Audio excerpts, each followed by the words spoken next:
We're proud of our country, mountains and streams. Our Jennian culture, our nation, our team. Partnering with people who share your values is important. To achieve gold medals, you've got to put the hard yards in. The Jennian team share that pursuit of excellence, giving their best every day. And they get the results. Well done on 40 years, Jennian. Thanks for being the team behind the NZ team.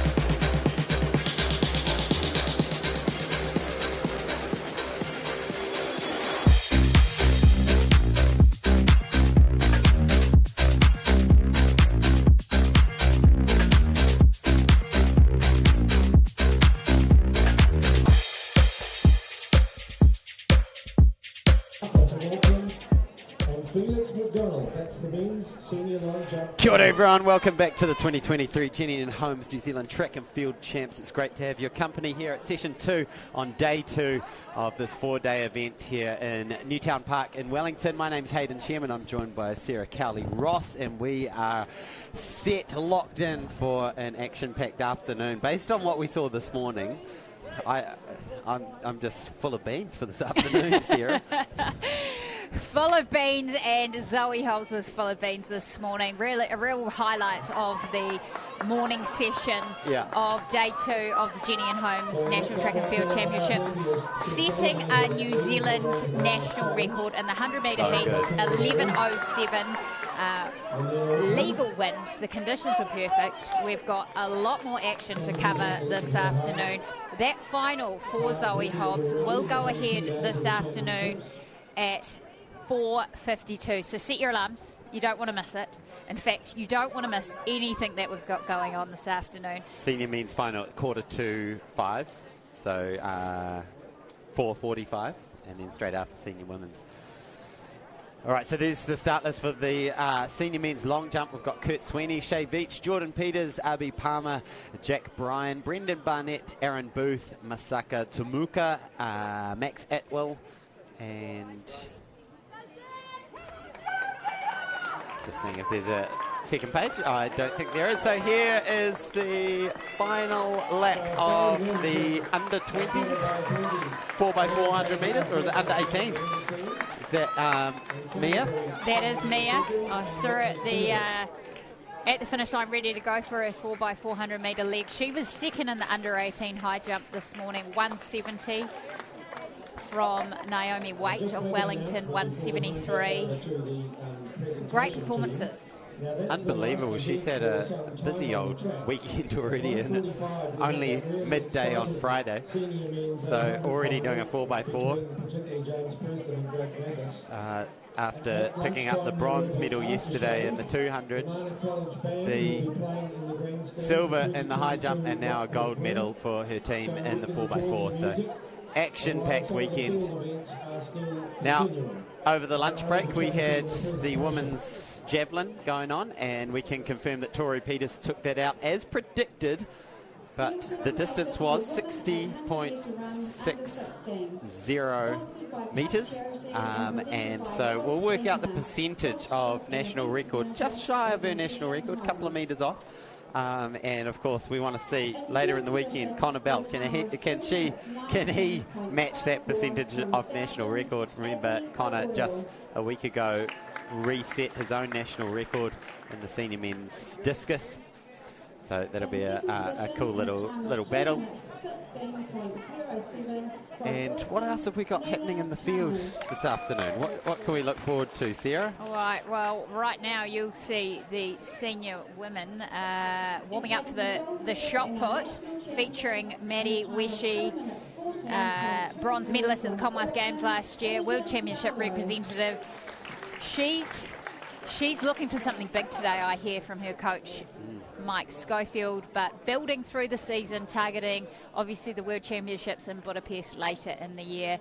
We've also got the men's long jump. That's the field has been introduced. They're getting on their way. We have also got the Hammer Senior Men later in the afternoon, featuring Anthony Nobilo.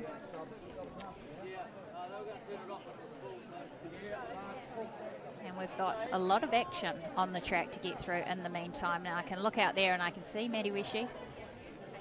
She's got her sunglasses on. So good. As per When the usual. sunglasses are on, you know you're going to see that shot flying a long, long way. There's Shea Beach. He is probably the favourite. Certainly was our lead long jumper last year, getting up reasonably close to that 8 metre mark. He is a 7.83 metre jumper last year, so he did that back in November. This year so far his best is 7.51. Then Felix McDonald is the next rank behind him with a 7.31. Lewis Arthur with a 7.02. And then we've got Jordan Peters on screen.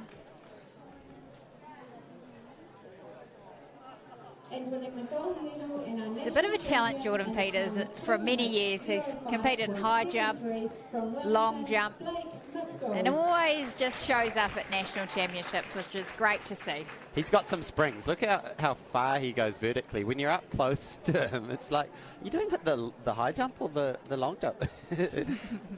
His ability to just surprise you and send himself into the air is quite something. But yeah, multiple time national champ in the long jump.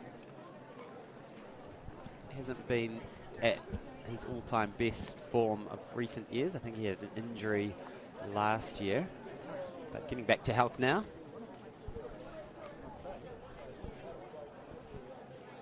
And Quinn Andis from Canterbury getting warmed up.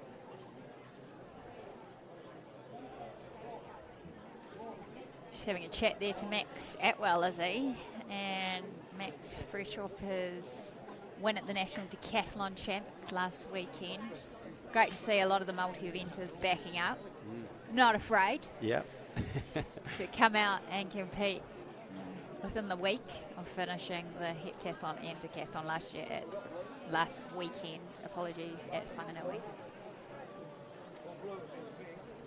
I think this is Jack Bryan on the runway now. Head goes back. So very early stages in the senior men's long jump competition in round one. Good sized field. So we can tell you Jordan Peters up 6.55 in that first round. Kurt Sweeney 6.14. And here we see Jack Bryan getting his day underway. And picks up a foul. Brendan Barnett from Auckland.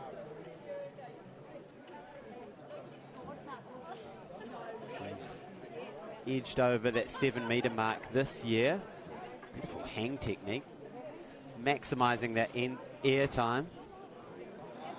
7.04 is his best this year.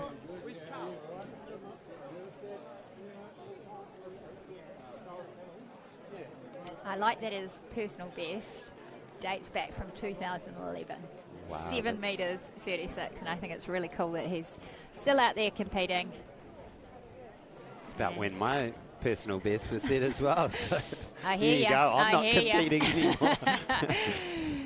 And it's quite challenging, this long jump runway. I always found the wind can change quickly from where you start your run up to the end. So it's looking down the run up, looking at the windsock, judging where that is going. As I see a nice tailwind for Aaron Booth, decathlete here. And great to see him out here competing in the men's long jump. He was the World University Champion in the decathlon a few years back as he starts his long jump round one. And that gets the red flag, unfortunately. So just like you say, trying to get that wind right, and it is swirling down on that back straight. It's mostly probably a crosswind tail. It can sometimes become a headwind. So, but all things considered, by Wellington standards, we've got a stunner of a day. We're happy about it as the women are warming up for the shot put. That's set to go at 1:20, featuring Madison Wishy. Now, She's in her sunnies. Yeah, She's is that a getting ready. new pair of sunnies? Oh, I don't know. They look new to me. Well, we need Hamish Meacham, our fashion expert, comments. Oh my goodness me! When did we get Hamish Meacham on the fashion advisory? He sort of just jumped into that role. Is it self-proclaimed? Self-proclaimed fashion expert. Oh, great. Also community manager for Athletics New Zealand. So don't know if fashion expert is part of the job description there. Probably not. But, you know, sometimes people like to diversify their, their interests. But it does look like a new pair of sunnies to me. Slightly different style. We'll have to get confirmation from Maddie. But maybe slightly different tactics if it is a different pair of sunnies. You know, we saw Ryan Krauser mixing up his shot put technique, led to a world record recently, just a week ago. And could the same be true for different sunnies for Madison? Hayden, what are you most looking forward to, apart from obviously Maddie's sunglasses, this afternoon? I've got to say, in the field, that is a massive highlight seeing Madison. This long jump competition is intriguing as we see Max Atwell, New Zealand decathlon champ, lining up. I'm a massive fanboy of Shea Beach. I'm not afraid to be his #1 fan. I think there's actually a few Shea Beach fans amongst us, amongst the Stream Shop crew. Yeah. We're not afraid. I love the passion that Shea Beach. He won me over at the National Champs about 3 years ago at Napunawai, where he crossed the finish line of the 400 metres on his shoulder. He was leading, hung on, I think, for a silver or potentially a bronze, but he slid across the finish line on his shoulder, removed most of the skin on that shoulder, and went on to come back the next day all bandaged up and also compete in the 4x4. He also did a similar thing when he competed here at the New Zealand secondary schools. Just an absolutely gutsy finish to the 4x400, I think, to win his team the title on that day. So he's a gutsy runner, gutsy competitor, long jump and senior 100-metre champion from 2 years ago. So yeah, there's a lot to love about Shea Beach, and I'm excited to see if he can turn his progression in the long jump up towards that 8-metre mark. It'll be exciting to see a Kiwi get up into those 8-metre ranks, which is a bit of a, I don't know, do we call it the sub-4-minute mile of the long jump, getting up over 8 metres? That certainly gets you up in the discussion for being world class. Well, they breed them tough in Otago, and good to see the man crush on Shea Beach there, Yeah. Hayden. Just had to let that out. We saw bring while the break Hayden down. was discussing Shea Beach's exploits, Quinn Andy Yep. from Canterbury. Andy, something like that. Yep. Yeah. He's out there, and this is Lewis Arthur from Auckland.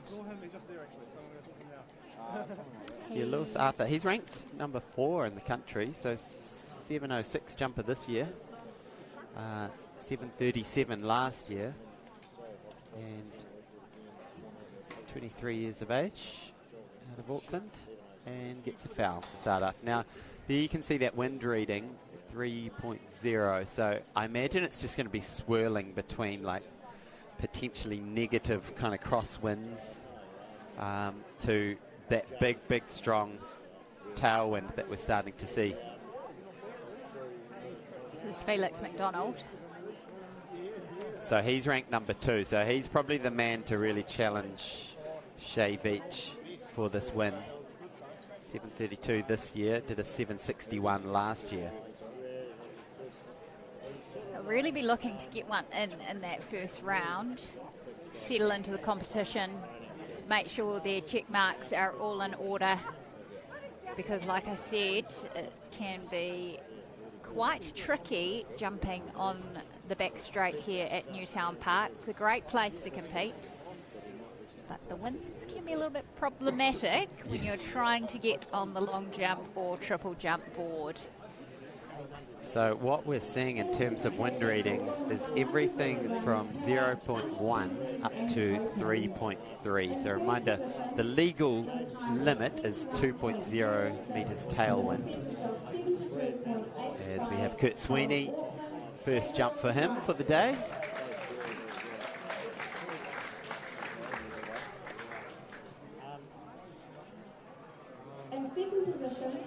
So that one was actually a negative wind.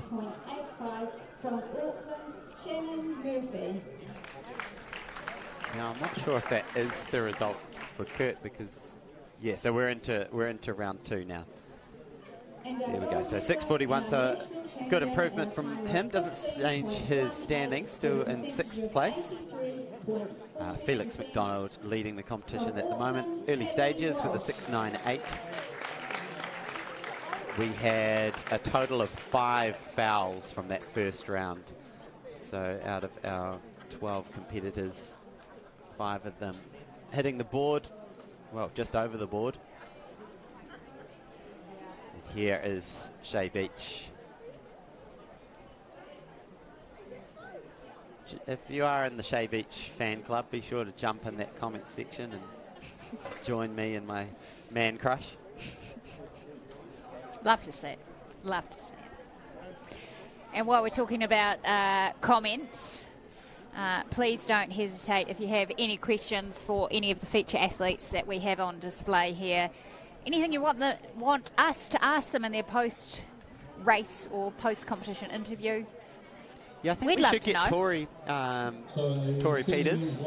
We should definitely get her on this afternoon. We'll definitely get Zoe. And there'll be a lot of other interviews that we want to catch this afternoon. So yeah, like Sarah says, jump in that comment section, fire us some questions, or jump in our social medias. Thank you, Johnny. And here is the start list for our shot putters, some of whom we've already seen across multiple events. Just 6 competitors, but it's a good quality field. Here's Shay Beach, round 2, steaming down the runway. Gets the white flag, gives it a little clap too. Now, Sarah, we saw a lot of speed as we go through the start list. Let's just run through this, and I wonder if we can get some analysis on Shay Beach's jump. But we've got Natalia Rankinchita, Madison Weshi, Lexi Maples, Christina Ryan, Maddie Wilson, and Atamama Tuutafava. So 7:40 out to the lead. Now, we saw Shay a lot of speed, and then that last step is almost like he just chopped that stride. Almost looked like he dropped the body, the centre of mass just before he got to the line. Is that something we're kind of looking for in that approach, or is that more a, oh, I got to readjust as the board's getting close and chop the stride a little? So it could be just what you've said in terms of getting a visual cue off the board. Yep. These athletes do this, every day, so they should be very aware of where they are on the board in terms of body positioning. But it is actually generally on the penultimate stride. Yep. You are taking a slightly longer stride and then taking a shorter one. Right. On your final stride. So you drop your centre of mass just slightly, and then you slam that last stride down as fast as you can to get that propulsion and use that horizontal speed that you've generated in the run-up. But the steering ability of the athlete is super important, because ultimately you can have as long a no jump as possible, but won't count. Yeah. Makes sense. And Shay Beach does have great flat speed. He's run in, just looking at his 100-metre personal best, into a headwind 10.74 from 2019. He's a great athlete, and he uses that speed to fly far in the long jump. And I like his hang technique. So off the board, you're really trying to get that extension of the leg coming through and holding that position as long as possible. I got some great advice from Dave Norris once when I was doing long jump, and I've seen him today. This is his 67th year. He's been at the National Championships, one of the stalwarts of our sport. But he said to me quite simply, Sarah, just jump as far as you can from the whiteboard as possible. Yeah, I love it. It's clear instructions. So if you can hear a bit of background music, we've got one of our high school guest bands providing some midday entertainment. They're up on the grandstand.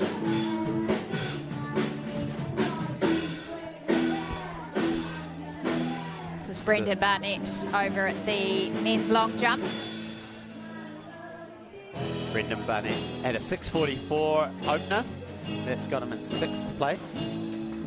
With Shay Veach moving right up the rankings with that 7:40.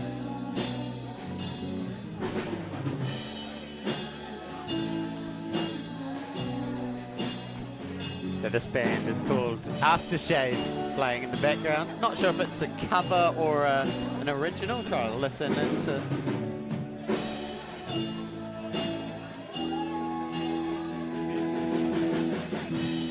But it's one of the things that the local organising committee are doing a great job of keeping the atmosphere, the engagement with the crowd, and having local musicians provide some entertainment during the midday stage in the competition.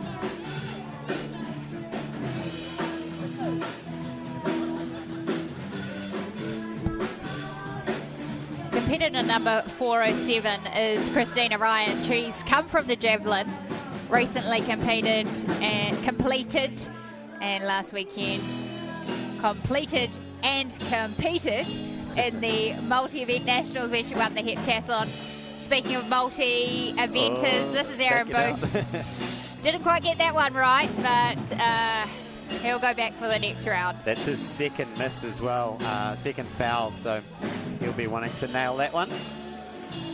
He is, I believe he's involved with the FIFA Women's World Cup in event management, so just focusing on 1 or 2 events this year after his, what's been a really great decathlon career over the last few years. Won that event this time last year, the New Zealand title, but just focusing on a couple of individual events while his work life steps up.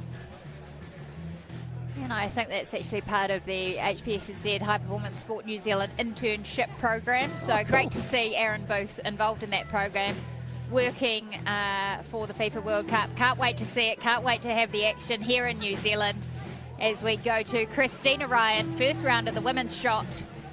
Fresh off 4th place in the women's javelin earlier with a throw in the javelin of 35.90. Let's see what she can do in the shot. One of our multi-eventers. Masaki Tamuka in the long jump. I asked Masaki actually about his hair at the International Track Meet, and he said, I'm here, I'm competing for Canterbury, and I want to show my support, so he dyed his hair red. So good on you. That's great.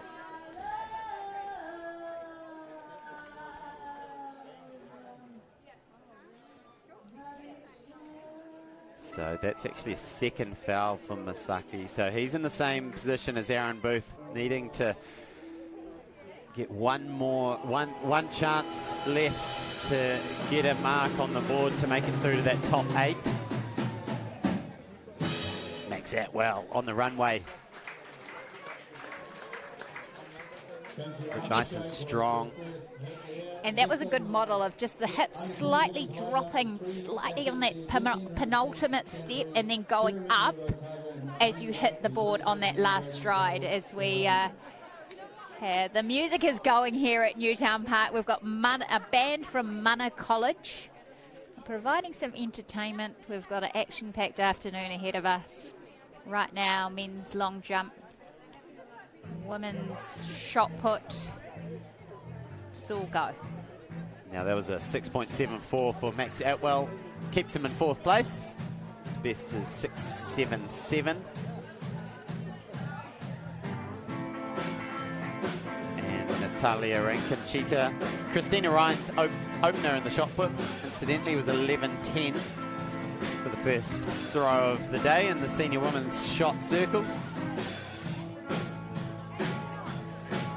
And there is Christina Ryan's 11.10. Back we go with Quinn Anders.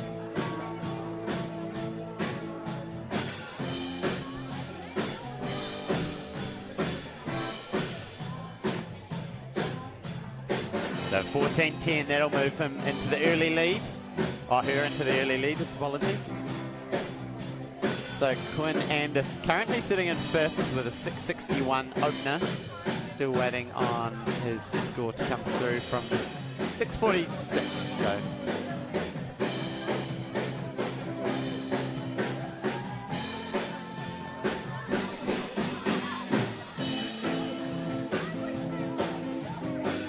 getting out towards that 15-metre mark. And the women's shot is Ata Mama Tuatafaiva.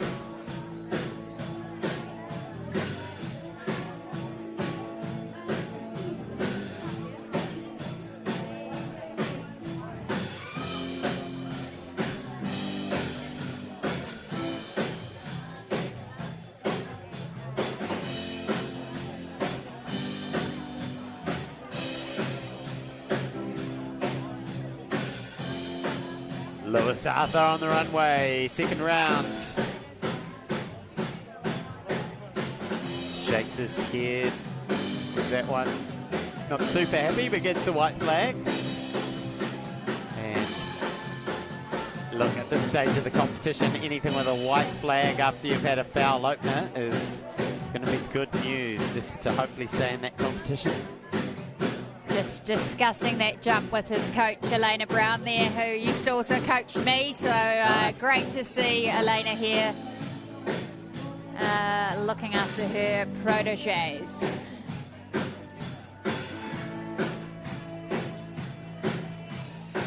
Back to the shot put circle.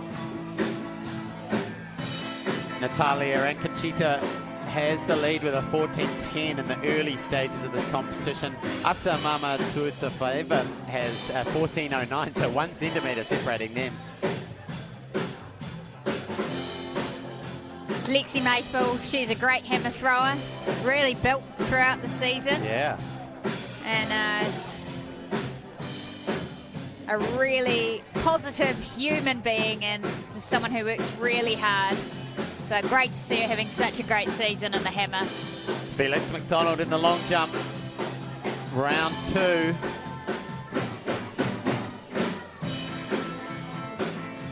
Sitting in 2nd place with a 6.98.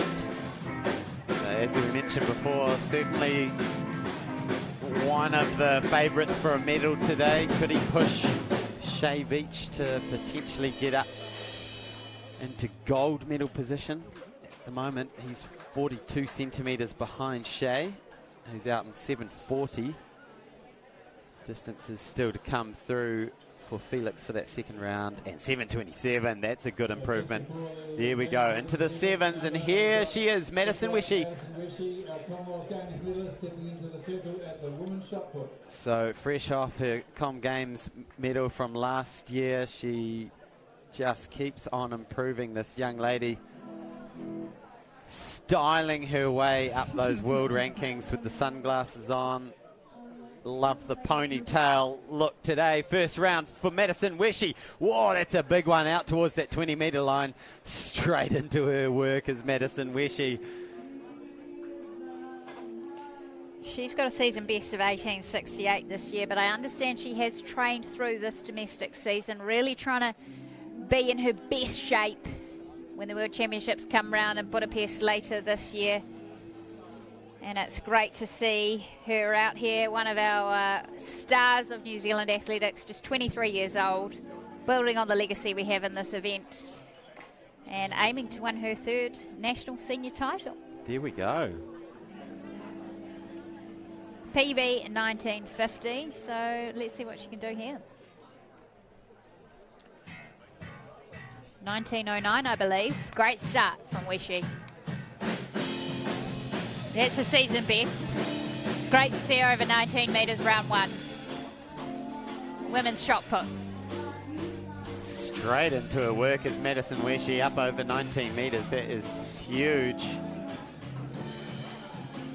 Shea Veach on the runway. This is round 3 now. It's gone out to 740 in round 2. Look at this long approach for Shea Veach. Steaming down the runway here at Newtown Park. Gets the white flag. Was that a little fist pump? He's feeling good. He's looking springy. He's looking fast. Talk us through this, Sarah. And you just see that great extension on his hitch kick technique. Really driving those hips forward and projecting forward as much as possible, using that speed. And the crowd on the back like it. The jumps community is pretty tight, so they know what is a good performance. 750, 10 and centimetres that is a great up. performance. There we go. Now, so you mentioned the hitch kick, so there's kind of the 2 extremes of technique. There's the hang where you just basically freeze in midair, letting the legs just sort of float through. And then that hitch kick, you're full of energy, rotating the legs through. How do you go about choosing which technique to go for? Is it sort of what feels natural? I think it is, and traditionally I think people generally hang. Yep. But if you have got a coach that knows how to teach you how to hitch kick, and you have the speed to be able to do the hitch kick and the strength, then that might be your preferred technique. But it really is about the individual athlete, and I would say the coaching to be able to do the hitch kick. Nowadays kids are teaching themselves on YouTube, so if you're motivated and think that the hitch kick is for you, then go for it. But I think in New Zealand we have traditionally done the hang, so it's actually really great to see Shea out there doing the hitch kick and going far with it, and let's hope that we can see some extra distance this afternoon. Natalia Rankinchita sitting in 2nd place with that 14.10, but only by a whisker ahead of Tuata Faiva.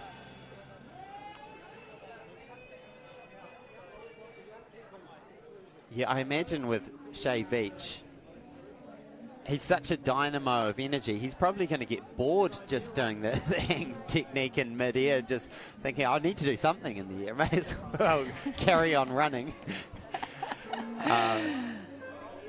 He's a talent, and it's great to see.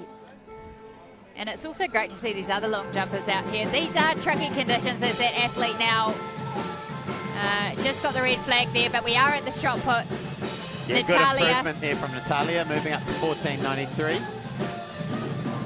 Good to see her climbing up. Her best is 15.56, set earlier this year. And this is the woman who's right on her tail from Tonga. As the band right below us turns up the volume.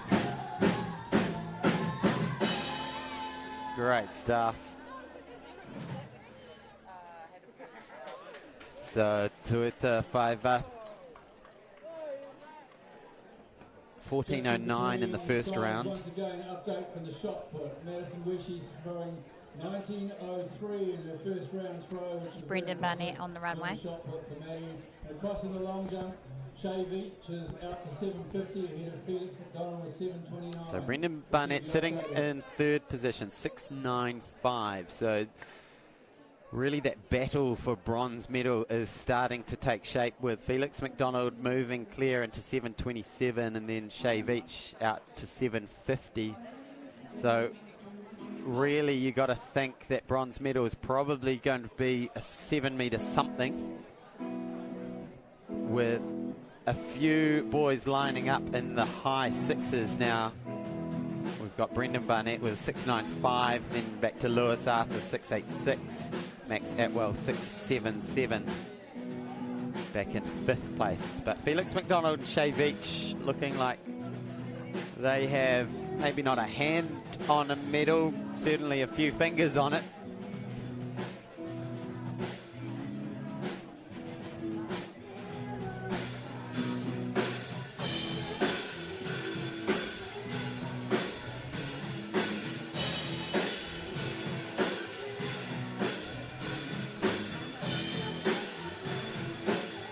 So 3 fouls there for Aaron Booth. He will not be happy about that. Oh, and look at that wind. So he had a 3.1 tailwind. Now we've seen negative winds, so you've got to think that that came into the equation on his approach. As we see Madison getting strapped up. 19 metres already in this competition.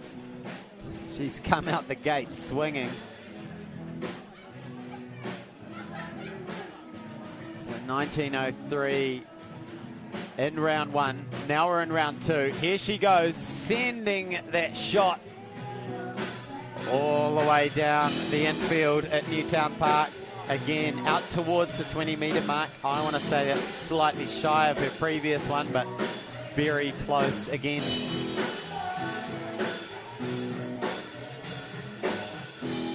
You can just see that real tension that Maddie generates through that rotational technique, really like a coiled spring and releasing. Yeah. You know, so strong out the front. Her and coach Mike Schofield have worked so hard on her technical model, on her strength in the gym. And, you know, she'll be looking to build on that 7th place at the World Championships she got in Oregon last year, where she threw her personal best of 19.50 into the World Championships in Budapest. That round 2, 18.93, as we can see on the screen there, from our fantastic team at the Stream Shop, bringing you this coverage. Max Atwell in the long jump. The HITS senior men's long jump final. He's found his way into that top 8, but only by a whisker.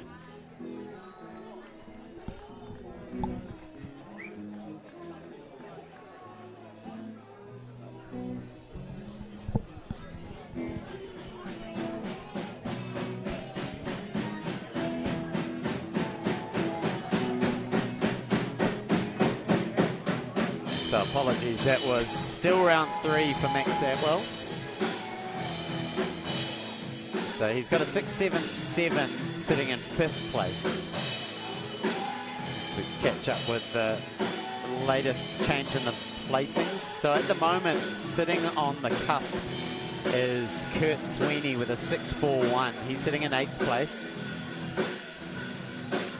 And I believe that is how it will stand, because all of the other athletes still to come in round 3 have already in that top 8. So that will be the cut-off. Kurt Sweeney, Jordan Peters, Quinn Andis, Lewis Arthur, Max Atwell, Brendan Barnett, Felix McDonald, Shay Veach. They will carry on. As we bring you the start list for the women's under-20 high jump, featuring Kiara McNeil from Otago, Naomi Waite from Wellington. She's back in action, fresh from this morning's win. And the Canterbury athlete, Jess Hending.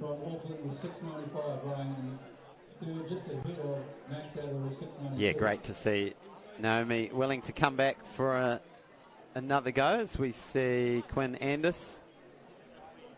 I wonder if they left her marks down from this morning. Yeah. For a run-up. That'd be helpful. That would be helpful. This is Lewis Arthur.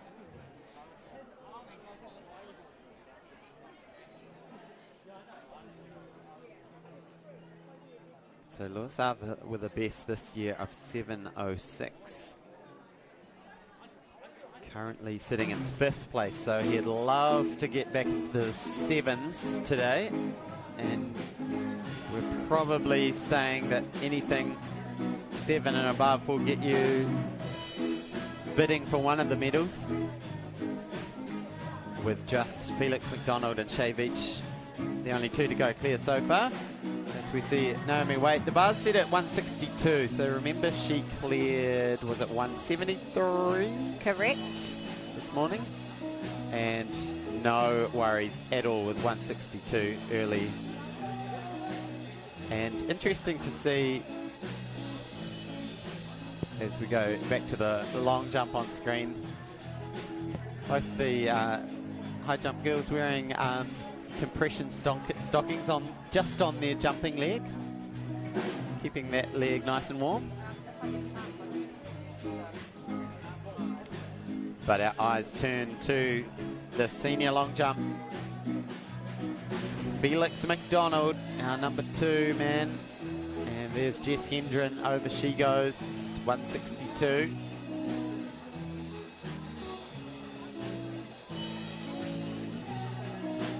Lexi Maples, women's shot put, round 3.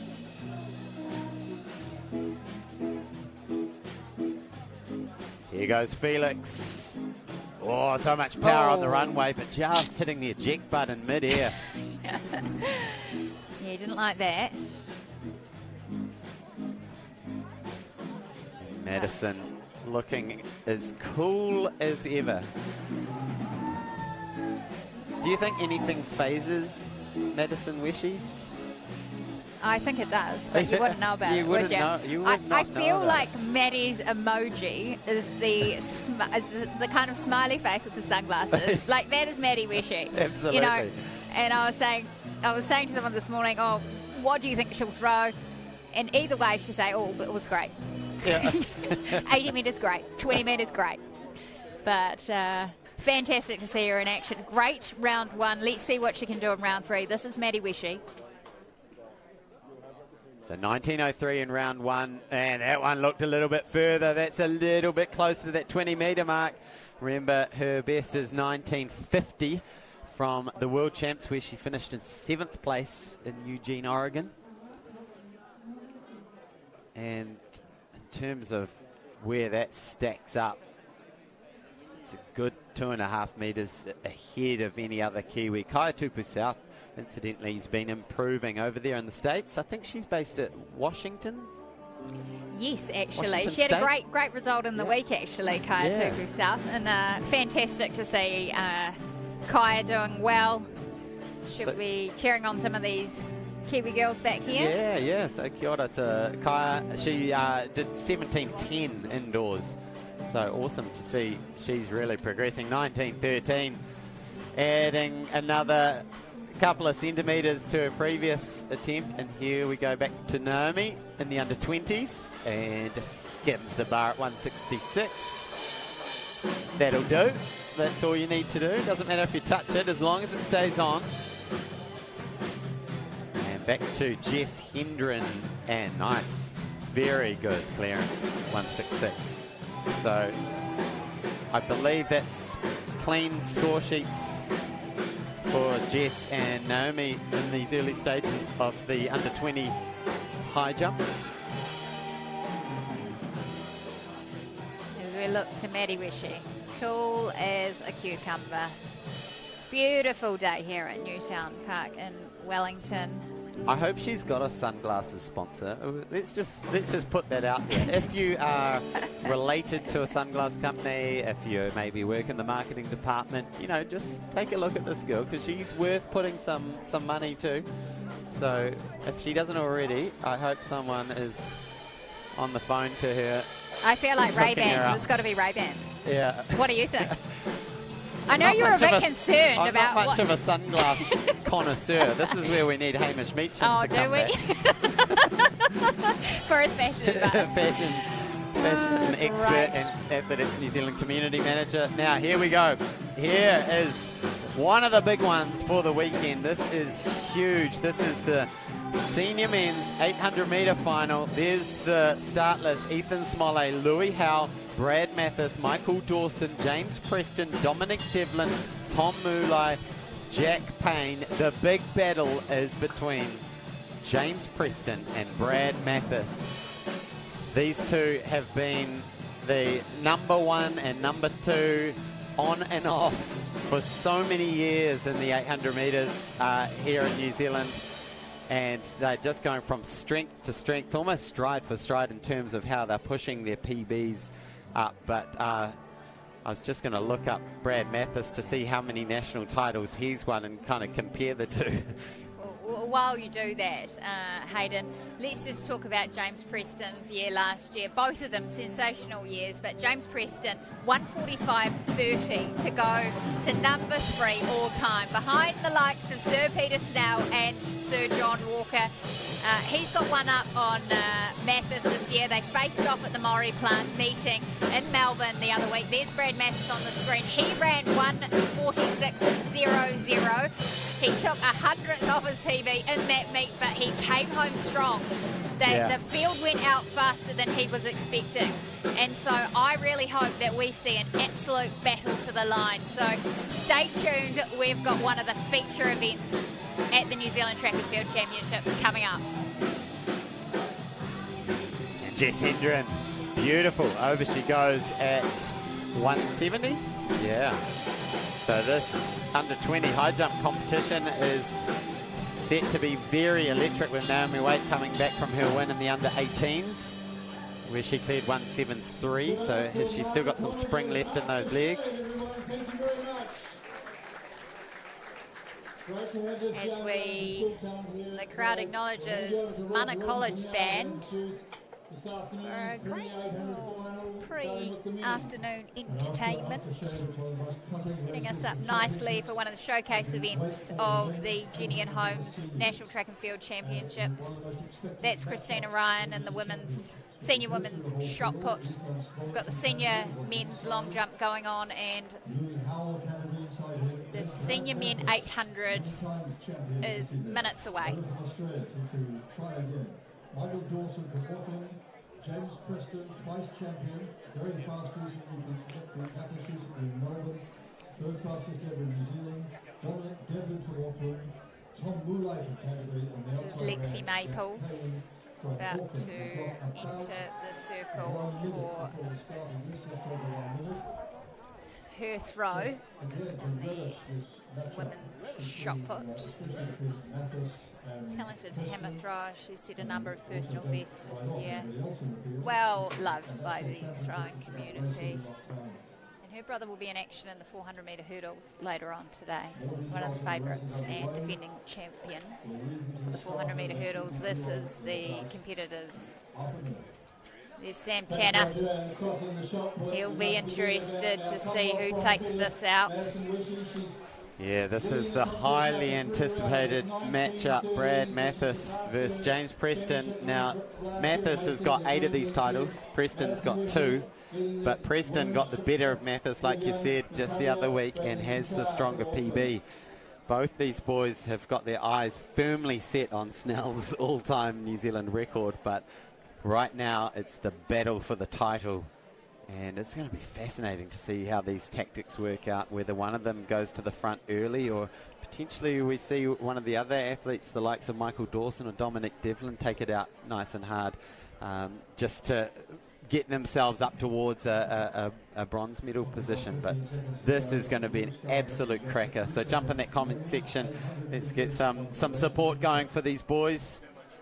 Hit that share button. Well, I'm not running, but my heart rate has just gone up a notch or 2, actually, or 10.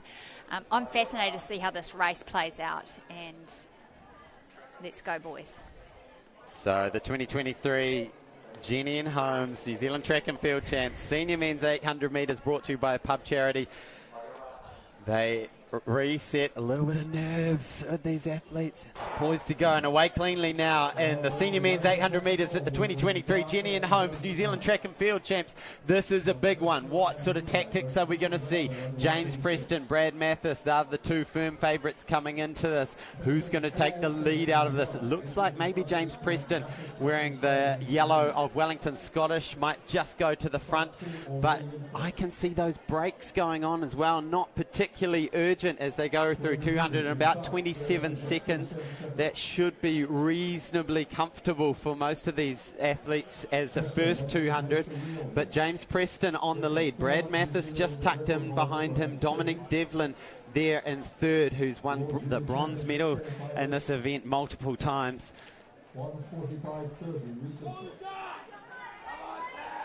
So James Preston happy to take the lead early.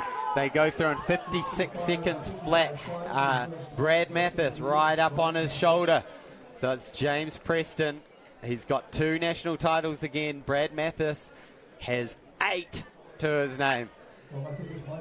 What's going to happen over this final 300 metres? It remains James Preston almost working as the pacemaker at the front. Brad Mathis just coming onto his shoulder now, making his presence felt. Dominic Devlin sitting there in 3rd place. 200 metres to go, and it's shoulder to shoulder, but James Preston moves into another gear, maybe moving up into 3rd or 4th gear. Looks like he's still got a few gears to go. These 3 pulling away now. Dominic Devlin tucked in there. Little glance over the shoulder from James Preston. Here comes Brad Mathis into the final straight. These 2 stride for stride. This is the battle we wanted. This is the battle we got. James Preston pulling away. He will take the national title. What a run from James Preston. Ran it from the front, controlled the race, gun to tape, takes his 3rd national title. James Preston.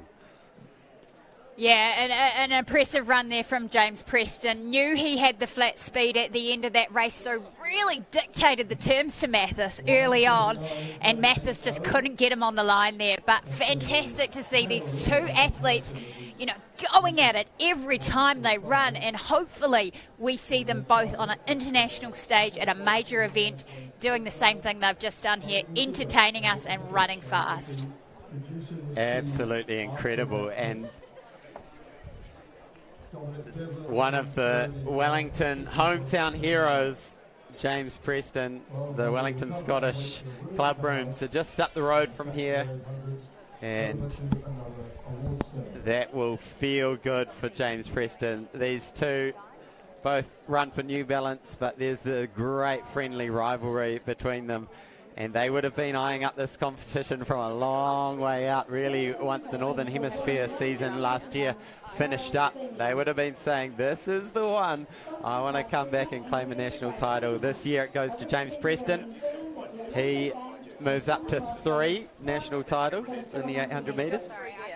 Brad Mathis still ahead on 8, but the gap is closing. And another chapter is written in this great rivalry between James Preston and Brad Mathis. So we're going to send Sarah Carley-Ross to go and grab some interviews from these boys. And Sarah, I wonder if we can get Brad in there as well. We see James on screen looking very happy. Job done. And we're going to see a lot more from this boy over. I imagine he'll be heading back to Australia to take part in a lot of their elite competitions. As we see Lexi Maples, who will most likely be targeting primarily the hammer throw this weekend, but also taking part in the senior women's shot put, as the crowd sort of takes a breath of air after holding their breath for about 1:50 during that senior men's 800 metres. Absolutely great stuff. So confirmation 1:49.80 for James Preston, just 0.08 of a second back to Brad Mathis. Then Dominic Devlin picks up yet another bronze medal. Jack Payne in 4th place, Ethan Smollett 5th, Michael Dawson 6th place, Tom Mulai 7th, and Louis Howe rounds things out. We've got the senior women's 800 metres to come. We've got 12 athletes lining up, big old field to come with that. And here is Atamama Tuutafaiva from Tonga. Another of our Pacific Island neighbours joining us this weekend. Always great to have the Pacific Island nations represented here and taking part in our national champs. Really adds to the quality of the fields. Broadens the experience for a lot of those athletes who may not have that much competition domestically. Glad that Wellington can turn on some sunshine and make it feel marginally tropical, if not.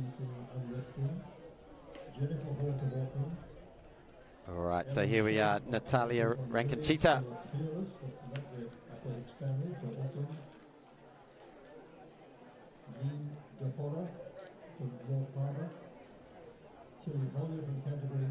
So an update on standings in this shot put competition. We're into round 5, and the medal places currently. Lexi Maples is sitting in 3rd Kiwi, 4th overall, with Tuata Faiva in 3rd overall, a friend from Tonga, with a 14.80. And then in 2nd place, Natalia Rankin-Cheetah, just 13 centimetres ahead of Ata Mama.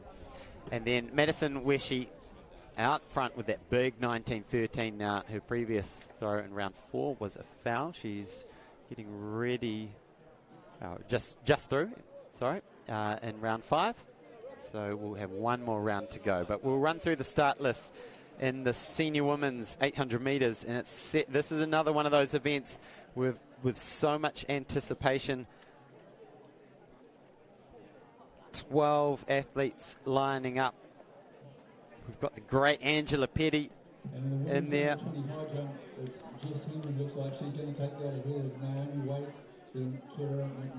So just go through my notes and try to make sure I've got all the start list right in front of me.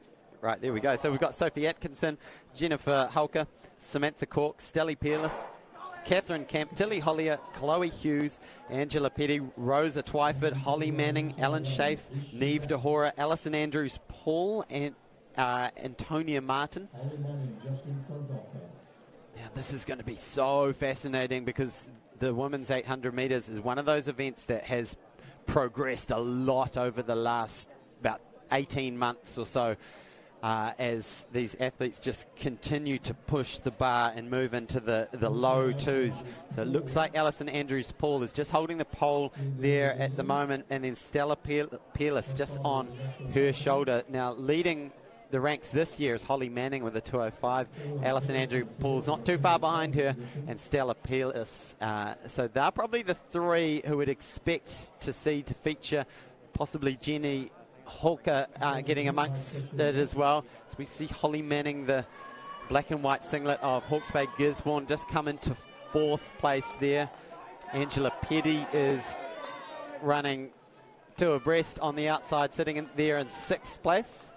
Of course, just had a baby about 6 or 7 months ago, so still coming back to form for her, but still leading the way is Alison Andrews-Paul, holding that pole at the moment. It looks like 4 athletes just getting away from the pack at the moment. So the 2 Aucklanders, the Wellingtonian, and then Holly Manning tucked in there as well. So Alison Andrews-Paul, she's led for the first 600 metres, and now she's moving through the gears. Now she's pumping the arms and just willing those legs on a little bit faster. Looks like Holly Manning might be dropping off a little bit. Stella Peerless is trying to hang in there as well.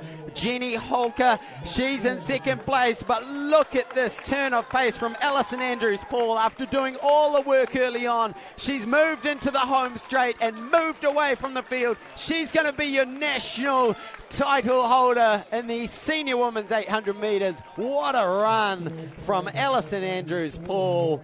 Puts her hands in the air, and so she should, because that is an impressive run. Just as we saw with James Preston, gun to tape, wonderful tactics, saying to the rest of the pack, chase me if you can. When she got to about 200 metres, she just turned on the gas, put the foot down, and what an impressive finish from Alison Andrews-Paul.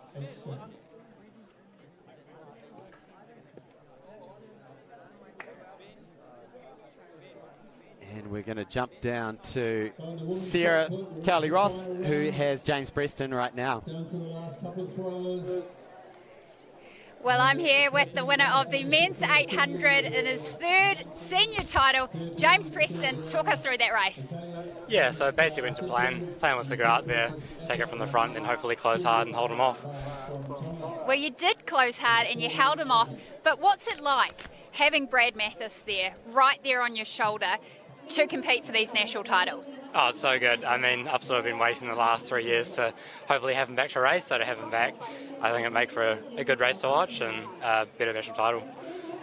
And you had a great result at the Maury Plant meet, winning that race at gold level World Athletics Tour meeting. You know, how important is that build-up to later in the year in Budapest at the World Champs? Yeah, I mean, we're half a second faster than what we were this time last year, so in terms of the time, it's really good. I guess there's also the status of winning the gold meet, which is pretty good as well, so yeah. Now, where can we see you competing next? Next will be Brisbane Track Classic in late March, and that'll be it for the season. Well, winner of the men's 800 metres, James Preston here. A great battle between him and Brad Mathis, but congratulations. We look forward to seeing you at Brisbane, and good luck for the rest of the season. Cheers, thank you. Thank you, Sarah. James Preston, the winner of the senior men's 800 metres, and there on screen looking very happy is Alison Andrews-Paul after taking out that in 2:05.01. So that's a season's best for Alison Andrews-Paul. Pretty good running it from the front, doing all the work up the front. And then it was Jennifer Halker in second, and Holly Manning will add to her title from last year, add a bronze this year. So quality running. We've had an absolute treat with those senior women's, senior men's 800 metres. And in the final round, the winner of our shot put here at the 2023 Jennian Holmes Track and Field Champs, Madison, where she heaves that shot put out towards that 20-metre mark yet again.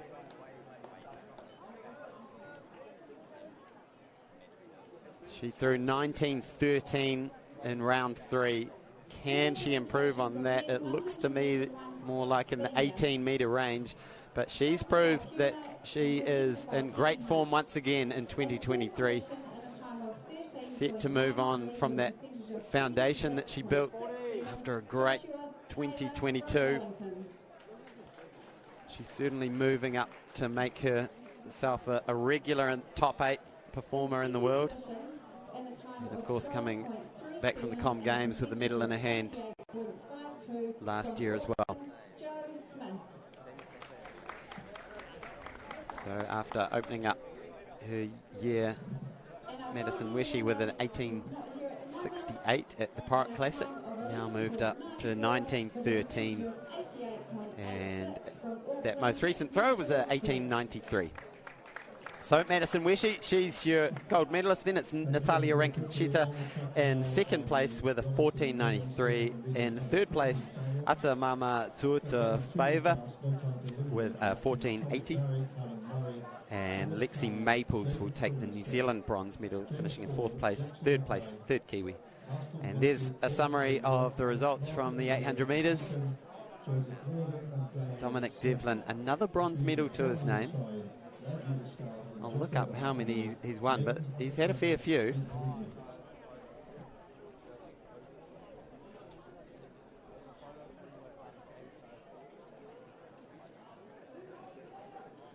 Just a quick update there from the men's long jump. In the fourth round, Shea Beach has gone to 7.54, but not far behind Felix McDonald now in 7.47. And in 7.11 as Lewis Harper's come through in the third. And we've got another 800 metres lining up here.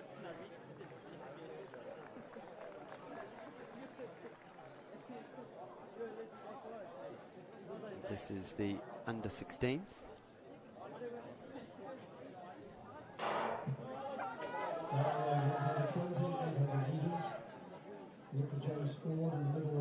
Apologies, under 20s, of course. So this one features James Ford, Carson Vesti, Thomas Cowan, Alex Martin, Callum Murray, Joseph Morgan, Thomas Barry, Daniel Sinclair, Jackson McKay, Corvin O'Rourke, William McMeekin. So a really solid field. We've got James Ford, New Zealand Secondary Schools champion, coming back from this. Carson Vesti, who's been on absolute tear, more in the 1500, but he's no slouch in the 800 metres as well. So expect Carson to make his presence felt. Now, last year in this event, Zane Powell took it out with Carson Vesti sitting in second.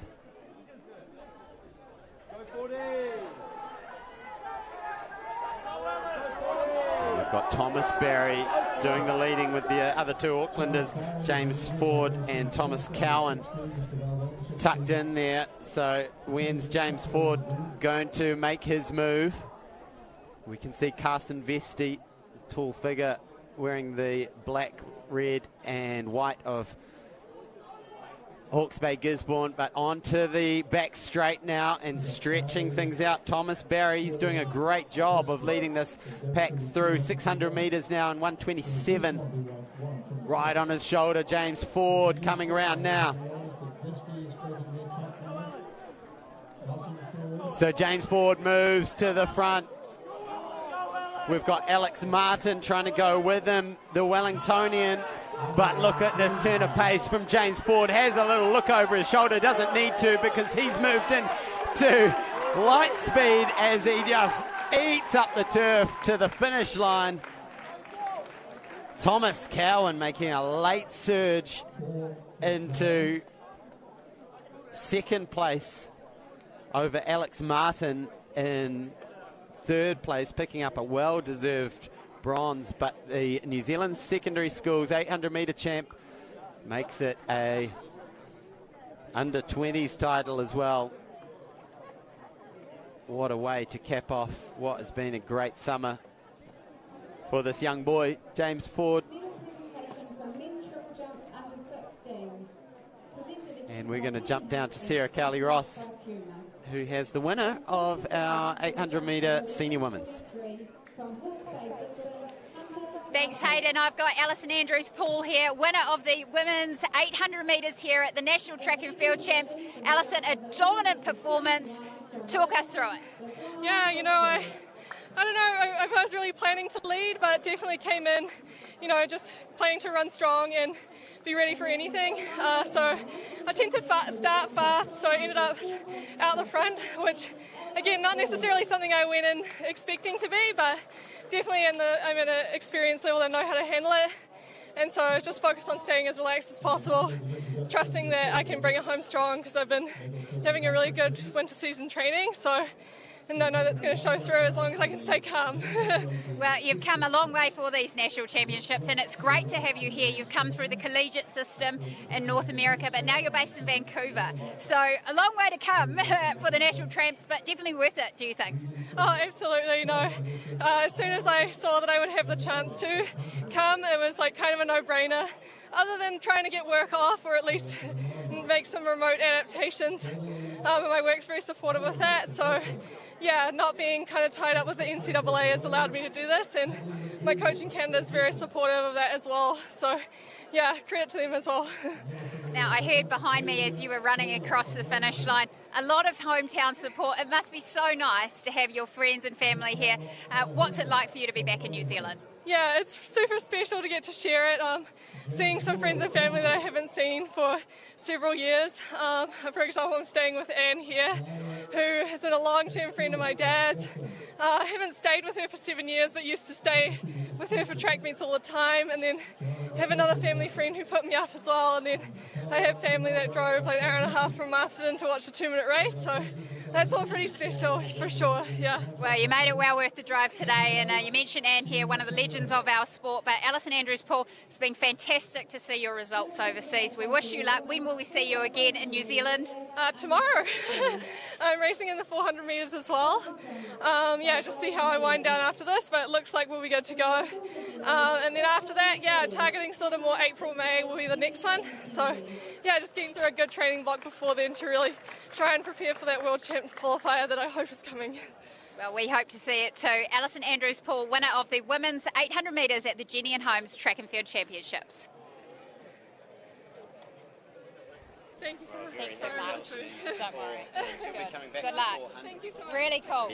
Absolutely electric with Rosie Elliott, the firm favourite, but we're in a stage at the moment where it's the 400 girls are just pushing the limits in terms of all-time performances. We've got a lot of girls lining up, getting very close towards giving that national record a little nudge. But next up on the track is the under-20s 800 metres. The women's under-20 800 on the inside in lane 1. We'll have Lucy Sheenan, then Paris Carroll, Kira Hall, Neve Motley, Sophia Lumbreras, Emma Ferguson, Angela Jukes, Caitlin Poconi and Samantha Fuchs. So another good strong field here in the under-20s. In terms of coming back from last year, that was taken out by Macy Hilton, but Emma Ferguson, who's in this race, got the silver medal, and Samantha Cork got the bronze. So see if Emma can change the colour of that medal. A good strong field lining up in this under-20s. Now, Sarah, those winners of the senior women's, senior men's 800 look pretty happy. They're pretty chuffed, actually. Great to see James Preston. You know, I said to him, was it the tactic, you know? And he said, traditionally in the last few years when Brad Mathis hasn't been here, he's gone out hard for the time. But today he just wanted a race. Cool. He wanted to race Brad Mathis and he wanted to lay it down. He knew that if he went out fast early, he said to me, that Brad would come home strong. So really trusted on that flat speed that he has, that we know he has over 400, and great to see him on his home track. Also, Alison Andrews-Paul, so lovely to actually meet her, having watched her times come through over the last year, being in the collegiate system. She's back for 2 weeks, for this meeting, and awesome for her to have her family in the stands as well. She's from Masterton, and it's really great to see her just really enjoying and embracing being at the Nationals, and also seeing how much it means to an athlete to compete here and to go on and get the national title. Yeah, what a race that was. It was just absolutely stacked. 4 or 5 girls who could have taken it on their day, but she just had, again, great tactics, running from the front, controlling the race. Now, here we are in the pub charity under-20s women's 800 metres. This is the final. And so we've got Lucy Sheenan, Paris Carroll, Kira Hall, Neve Motley, Sophia Lombardidis, Emma Ferguson, Angela Jukes, Caitlin Poconi, and Samantha Fuchs. So another good strong field as they go through 200 metres in about 32 seconds. So pace is on. Expect this race, or most of these women are capable of going around 2:10, maybe a nudge under that. But leading the charge now is Kira Hall, and just up on her shoulder is Emma Ferguson. So it's Kira Hall 1, Emma Ferguson 2, and then we've got Samantha Fuchs sitting there in 3rd place, closely followed by Lucy Sheenan as they go through to get the bell at 63 seconds. So holding that pace that they set from the start, good strong pace, 32 seconds per 200, that's going to bring them in at about 2:08. So these two just starting to move away now. The Cantabrian, Kira Hall, doing the pacemaking duties, and just more than happy to just tuck in Emma Ferguson. Was in 3rd after 3 rounds, fouling his final jump, so he'll finish in 4th with 7:11. 200 metres to go now. It is Kira Hall versus Emma Ferguson. Kira Hall's done all the work early on. Emma has just stayed quite right on her shoulder, starting to make her presence felt as we come into the last 100 metres of this under 2800 metres. Going wide now is Emma Ferguson, just going up onto the shoulder. Emma Ferguson now moving away, moving into 5th gear. Emma Ferguson has saved her energy for the last 50 metres, kicks away to take the under 20 title. Emma Ferguson will take it. Kira Hall in 3rd. Samantha Fuchs of Southland will claim the bronze medal. Impressive running, just waited, bided her time, waited for the home straight, waited for the fatigue to set in Kira Hall, and Emma Ferguson did a fantastic job to just move away. Now that's a time of 2:10.21 there for Emma Ferguson.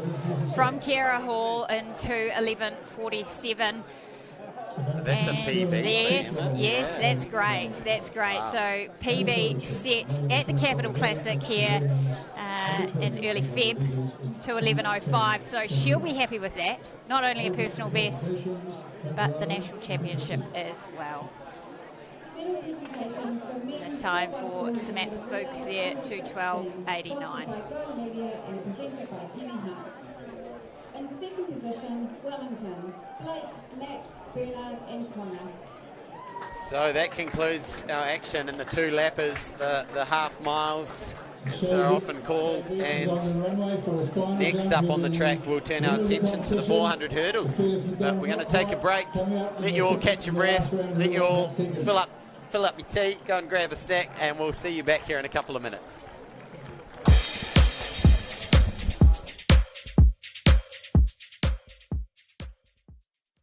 We're proud of our country, mountains and streams. Our Jennian culture, our nation, our team. Partnering with people who share your values is important.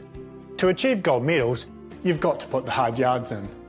The Jennian team share that pursuit of excellence, giving their best every day. And they get the results. Well done on 40 years, Jennian. Thanks for being the team behind the NZ team. Clinicians thinks the way your body works is fascinating. Look at what happens when you breathe. Your lungs are constantly bringing in fresh air, catching oxygen to power your body and getting rid of carbon dioxide. But in winter, our lungs may need added support. So we've created Prospan Bronchial Syrup. New Zealand's #1 natural bronchial syrup. It contains a unique ivy leaf extract to soothe the throat and help clear the airways, supporting your whole family's health this winter. Clinicians, keep your body working. All right, everyone play it cool. Is there a problem, sir? Just a routine security check. Might pop in the boot for me. There's nothing back there, sir. Well, there won't be any problem with me taking a look in there, will there? There's thousands in cash back there.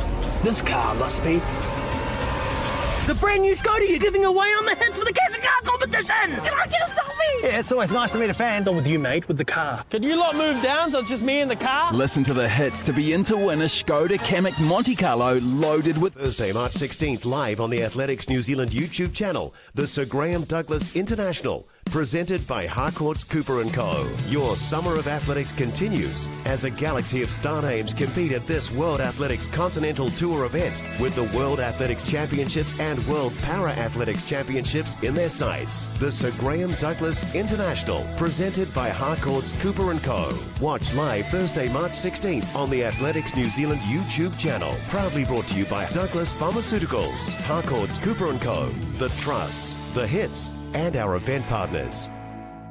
To be awarded more than any other in the Registered Master Builders House of the Year Awards is testament to the craftsmanship that goes into every Jennian home. Thanks for continually raising the standards. Well done on 40 years, Jennian.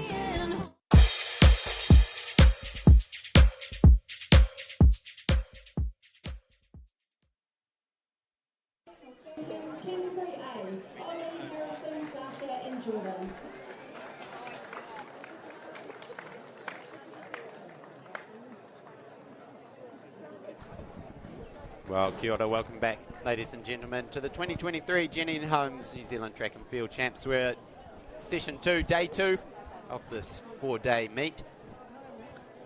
New Zealand's best athletes in run, jump, throw from all over Aotearoa, all over the Pacific actually. And last count, I said earlier in the meet that there was about 400 athletes. I was woefully wrong. 745 is the official count. So that's a lot of athletes. Oh, it's great to see and wonderful to have some of our Pacific brothers and sisters here in Wellington as we see Portia Bing on screen, our national 400 metre hurdle champion, record holder, as she goes through her paces, warming up for her final, which will go later this afternoon. And she had a great year last year, World Championships and Commonwealth Games finalist. Be great to see her in action. We haven't seen her over the 400 metre hurdles this year, preferring to just hone in on the flat races. She had a good 400, she's had some good 400s against Rosie Elliott, but we will see what she's up to over her chosen event. Yeah, now there's the results for the senior women's shot put, rounding things off. So Madison Weshy takes it out as we expected she would, but it was sort of a matter of how close would she get to Valerie Adams' national record. She got within, what's that, a metre or two, 19:13. Natalia Rankin-Cheetah in second place, And here are some of our 4x4 medalists, I believe.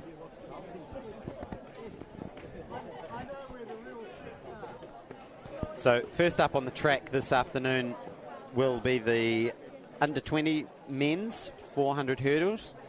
So the hurdles will be set at 0.914 of a metre high. And they will stay that height for the senior men's straight after that. And then we bring the height down a little for the under 20 women's. And then we run straight into the senior women's. And that's where we'll see Portia Bing in action. Remember, she broke the national record in this event last year, running solo in Hawke's Bay.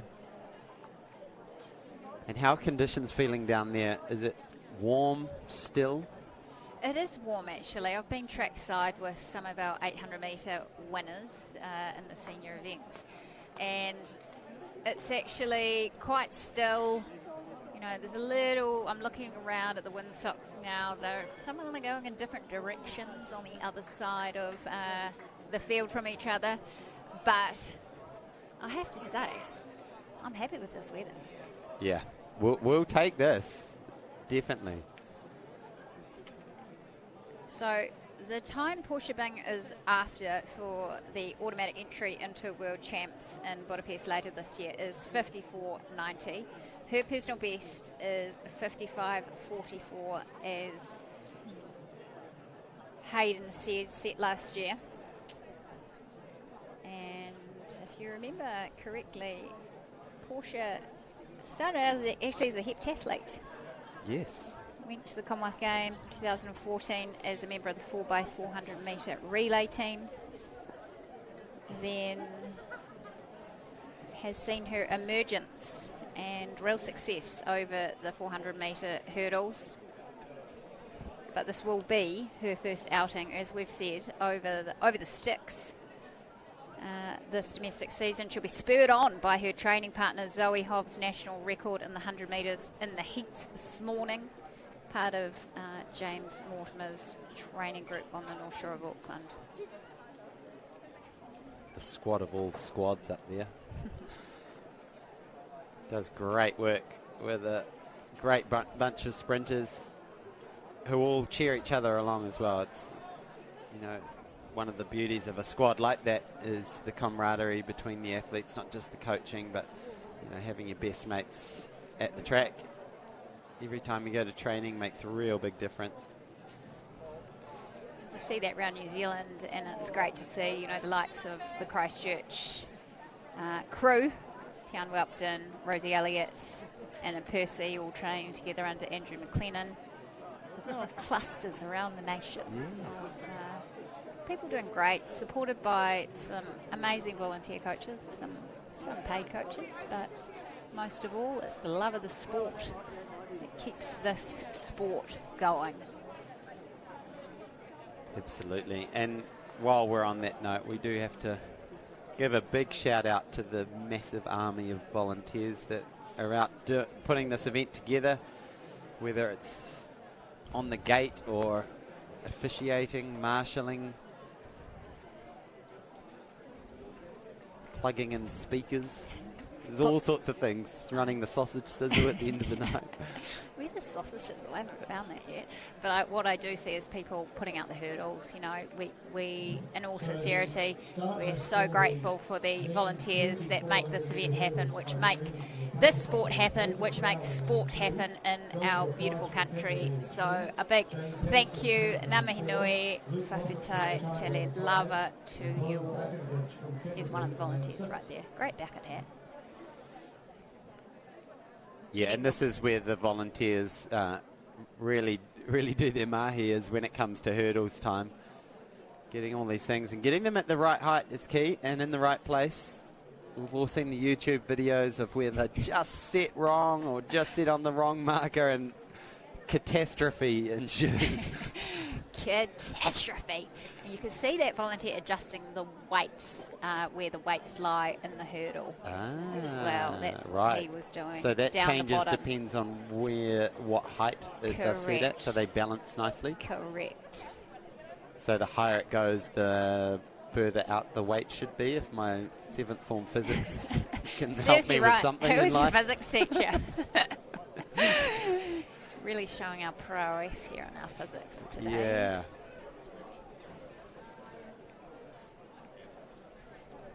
All I remember is long levers, slow levers.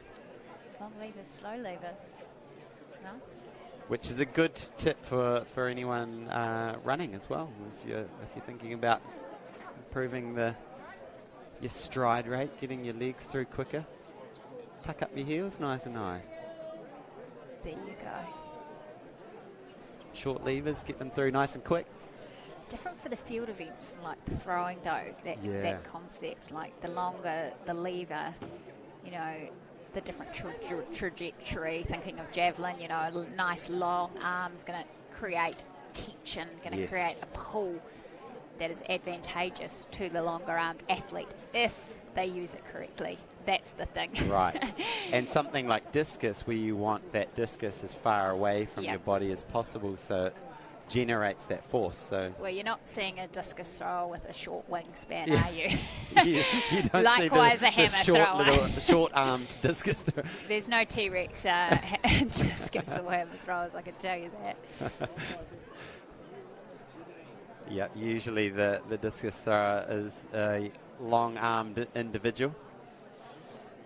Anyway, that's enough for your physics lessons today. We've covered all sorts of different subjects throughout the day. We've had fashion advice, we've had physics, of course touched on some weather and geography as you do. So, but let's face it, our favourite subject is PE. Yeah. So let's get back to our bread and butter. Right, so 400 hurdles is the first one up. Under 2,400 hurdles, we've got in lane 2, Bo Brackenridge from Canterbury.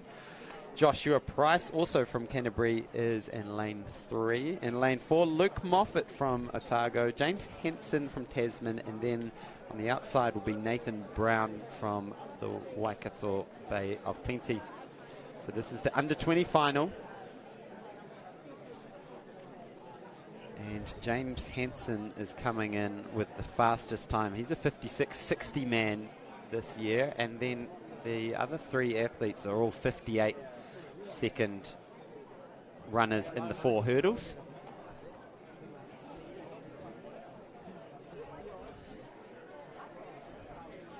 And in this event last year, it was Cameron Moffat who took it out ahead of Flynn Johnston.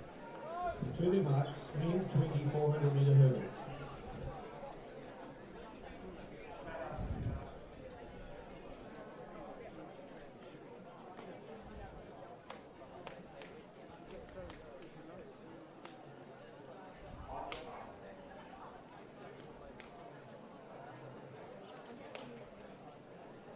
So take 2, here they go. Beautiful conditions. Slight crosswind, which will favour the first 100 metres of this race.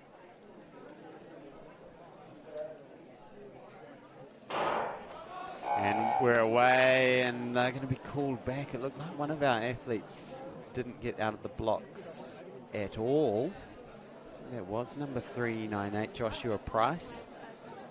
So we'll have a little look at this. Maybe a bit of movement at the start. Well, I don't know. That was... I didn't see anything to my eye. Probably quite lucky that he got a recall, actually, I think. Absolutely. Seemed to flinch there in our replay.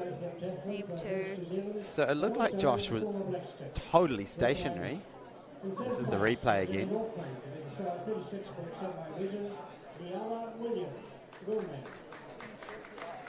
That looked totally fine to me, but I'm no official. So anyway, it looks like all athletes have been given the green flag to carry on, so we'll just take 2. That was a little practice run. But these sort of things can just increase the nerves if you weren't nervous already. And so you've just got to brush off that false start and then move on, get back to business. Here we are, the Ibis Novotel under 20s 400 metre final, 400 metre hurdles final, and they're up over the first of our 10 barriers around this one lapper. And it looks like the early lead is coming in the middle of your screen from Luke Moffat, or James Hansen, sorry.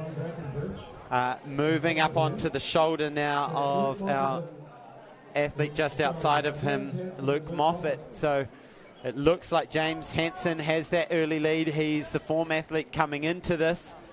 Little chop on the stride over that hurdle. They've got 4 more hurdles to go as they come off the bend onto the home straight. James Hansen in the lead. Luke Moffat of Otago sitting in second place. Good little battle here for third between Nathan Brown and Joshua Price. Here he comes. James Hansen pulling away over the final barrier. He will take the win. Luke Moffat will get second, and then on the outside, Bo Brackenridge takes it out. Apologies, I thought it was Joshua Price, but it is Bo Brackenridge who comes home for third. But boy, oh boy, looking very smooth. James Hansen out the front. Time of 57.34 for James Hansen. Luke Moffat, 58.02. Bo Brackenridge from Canterbury getting the bronze medal there, 58.51 in the men's under 20 400 metre hurdles. Now we also haven't wrapped up the senior men's long jump as we cross over to the next of our 400 hurdles. They will go shortly.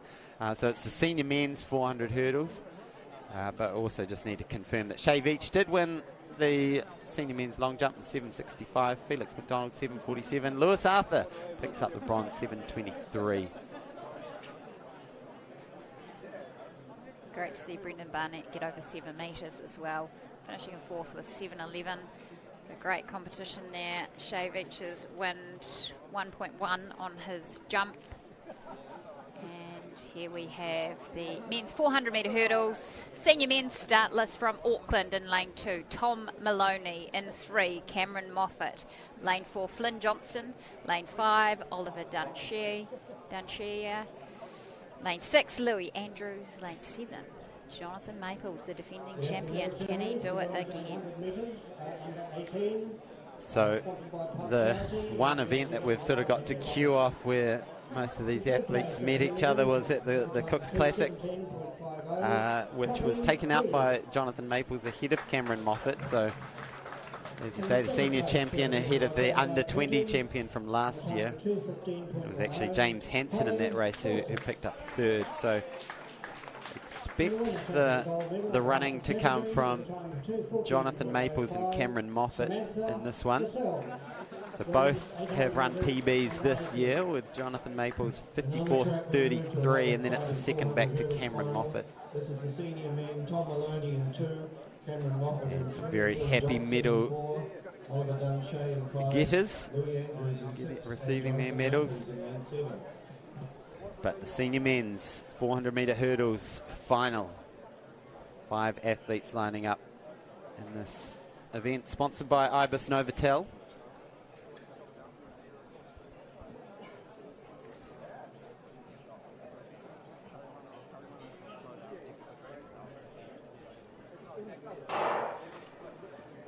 And they are away in the final of the 400 metre hurdles. We've got Tom Maloney on the inside, Cameron Moffat, Flynn Johnston, Lewis Andrews, and then Jonathan Maples is on the outside wearing the green of Manawatu Wanganui. He's the one to watch. He is over first over the barriers and looking like in the halfway stages he's got a bit of a lead, but we saw him just having to check that stride, so maybe just losing a little bit of that rhythm, but still has the lead as we have 3 barriers to go. Coming off the bend now, coming onto the home straight. Here we are, Jonathan Maples in the lead. In second place, it is Cameron Moffat. Jonathan Maples, 1 hurdle to go. I hold my breath as he clears it nice and clean. Jonathan Maples, he's going to be a 400-metre champion, and a good time too. Cameron Moffat comes through for second and third place. It looked like it was Lewis Andrews in lane 6. A great run there by Jonathan Maples, just 21, and big great PB too. Yeah, PB, which is 54.05 there for Jonathan Maples. Cameron Moffat, 56.08, and Louis Andrews, 58.29. So great running there by these 400 metres hurdlers. Nice conditions here at Newtown Park. You know, you'll recognise the Maples name. Sister Lexi Maples competed in the women's shot put. You'll see her in action in the women's hammer. And other sister Jenna Maples is on scholarship in the States. Wow. Formerly coached by Alec McNabb. Maples family. I took an Uber here with him this morning, and it was giving me the rundown of the Manawatu Whanganui athletes. Yeah. Some have been struck down by COVID, actually. Ooh, no good. So hoping everyone heals fast from the dreaded vid. Yes, it's almost seems a lifetime ago, but this time last year we were segregated into our different sections under COVID protocols. We're keeping certain parts of the athletes away from the spectators and all that, but we're out of that now. So here is the start list for the women's 400 hurdles. This is the under 20s. And we've got Jean Murray Reichert, Alicia O'Connor, Maddie Kelso Heap, Emily Jackson, Grace Wisniewski, Paige Cromarty, and Maggie Jones lining up in this next final in the 400 hurdles. And I've got to say, Sarah Cowley Ross, if you've never seen 400 hurdles close up, when you see the speed and the athleticism of these athletes, it's one of, I think, the most athletic sports you can do in terms of the agility you need, the speed, the endurance, the mental tenacity, the focus on your craft. It truly is it's the perfect meeting ground of a lot of different skills, which means for someone like Portia Bing, who's a multi-eventer, it makes sense that this would really suit her. Can apply a lot of those lessons that you learn across all the different events and apply them here. Use that athleticism, use that strength.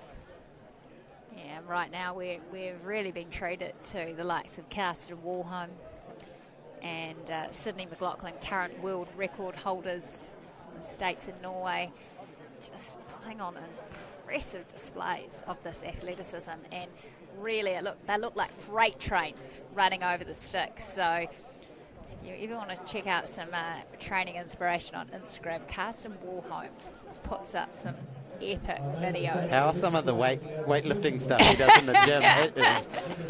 It's like he's wrestling this barbell. It's so good, it's so good. And I love his indoor facility. It just looks like he's absolutely flying around, yeah, in those cool, Scandinavian winters. Him and his coach. And here we have the official results of the men's 400 metre senior 400 metre hurdles. Get my words out. And the winner from Manawatu Whanganui, Jonathan Maples, 54.05 from Otago. And the silver medal, Cameron Moffat, 56.04.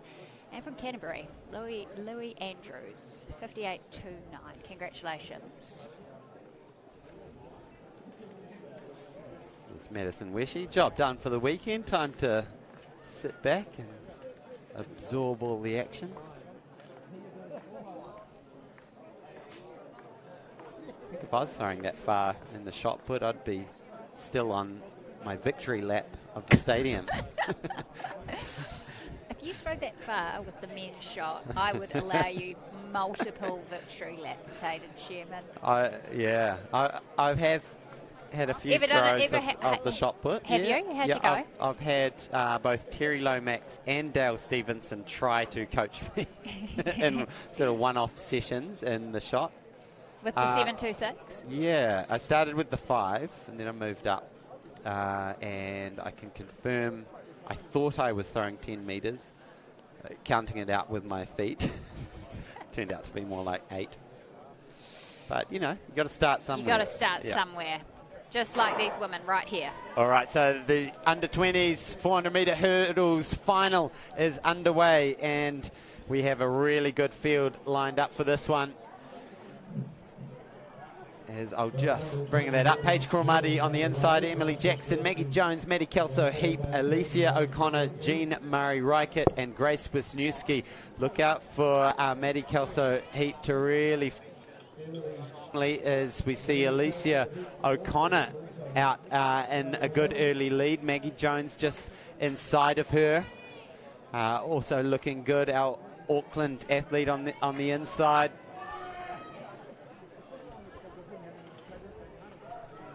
So now into the final straight, steaming away, Alicia O'Connor. She's got one hurdle to go, and then the national title will be hers.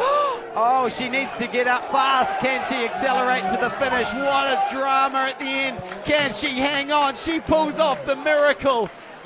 Oh, my goodness. She had it in the bag, and I almost gave her the commentator's curse as I called her over that last hurdle. But what sheer determination to pull herself off this Mondo surface here at Newtown Park and will the body on to a national title. Look at this. She's seeing the whole race flash before her eyes, but getting back up to speed. What an amazing display of strength and determination all the way to the line. Man, that is relief. That there is the international sign of relief. I like it that she didn't look behind. She just got up, kept going, and full credit to her. What a great performance. Unfortunately, hitting that hurdle, you can tell sometimes, you know, if the hurdle does get hit in a race, generally when you're fatigued, at the end of the race that happens. But Alicia O'Connor there. Oh. Wow. I gasped as you were commentating there. And she did so well as well to stay in her lane. So one of the important things is that she doesn't get up and be outside of her lane and potentially obstruct a competitor. So brilliant effort to pick herself up off the ground and claim a national title. Wow, there's so many lessons for life right there in that last 20 metres of the 400 hurdles in the under-20s. Now we move on to the senior women's, and this will feature Portia Bing, New Zealand record holder. So reading through the start list, in lane 2 we've got Georgia Whiteman, lane 3 Sophie Adams, lane 4 Lone Veal, lane 5 from Tahiti we have Heriti Bernardino, and lane 6 we've got Alessandra McDonald, and then lane 7 running on the outside, Portia Bing.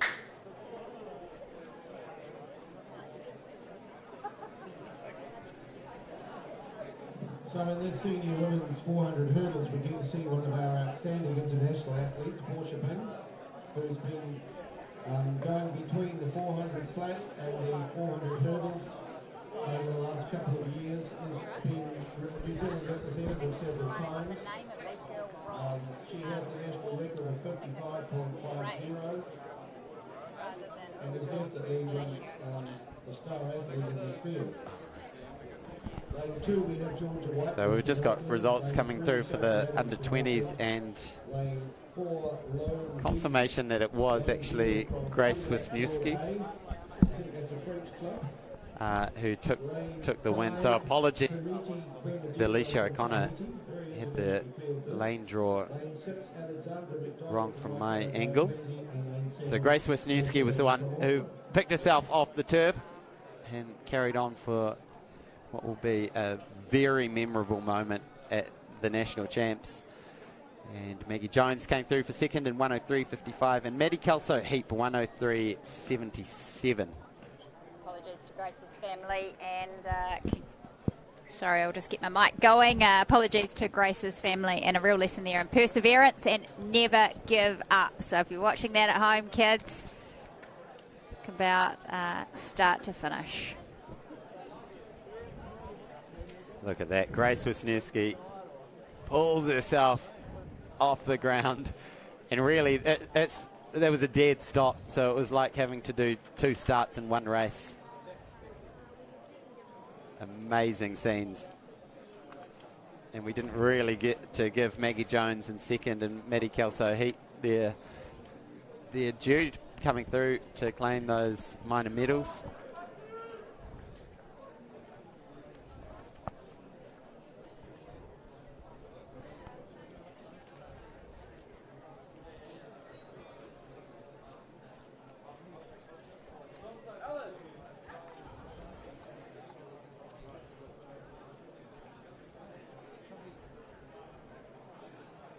So next up on the track will be the senior women's 400 hurdles.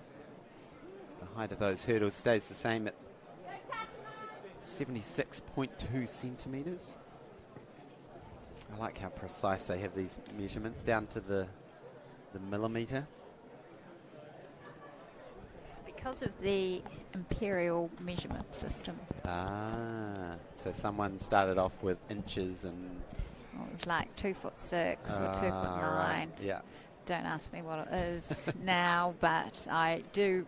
Dan is just nodding from the stream shop, but I need my husband's maths brain to work that out. I'm not going to lie to you. It sounds like 2.5 feet.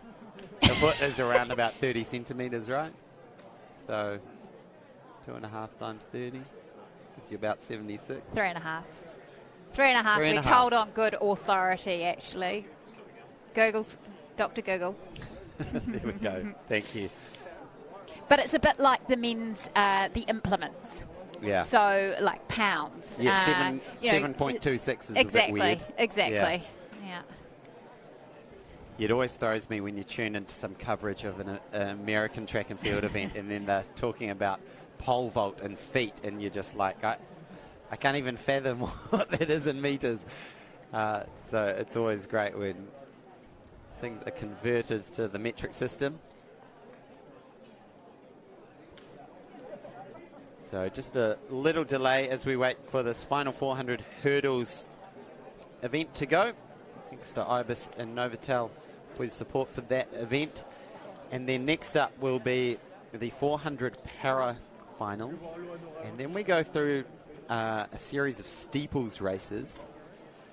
The under 16s, under 18s, and just under 18s. We'll move to the under 20s and seniors later. But then from 4 o'clock we run through the 100-metre finals. Under 16s, under 18s, under 20s, seniors. So if you want to set your alarms and make sure you're in front of your screens, at 4:45 is the senior men's final. And then Zoe Hobbs reset the New Zealand record this morning, 11:07, legal wind, yet to be ratified of course, but took her own national record and Oceania record down by 0.01 of a second. So she will be in action just before 5 o'clock. So make sure you're tuned in for those 100 finals where we find out who are the fastest Kiwis in the nation. But running through the start list once again, we have Georgia Whiteman in lane 2. Next to her, we have Sophie Adams. Then we have Lone Veal, Heriete Bernardino from Tahiti, Alessandra McDonald, and then on the outside, Portia Bing. What can Portia Bing run in this Ibis Novotel Senior Women's 400-metre hurdles final? So already, as we've come to expect, Portia Bing with the lead, jumping clear. But on the inside of her, there's some good running going along as well from Sophie Adams and Lone Veal. Making good inroads. So Portia Bing looking nice and strong, running on the outside out there in lane 7. Maybe a little chop in the rhythm there on that top bend, but she's back into her rhythm now, looking good as she comes onto the home straight. 3 hurdles to go. Here she is now with the finish line in sight. 2 more hurdles to go. On the inside of her, running really well in lane 4 is Lone Veal. But here comes Portia Bing, getting the applause from the crowd. She will claim another national title, but what will be the time? 56 something. Lone Veal coming through for second place. In third place, right in the middle of the track, in lane 6 will be Alessandra McDonald. Wow, fantastic running there from Portia Bing. Before you head down for a little interview, what's your analysis of that? Did it look like she nailed the rhythm, or maybe a few little stutters around there on the back straight top bend? Yeah, I agree with that. I think she'll take a while to get into her race rhythm, and chopping down to make the hurdle on the right leg or the wrong leg takes time. And so she'll look back at this race and look a bit at the areas where she can tidy up a bit. Her flat speed is there, but it's the race practice over this distance which she needs, and it's great to see her back out here in action in the 400 metre hurdles. So we're going to see her again, of course, in the 400 flat, but we'll send Sarah Cowley-Ross to go and grab an interview with Portia Bing. So 57.12 for Portia. So no national record for her today, but we know she's been working on her sprint speed, her flat speed across the 100, 200 and 400 this year. She's been mixing things up, working on that speed again. Like Sarah says, it's such a measured event. You think you're just sort of running and then jump when you get to a hurdle, but actually every step is accounted for, and ideally you want to keep that rhythm in place. So every metre of this track is designated to a certain stride, and that means you maintain your rhythm between each of the hurdles, so you're not jumping, you're just striding over it.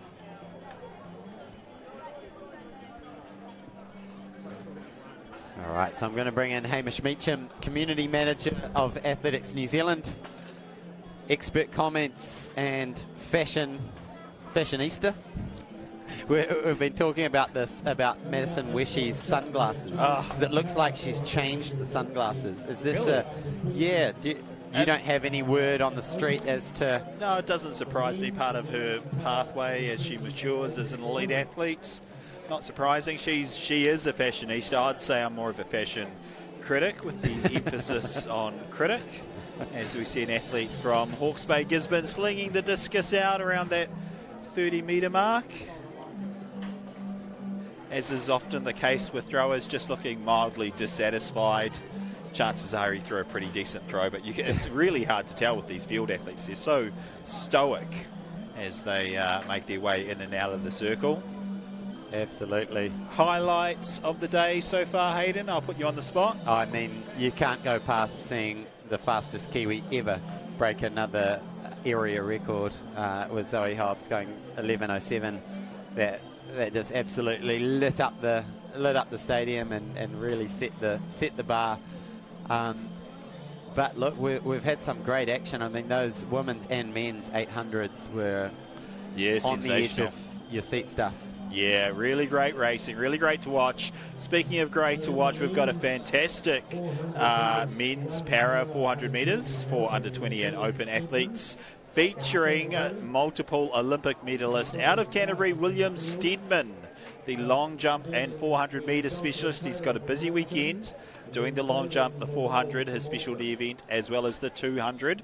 So he'll go in lane 4, aiming for a time of hopefully 55 seconds or under. In very good form, William Steedman. Joshua Taylor out of Wellington. And we're going to cut down to an interview, I believe, Hayden. Yes, Sarah Cowley-Ross has Portia Bing, the winner of the 400 hurdles. Yes, Hayden, I've got Portia Bing here, winner of the women's 400 metre hurdles, another national title and a huge number of national titles that this athlete has got.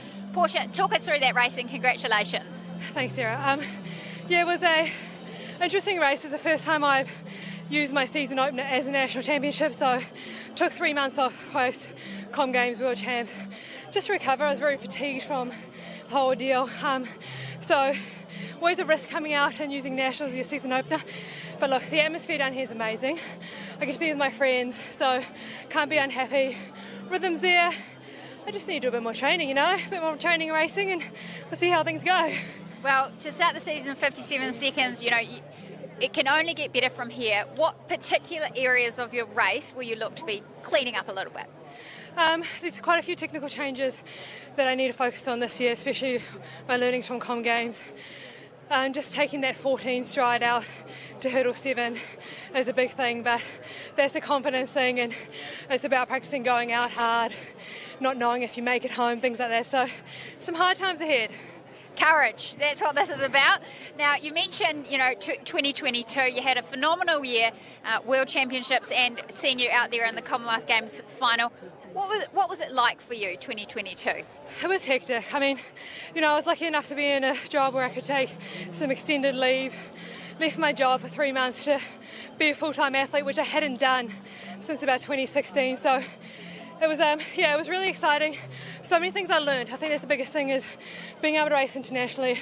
I learned a lot about myself as an athlete, how I need to run, where my strengths are, which is always interesting, because often domestically you think your strengths are, I can run home strong.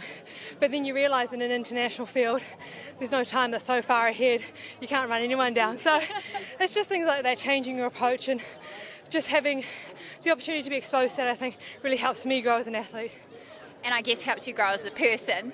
Now, what can we expect? When can we see you again over the 400-metre hurdles this domestic season? So I'll come out and do Sir Douglas, set my home track, my Takari, so I'll always be there regardless, rain or shine, doesn't matter what fitness I'm in, I'll always be there. So I'll be running out there, and then we'll kind of reassess, see where things are playing out for the season, and make some decisions on when I have the opportunity to go overseas and what I could do next. So, yeah. Now, just a comment around Zoe Hobbs, one of your training partners and friends this morning. How great was it to see her out there to a national record in the heats, 11:07 this morning? What was it like for you to see your friend do that? Oh, it's really amazing. So Zoe and I have been training together since about 2019. I always talk a lot about pushing her in the 100, and I think 100-metre runner running with a 400-metre runner really starting to pay off for her. Fitness is looking great, but overall, it's super exciting to see her do that. I think it's all the things that happen behind closed doors that a lot of athletes don't realise, especially with Zoe. Funny enough, I was already on the international scene before I started training with her, and I've learned so much more from her, just about the professionalism around being an athlete, the dedication, and just her mindset. So I've learned a lot from her, so I'm not surprised to see her succeed, but also it's actually awesome to be a part of that, and knowing that her succeeding means that there's success for me to have too, and I've got so much to learn from her, so it's exciting. Now, you did allude to that you have been around this track environment for a long time. You're an experienced athlete now. How great is it for you to come here and perform at national championships? It's always amazing. The younger athletes that are coming through. I'm lucky to have a sister who's only 18, so I do know a lot of the younger athletes through her.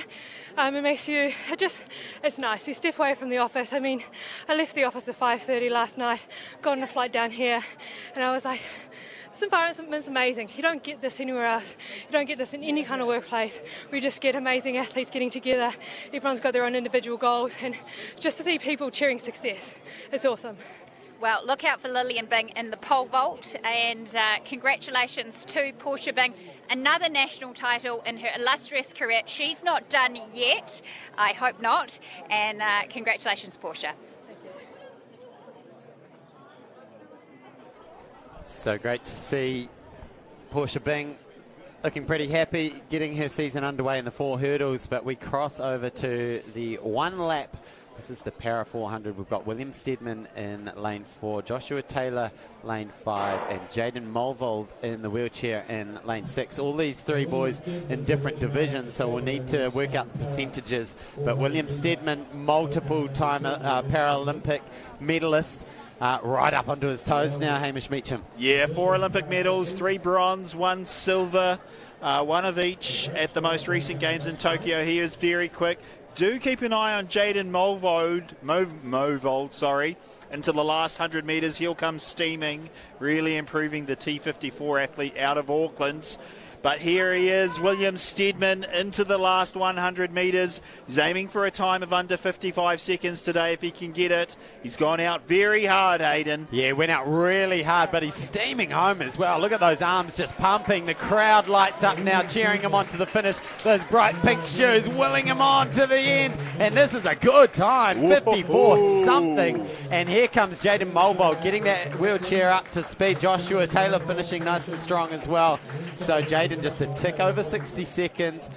Joshua about 64 seconds. So as these results come through, we'll punch it into our little calculator, and we'll be able to work out this. But looking so strong there, William Steadman. I'm really enthusiastic to see how he long jumps. This is arguably his best event, the long jump. That's where he got his silver medal at the Tokyo Paralympic Games. But great run from Josh Taylor out of Wellington. Here we go, the leader of the men's under 18 discus, Jaira Ezekia out of Auckland. In fact, unofficial confirmation, the win.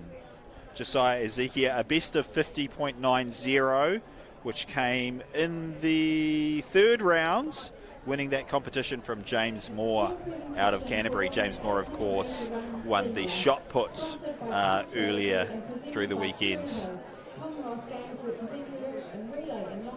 So the times come through for William Steadman, 54.56. So that's fantastic. Pretty solid. Pretty solid.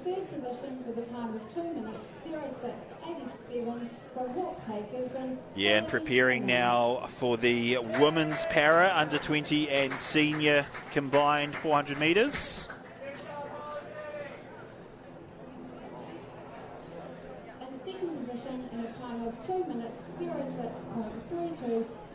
Got the athlete from Taranaki in lane 4, and outside of her, Gabrielle Wright from Auckland in 5. Sarah James from Canterbury in 6. So it's Sasha Aldazani, the T38 out of Taranaki. She's performed pretty well earlier today in the 100 metre dash, now taking on the 400 metres.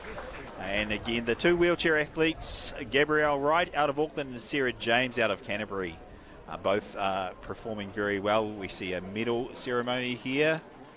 Yeah, great. The 800s, that was such a good race. So good, and great to see Wellington, the hometown team, on top of the dais. Fantastic stuff. And Kerry Hill presenting the medals, long-time legendary New Zealand coach. Coached many successful sprint relay teams, many of our fastest men and women.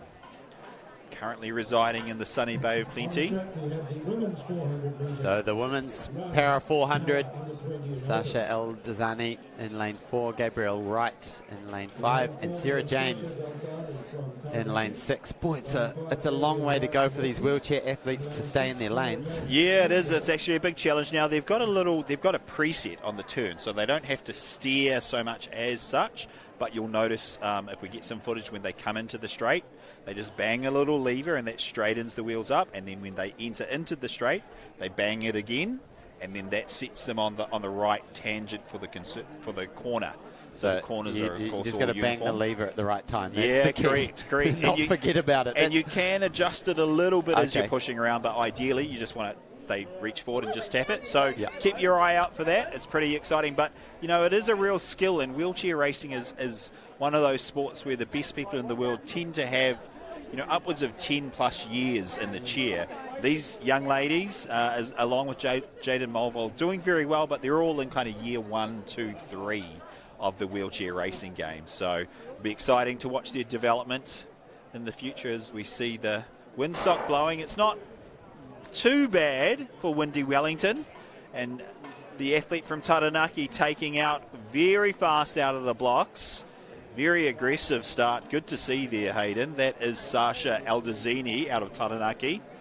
Yeah, she's off to a good start, getting up to speed, and now onto that back straight in the sunshine here in Wellington.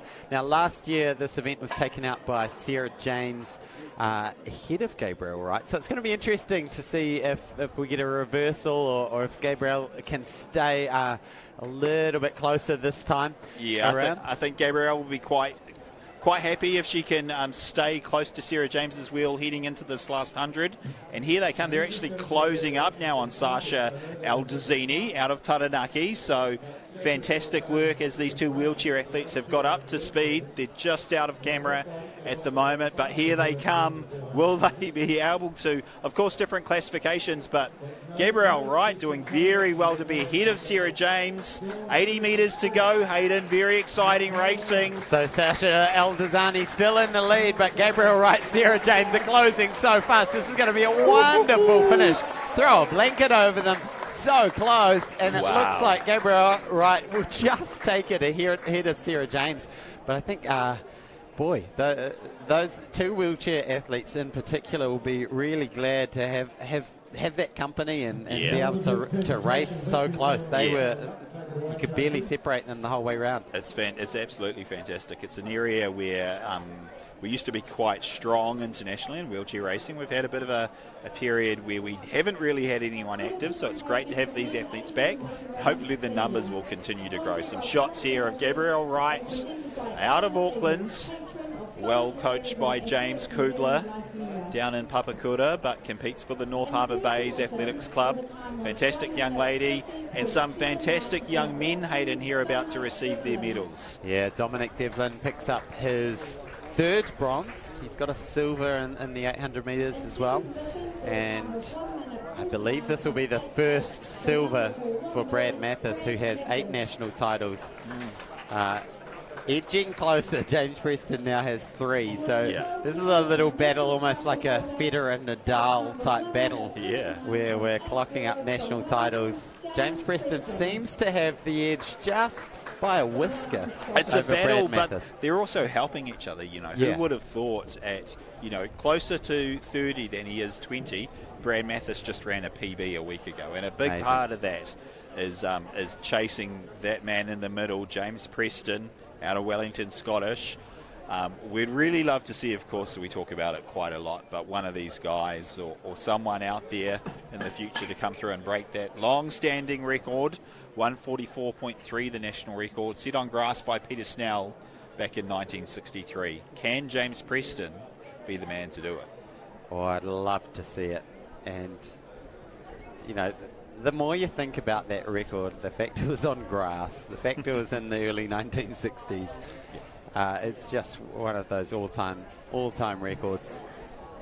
And, I'd love to see one of those two boys break it. Wouldn't it be amazing if they both broke it in the same race? That would be a dream come true. That'd be something special. Let's make that happen. Yeah. Hayden, very good. As we see some warm-up shots, so... Yeah, a bit of action happening. So this is the under-18 women's shot put. No, sorry, under-20s. So that was set to kick off at 2:30, but there's been a little delay in that. We've got a good field lining up of 10 athletes in that competition. Men's discus under-18 is going on at the moment. That's all wrapped up. Sorry, that's all wrapped up, in fact, like you said. I'll read out some results from that, if that's okay, Hayden. You go for it. Unofficially, in third place, Armani Lamalu out of Canterbury with the best of 46.03. James Moore from Canterbury, who won the under-18 shot put with a great throw of 17.17, is second in the discus, 46.33. And the win, the big man out of Auckland, Jirai Asikia, with the best of 50.90. Pretty good throwing for under-18s, Hayden. Very impressive stuff. Amazing. Yeah, and also warming up, we've got the under-20 men warming up for the high jump. And, of course, you'll see the officials setting up for the steeplechase, which is upcoming. We may go now down to soon a medal ceremony for the junior men's 800, which was a fantastic race. I'm sure you would have enjoyed calling that earlier, Hayden. James Ford, dominant as usual. Yeah, and when you look at someone like Brad Mathis, I remember when he came through the high school ranks, almost reminds me quite a lot of James Ford's dominance that he's had over the junior 800, and I'm sure James Preston and Brad Mathis will sort of be looking over their shoulder at the likes of James Ford and also James Harding, who's now based overseas. Just, you know, they're in the high 140s, but they won't stay in the high 140s for long. No, and here we see some great footage of Jackie Nasrabadi out of Auckland, currently leading the women's under-16 long jump competition with a best of 5.42 metres. Pretty great jumping. Not so good in the second round there, 4.18. Things haven't quite worked out for her in the second round, but comfortable lead so far. Jackie Nasrabadi out of Auckland leads by 50 centimetres at the moment, so not too bad. But as you know, Hayden, long jump, never count your chickens before you hatch. Absolutely. Now, earlier this afternoon we had the under-20 high jump, and we didn't get a chance to wrap up those under-20 women's results. So Jess Hendren took that out with a 170 ahead of Naomi Waite, who added a silver medal to her gold in the under-18s with a 166. Whew. And Kira McNeil 153 in bronze medal position. That is some impressive jumping, Hayden. Yeah, so Naomi Waite had a great morning this morning, 173 in the under-18s. Mm-hmm. So if she did that again this afternoon, she would have taken out the under-20s, but it's pretty hard to come back when you're pushing PBs to have much spring left in the legs. Yep. And here we see Olivia Norris spring Manawatu Wanganui, best of 4:37 in her first round. She's sitting in 6th place currently, so she'll be very keen to hang on to one of those top 8 positions, ensure she gets all 6 jumps. Of course, the top 8 jumpers after 3 rounds get another 3 additional jumps. If you're not in that top 8, unfortunately, Hayden, that's your day done. So a little bit of pressure in the long jumping game. Yeah, with a big field like this, when you've got 16 athletes lining up, exactly, half of the field is going to be culled after 3 attempts, and I'm sort of putting my phone and things down on pieces of paper, trying to keep everything, because there is a bit more wind around, and that is going to play a part in these young women making sure they hit the board well on their approach and don't overstep that mark. Now, one of the highlights from earlier today was a fantastic shot put from Madison Weshe out to 19.13 metres. We're going to go to... Yeah, just fetching a microphone as we focus in on this long jump again, but it looks like Madison and Sarah are almost ready to roll, and how good to see Madison again out over 19 metres. She just looks like she's just quietly going out about her business, getting better and better. I'll be keen to see if she interviews with the sunglasses on. They are on, and we're crossing now to Madison Weshe with Sarah. Well, I've got Maddie Weshe here, national champion in the women's shot put, 1913. Are you happy with that, Maddie? Definitely happy, yeah. Stoked and just happy to be at home. Now, we've seen you build through the season, but I understand you're in heavy training. What's it like being under load but having to compete as well? Well, for this comp, we've tapered a little bit, so I'm not as in the heavy sessions as I was for previous comps, but I'm happy to not be sore and to feel like I'm running into a block wall. Always a good feeling. Now, your range looks amazing. Your speed of release is looking great, but all building for the World Championships later in the year. What's coming up in between here and now? The next comp, there's one in maybe a week and a half in Auckland, and we're hoping to head away maybe in May to do some things overseas, and then we head over to Budapest. Game on. Now, I've got an important question to ask on behalf of my friend Hayden Sherman up in the commentary box. He's wondering, have you changed your style of sunglasses? I vary. It depends what I'm feeling like for the day. Depends on what type of shade and what shape of glasses I wear, so I'm pretty picky with what I like, but yeah, I keep to varying it all the time. He's trying to actually angle for a sunglass sponsor for you, so I'll keep him up on that game. Now, 2022 was a massive year. You came home with a bronze medal for the Commonwealth Games. What were the biggest lessons that you got out of the year? I like travelling and I love throwing overseas. I love competing with all the other women out in the senior competitions, and I can't wait to get away again to do it all over again. Now, you had your mum here today and your coach, Mike Schofield. How great is it to be at National Champs? The sun's out, the crowd's here. It means a lot to you, doesn't it? It definitely does. Yeah, having family, having my coach, just the atmosphere that New Zealand comps put on, you can't really compete anywhere else. We can't wait to see you in action in the international calendar later in the year. I'm looking forward to seeing what sunglasses you will wear. But until then, Maddie, go well and all the best in your preparation for the World Champs. Cool, thank you. There, giving us the breakdown of her win again, another national title, and look, she's booked her place to Budapest. The automatic qualifier was 1880, so she's well surpassed that. I think probably she already had that in the bag from last year, most likely. Yes, absolutely. So she'll book her spot on the plane to Budapest at the World Champs, and we have the high jump kicking off. This is the under 20. And back to the women's long jumps. This is the athlete from Manawatu, Wanganui, Juliet McKinley. She was out to 484 in the first round. Currently sitting in third place. Gets the white flag. So we'll see if she's improved on that first round effort of 484. We're into the... I think we're still finishing the second round, Hayden. There's so many jumpers. So, and it looks like they've got some pretty favourable conditions down there. Yeah, so to give you a gauge on how long this competition might take, if you've got, 16 competitors, a minute each. It's more like 2. Yeah, more like 2. So you get a little bit of it. Yeah, so you're looking at a couple of hours once you get through it. An hour and a half, maybe once you're culled down to 8 competitors. Can very much stretch out to that. And, that's only right. The officials need to take their time and make sure things are done properly. So Juliet McKinley improves 1 centimetre, so out to 4.85 in the second round. Still sitting in third. Mia Masters in second, 4.95. And Jackie Nasrabadi from Auckland leading with that big 5.42. And that's the under 16 women's long jump. A lot of these young ladies, Hayden, will be doubling, tripling, even quadrupling over the weekend, which is always great to see. Yeah. Some of the most athletic athletes. And by tripling, you sort of almost mean it literally as well. We will see some of these long jumpers triple jump. Sure, there's some dad jokes in that somewhere. Yep, absolutely. Taylor Trow from Manawatu Wanganui also up to 4.70. And here we head to a medal ceremony, Hayden.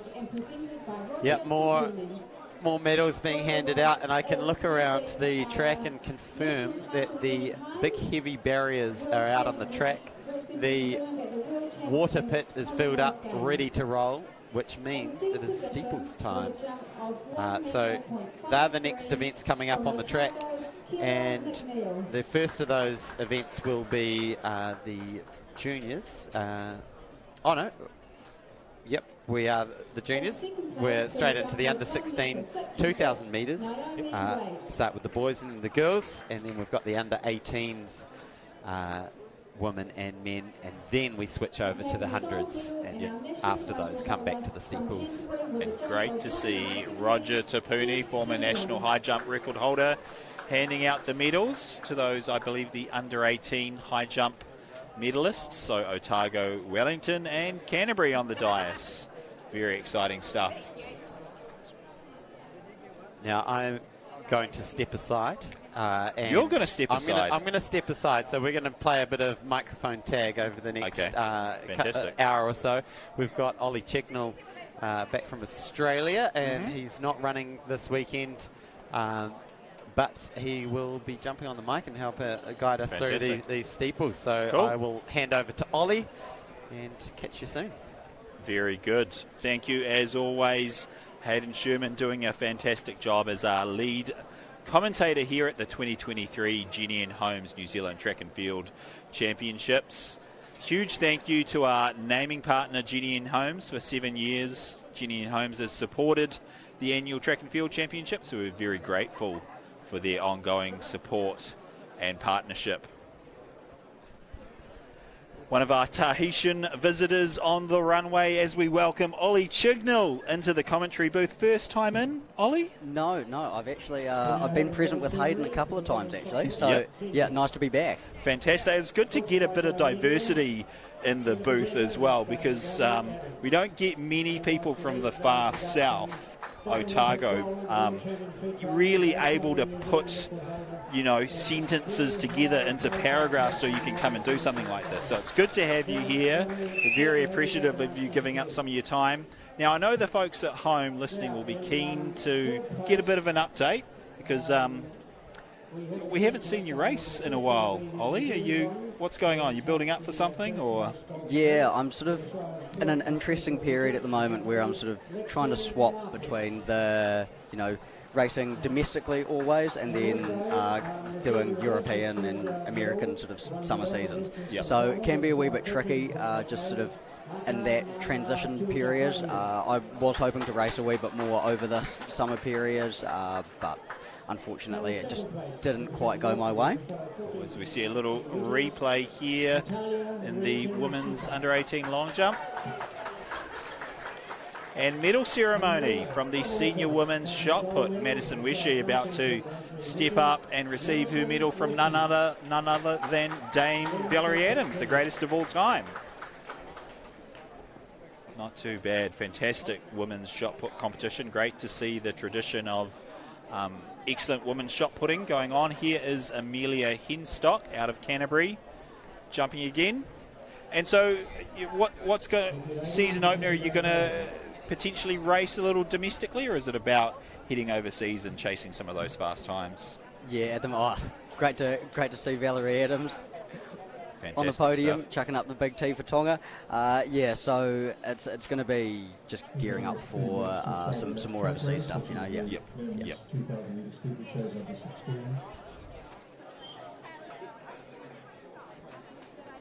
And Ollie, we've got some exciting steeplechase events ahead of us. Have you ever had a bash over the barriers? I actually have. It was. It did come down as a DNF, and that was down to my coach yelling at me at 1K to pull out. Pull the pin. Not ideal technique. As we see Jackie Nasrabadi, the competition leader on the runway. She's out to 5.42 metres so far today. Foul in the second round, not so great in the third round, so she'll be looking for to start the second half of the competition off well. Nasrabadi, aggressive on the runway. Nice little shoot there. Gets the white flag.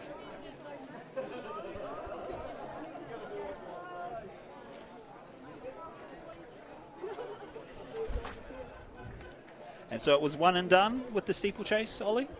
Yeah, just one and done. I think steeplechase is very much a specialist type event, and I think we will see that even when you're looking at the under-16s and the under-18s. A lot of these athletes are really starting to focus on the steeplechase as their event, and it used to be a wee bit less of an event like that. But now it's becoming much more specialist. It's like when you're seeing younger athletes get into the marathon, in their early 20s now, because you've really got to specialise early.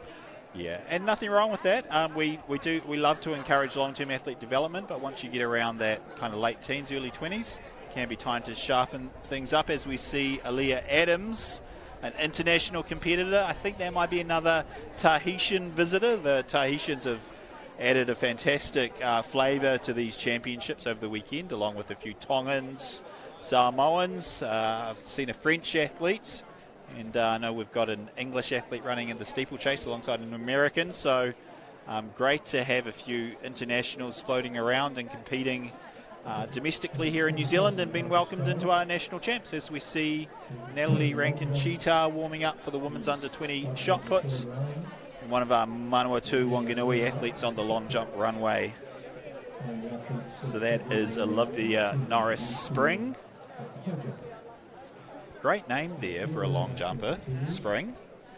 And Norris as well, because Dave Norris, of course, a long-time national record holder in the jumps, the founder of the North Harbour Bays Athletics Club. A wealth of knowledge over here. Well, I make it up as I go along. And so, Ollie, how's your training block been over the past 8 weeks? Yeah, training's been going really well. The big thing for me over this period has been just trying to get as strong as possible for World Cross. We see now that the men's under 16 2,000 metre steeplechase has started. Yeah, look, and it looks like we've got a few scratchings, which is unfortunate, but we've got an athlete from Wellington and another athlete from Southland who are into it and away, so the starter's gun missed our attention, but that's okay. We'll call the race as we see it. So we've got George Gray out the front now from Wellington. George Gray, and it looks like it's either Lucas Huia or Charlie Ford from Southland in second. Now, for those people who are a wee bit unfamiliar with the steeplechase, it is essentially just like a traditional distance race, except they have 5 barriers in front of them. Now, these under 16 boys have got the lowest height, and the 5th barrier happens to have a water pit in front of it. Yeah. And so what type of athlete do you kind of makes an ideal steeplechaser? Me personally, I'd see an ideal steeplechaser as someone quite tall, quite long, ideally being able to get over those steeples without putting their foot on it and being able to hurdle it without their head really moving up too much. Yep. So that the centre of gravity kind of remains pretty consistent. Yeah, as they exactly. hurdle. And it's the same kind of thing as when you're watching, 100, 110 metre hurdles. Their head stays very consistent, and it's all about the movement of their lower body. Fantastic stuff as we see the George Gray out of Wellington leading from Charlie Ford of Southland. So 2,000 metre steeplechase for these guys, just into their second lap. Great to see them both giving this event a go. For under 16s, a steeplechase, well, under 16s is a new category, a new age group here at our national championships, and steeplechase is not an event that's typically run in junior athletics. So it may very well be that it's their first attempt at this event. So awesome to see. And certainly George Gray out of Wellington looking very strong in these early stages.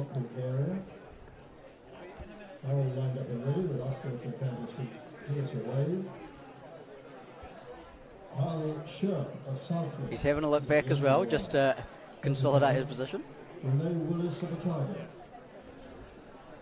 Yeah, good. And we see him mixing up his technique there a little bit. Sometimes he's jumping the hurdles. Sometimes he's putting a foot on. Both okay. Internationally, when you get to that very top end, you want to be hurdling. But for the development athlete, nothing wrong with popping a little foot on top of the hurdle. A lot of the time, it just comes down to the comfortability as well. I mean, if they've got a headwind coming down the back straight, then it might just be a wee bit nicer for them to just put a foot on, get a wee bit of an extra boost off that hurdle. And Natalia Rankin from Auckland. Thank you, and a great competition.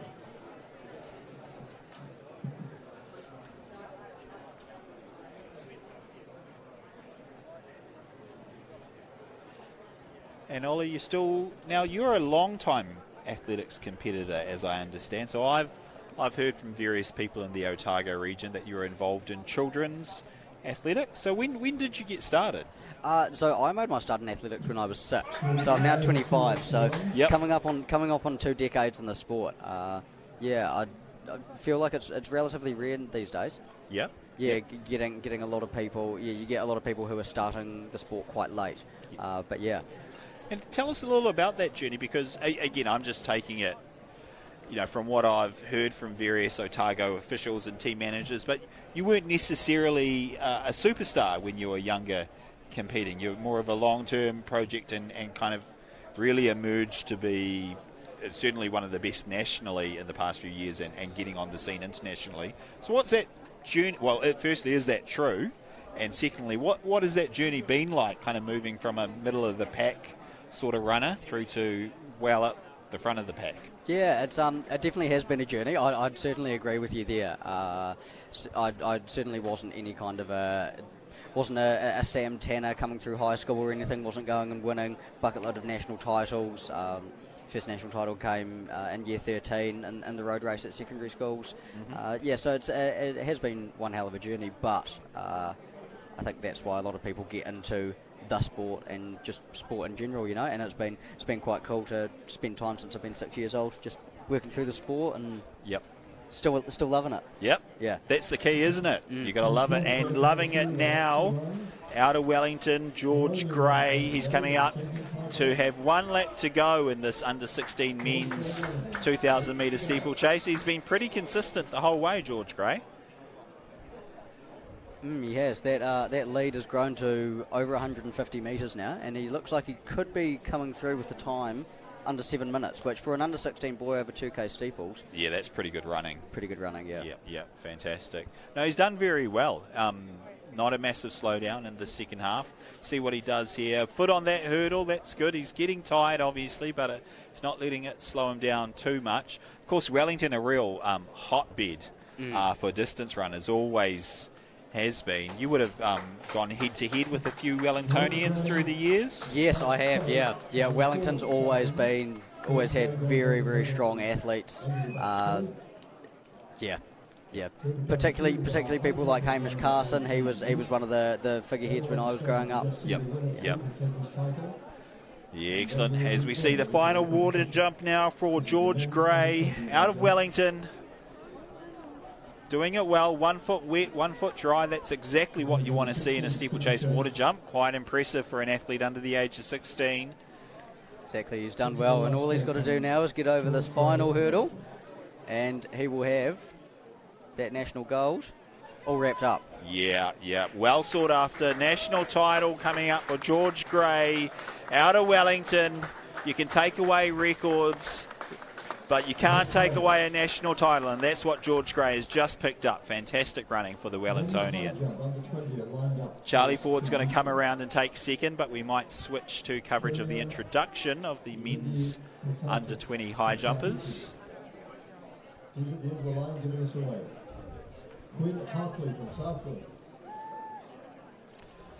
little bit of footage back to the women's high jump. That's one of our athletes out of Hawke's Bay. There's Charlie Ford over the last water jump.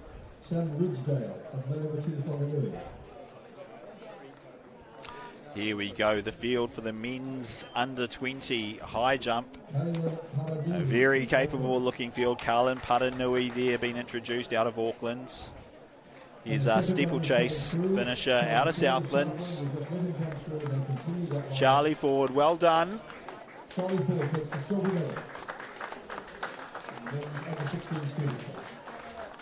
Tick under 4 minute Ks for the whole way, Charlie Ford. Good running, well done that man. Gets the congratulations from the Wellingtonian George Gray. And here we go with the field for the men's under 20 high jump at the Jennian Homes New Zealand Track and Field Championships.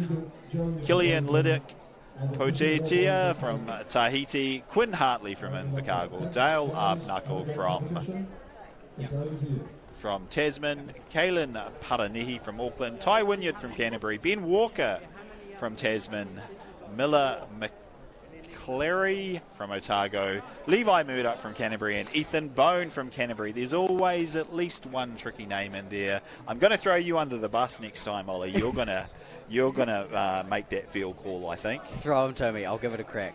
Yeah. So yeah, this men's under 20 high jump field looking very, very promising. Quinn Hartley, well over 2 metre jumper. An amazing young athlete. As we see the Cantabrian, that is Charlotte Blake rather, from Canterbury on the runway, number 322. Just enjoying a good competition so far today. In fact, she's sitting in 11th currently. This is her third jump, so she's going to need to improve 5 or 6 centimetres to get up into that top 8 and get 3 more jumps. Charlotte Black out of Canterbury. Yeah, high jump is an event that is really on the rise in New Zealand. Obviously led by your good friend Hamish Kerr. Indeed, yes. Out of Wellington, but the ladies are killing it as well. And there's a few young fellas kind of not quite nipping at the heels, because Hamish is at the very top. Yeah, unfortunately Hamish doesn't have. We'll go through the start list for the women's shot, but so we've got Charlie Sherp from Southland, Renee Willis, Targo, Kate Halley, Auckland. Naja Kumrich out of Auckland. Is this the first row? It is. We're away. We're underway with the Otago athlete getting us started in the women's under-20 shot puts. And we've also just had the start for the women's under-16. Oh, it's all happening, Ollie. Well, and we've really been stitched up, haven't we? Because Hayden and Sarah, the two professionals, have taken off, left two absolute amateurs in charge. Do you have a field in front of you for that women's under-16? Yes, I do. So we're looking at Caitlin Kirk from Hawke's Bay Gisborne, Bea Christie from Southland, Abby O'Boyle from Southland, Georgia Tucker from Southland, and Hannah Bryan from Manawatu Wanganui. So a strong Southland contingent in here. Fantastic stuff. And I do know Bea Christie out of Southland. She's doing some really interesting multiple events through the weekend. I think she's also competing in the high jump and the discus. Also a very, very keen netball player. Great to see athletes kind of going for these type of multi-events across the weekends. As we go to the official start list, as you've said, Abby from Southland, Bea from Southland, Hannah from Manawatu Wanganui, Caitlin from Hawke's Bay, and Georgia. So a strong Southlands contingent, 3 Southland athletes in this under-16 steeplechase. Well done, Athletic Southlands. Well done, Athletic Southland, the Deep South. And it looks like we've managed to get all 5 starters on the start line and off. Yeah, that's really good. That's really good. So that is 6:03. It looks like the Hawke's Bay athlete leading.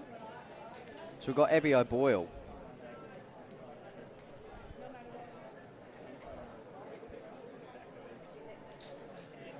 Yeah, fantastic stuff. Abby O'Boyle from Southlands leading this field. She's got about a 10-metre lead. Back to seconds. Back to the athlete Hannah Bryan from Manawatu Wanganui. And right on her heels is another of the Southland athletes. So with 3 athletes in the field, you'd expect Southland, well, statistically they're guaranteed to feature in the medals. It'll just be what colour and if they can pick up more than one. So exactly. And could we see a repeat of the women's under-20, 5,000 metres?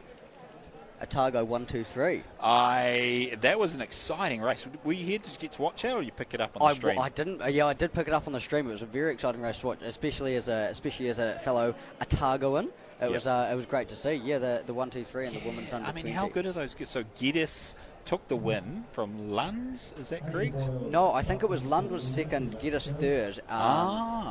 And then another Otago athlete taking a commanding win. Must be something in the water there, because that fantastic running from those 3 Otago athletes. Deep South, they breed them tough and they breed them fast. Yep, very good, very good. So we're coming through 2 laps to go now for the leaders. The field's been relatively spread out. Yeah, well, it's been spread out because of this relatively aggressive front running from Abby O'Boyle out of Southland. And still holding, it's only about a 10-metre lead, but she's certainly not looking back. She's not worried about who's behind her. She's just decided to pin her ears back and go for it.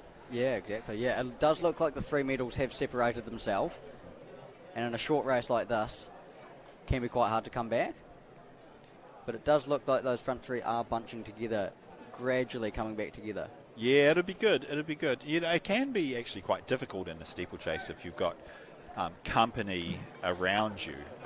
Yeah, it's very much a front runner and a leaders type of event. That's for sure. It's much more comfortable if you're out by yourself and just doing things.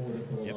So Abby O'Boyle leads from Hannah Bryan, and that is in fact Caitlin Kirk out of Hawke's Bay Gisborne, currently in 3rd place. Great stories coming out of the flood-affected Hawke's Bay Gisborne region. It's been awesome to have the athletes from that region here, despite all of the challenges that they've gone through. Very pleasing, some great stories in the women's under-18 pole vault yesterday, with Hawke's Bay Gisborne taking 1 and 2. So we see that lead, the elastic band between first and second, between Abby O'Boyle and Hannah Bryan, is just slightly stretching. It could be out to 11 metres, maybe 12 metres, Ollie. In fact, it's out to 15 metres. I think she's slightly more efficient over the hurdles, Abby O'Boyle out of Southland. So every time she's hurdling, she's just gaining a little bit of an advantage over Hannah Bryan from Manawatu Wanganui.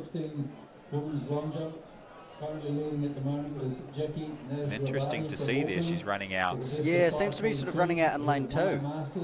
Also Auckland, 495, and Juliet McKinley from Manawatu Wanganui, 487.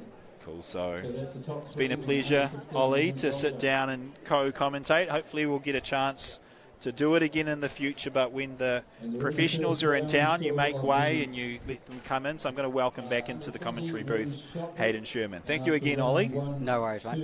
Susie Kinley has taken the lead with 1184, then Michaela Sola from Wellington with 1158, and Nadia Kumarik from Auckland 1156. So a nice close competition in the women's under 20 shot put.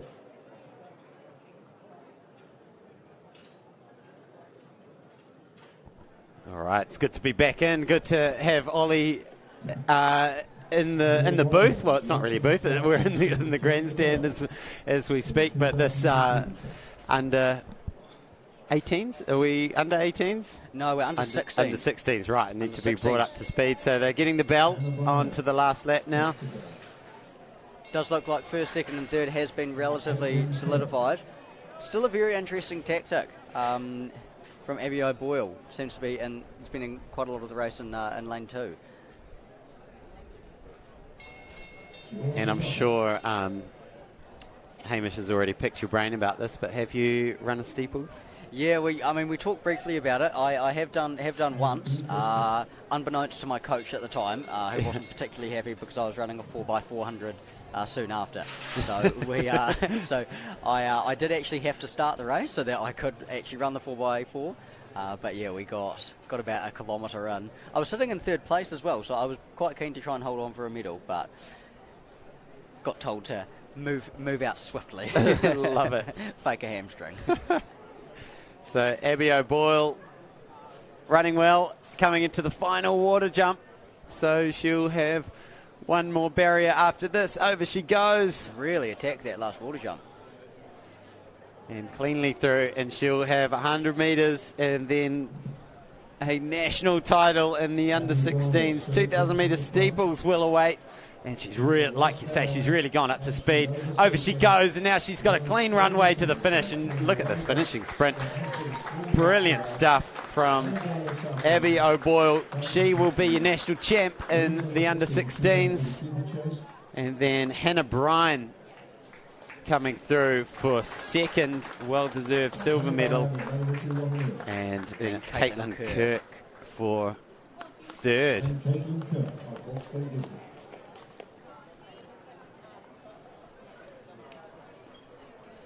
I'm a bit in the same boat as you, Ollie. The only steeples race I've run was about 5 minutes after 1,500 metres. And how did that go for you, Hayden? It was painful. Sort of the goal was to see if we could run 4-minute Ks off tired legs. It was successful, but at what cost? Yeah, and when you are tired, these barriers are pretty frightening. Yeah, they are. And the biggest issue with the steeplechase compared to the hurdles is that those things will not move. So if you go into it at pace and you hit your knee or hit your foot, very likely that you're going to either go down or really badly hurt yourself. And we've all seen the YouTube videos of the water jumps go wrong, and there's a lot of drama, and a lot goes through your head as well. You need to stay alert, but it certainly makes a distance race lots of fun.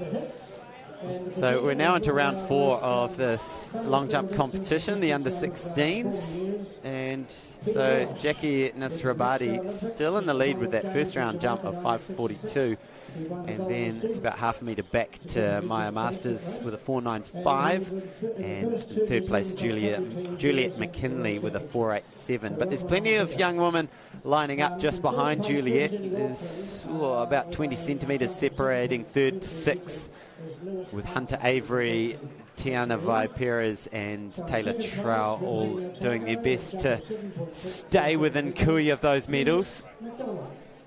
And then over in the shot put, plenty happening. So the under 20 shot is now into round 2, and leading that competition is Natalia Rankinchita with 12.31. Then Susie Kennelly with 11.84, and Michaela Sola 11.58. I tell you what, Hayden, putting all these under 16s in, putting a whole new age group in, it's just adding a hell of a lot more action, not only for us but for all the spectators. It's awesome to see. Yeah, and I don't know what the numbers compare to previous national champs, but last update we got 745 athletes. Wow. Here this weekend. Each of them bringing, some fans, some family to come and watch them, and yeah, there's definitely a good buzz around the ground. The grandstand's pretty full here. Exactly, yeah. And then you got good pockets of crowd all the way around. Now, do you want to run through the start list for this under 18s? Yeah, so we see the women's under 18 2,000 metre steeplechase. They've taken their first 100 metres and they're coming into their first water jump. So we've got Louise Brobin from Manawatu Wanganui, Mia Kane Townley, Tasman, Greta Dark, Manawatu Wanganui, Harriet Douglas, Manawatu Wanganui. Another one from Manawatu Wanganui is Courtney Fitzgibbon, Waikato Bay of Plenty, Sarah Jury, and Jessica McNeely of Tasman. So last race we saw a really strong Southern contingent, and this race we've got 4 from Manawatu Wanganui.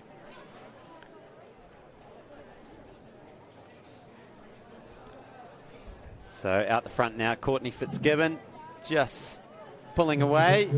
Alongside of her is Sarah Jury. Sarah Jury, yeah. Former, she is from Taranaki, my part of the country, and now based up in Hamilton.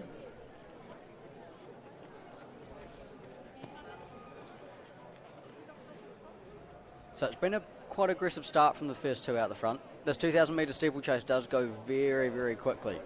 It's less than five laps because of the water jump and the small amount extra that they run each lap.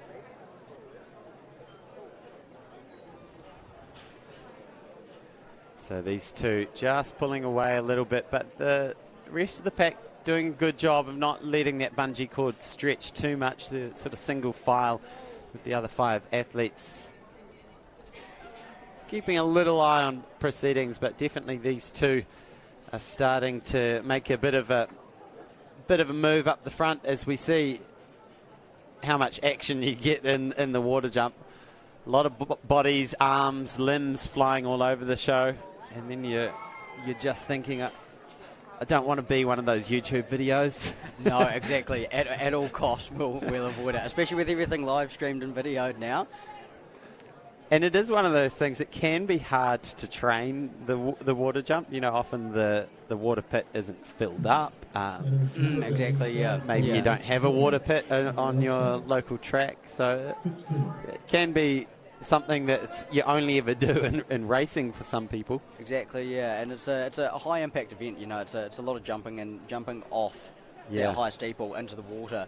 It's a lot of impact, and that's why you see a lot of stress injuries, especially in people's lower limbs. From this event. But these girls are doing great. They've nailed their first 2 laps, still absolutely charging. And we're still looking at the same 2 out front with Sarah and Courtney. So I know Sarah picked up a bronze medal at the New Zealand Secondary Schools Senior Girls Steeples. I was just looking if it was 3,000 or 2,000. It was just 2,000 metres, so she's no stranger of getting amongst the medals at a national level. And here she is mixing it up, 1 or 2. First and second at the moment with Courtney Fitzgibbon, and Sarah maybe just making a little bit of a move off the back of that water jump. As we go back to the long jump, this is the under 16s. We're down to the final 8. There's Rabati, currently in rank 1. So in the steeple here, it looks like Sarah's quite good off the water jump. So that gap sort of emerged, but now it's been taken back by Courtney. Looking at 800 metres to go with these two. You're running shoulder to shoulder. It's not something you see often, but in the steeples it can mean that you get a clear run at each of the barriers, which can be good just to sight it and then get your stride right so you're not having to chop your speed down too much. So you can do a true hurdling technique, but maybe just a little surge there from Courtney Fitzgibbon after we saw Sarah Jury make a move after the previous water jump. Yeah, maybe Courtney just applying a bit of pressure with 600 metres to go. Indeed, yeah. Very confident. It looks like quite a strong, tailwind going down the back straight. So she might have used that to her advantage. But she must be feeling good if she's willing to go twice into that headwind coming down the home straight. But she's put on a good 10-15 metres. On Sarah. Oh, and just having to reset for that one, which does happen, but Sarah knows she's got a little bit of room to play with, so maybe that was just a sign there that she's happy to settle for a silver medal, which would be a good improvement on her bronze at the New Zealand Secondary Schools Champs. But at the moment, Courtney Fitzgibbon looking really strong, just striding out now. We do have one of the Tasman athletes coming through in third. She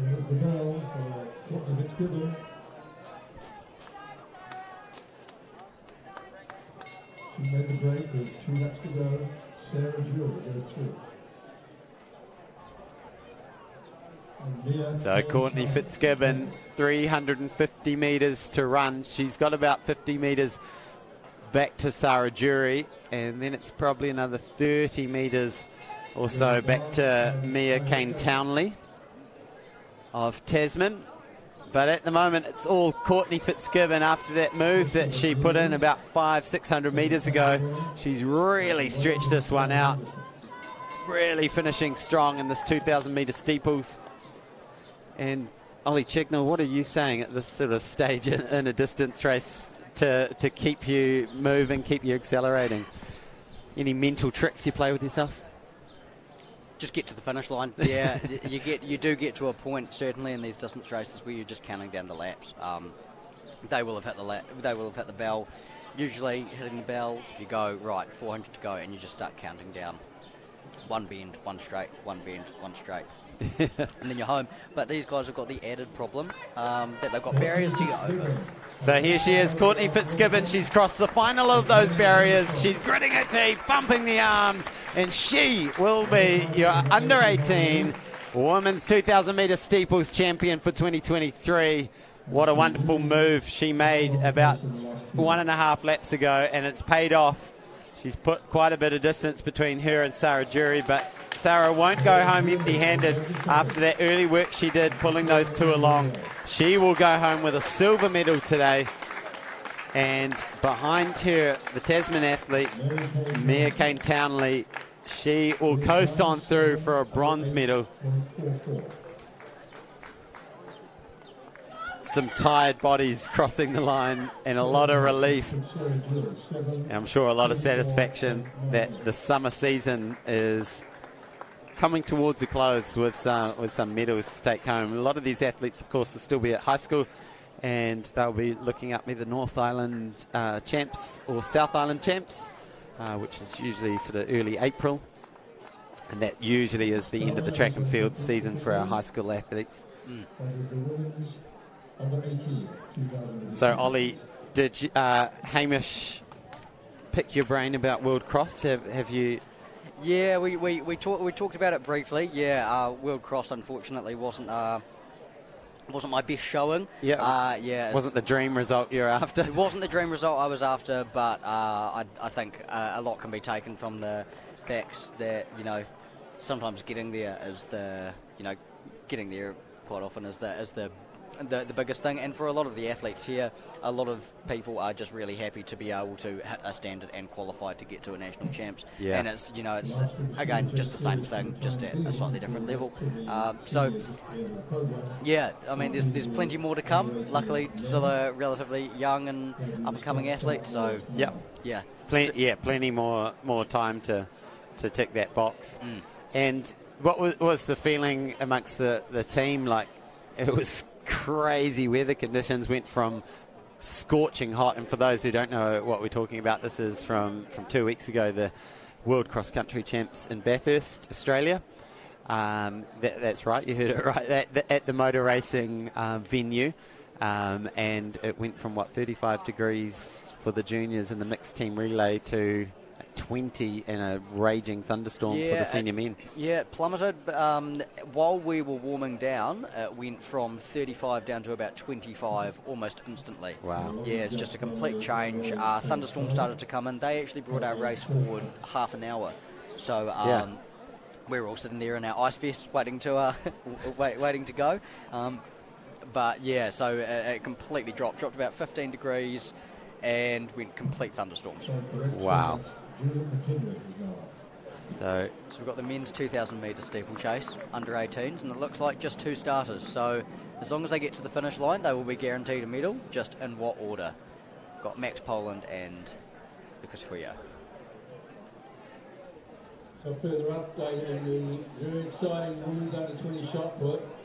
The lead has changed it again after 2 rounds. It's now very, very close clearance there in the high jump. Yeah, the bar's at 184 in this under 20 men's high jump competition. And that was Nadia Kumaric, who's featured a lot already this weekend. As Ben Walker goes clear at 184. So the bar already above a Ollie Chicknell and a Hayden Sherman. Unfortunately, yes. Funnily enough, actually, I was having a chat with Hamish Kerr this morning about if I stopped training entirely for distance and just went to high jump now, if I'd be able to jump, I think 183, because 183 is the opening height for the senior men's high jump. Right. Yeah. So it's kind of 6 foot, isn't it? Yeah, so we're looking at 12 centimetres above my own height, which he thought would be quite impressive. And he said, well, it depends how long you want to train for. Yeah. Did he seem confident that you could nail 183? No, I don't think so, no. Yeah, high jump is one of those sports where genetics do come into it quite a bit. Maya Masters in the long jump. And we are away in this under 18 steeplechase, so just the 2 athletes lining up in this one.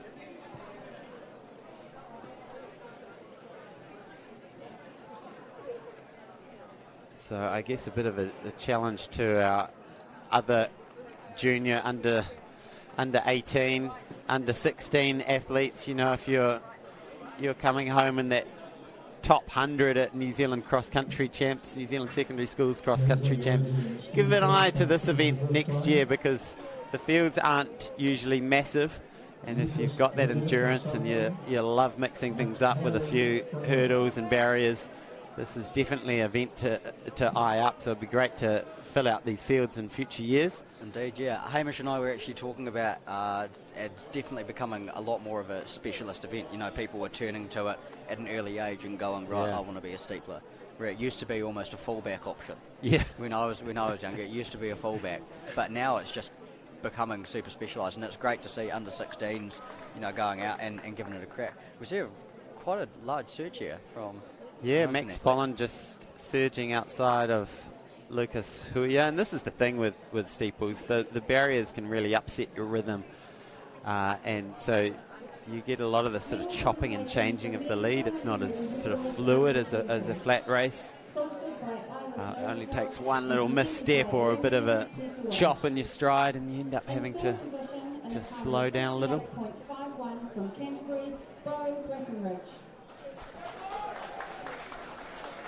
And there we go. That's the results from the 2,000 metre steeples. Abby O'Boyle taking it out 7:40, Hannah Byam 7:49, and Caitlin Kirk 7:55. And Max Polland is definitely making a bit of a move here, just starting to stretch away from Lucas Huya.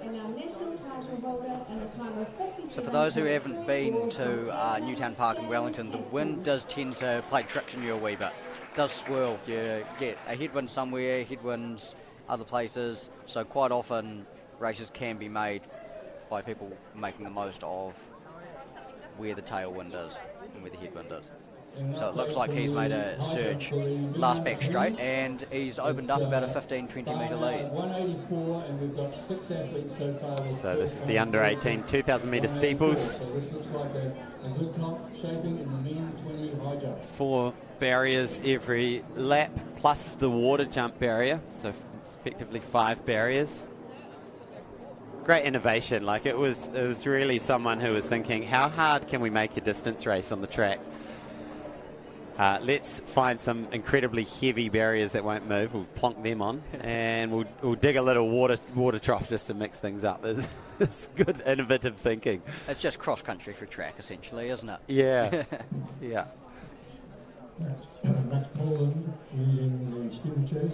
I think there are a few more obstacles that we could throw in there just to keep it interesting. Oh yeah, of course. And even watching the World Cross with the tyre chicane little alley where you had to... I tell you what, that was actually, for those people that were watching, it was a hell of a lot harder doing that than you think, yeah. Because there wasn't one direct line that you could go through, and unfortunately no one gave an inch going through there. Quite similar to when you see, you know, a high-level steeple race people... They have their own rhythm, they're coming into the jump with their own rhythm, and they are not fazed by anyone else. Their only mission is to get over that barrier and get to the next one in a good rhythm. And you know, when we watch the Olympic, the horse racing where they jump over the hurdles, they've often got these themed jumps. So you know, in the Sydney Olympics, there's a Sydney Opera House one. There's a I don't know, some other Australian icon, maybe a crocodile, a saltwater croc lying down. But I do wonder about the steeples, if we could theme the barriers, get some sponsors on board. This event's sponsored by Ibis Novotel, so maybe, you know, some miniature hotels you've got to jump over. I don't know. Yeah, mix it up.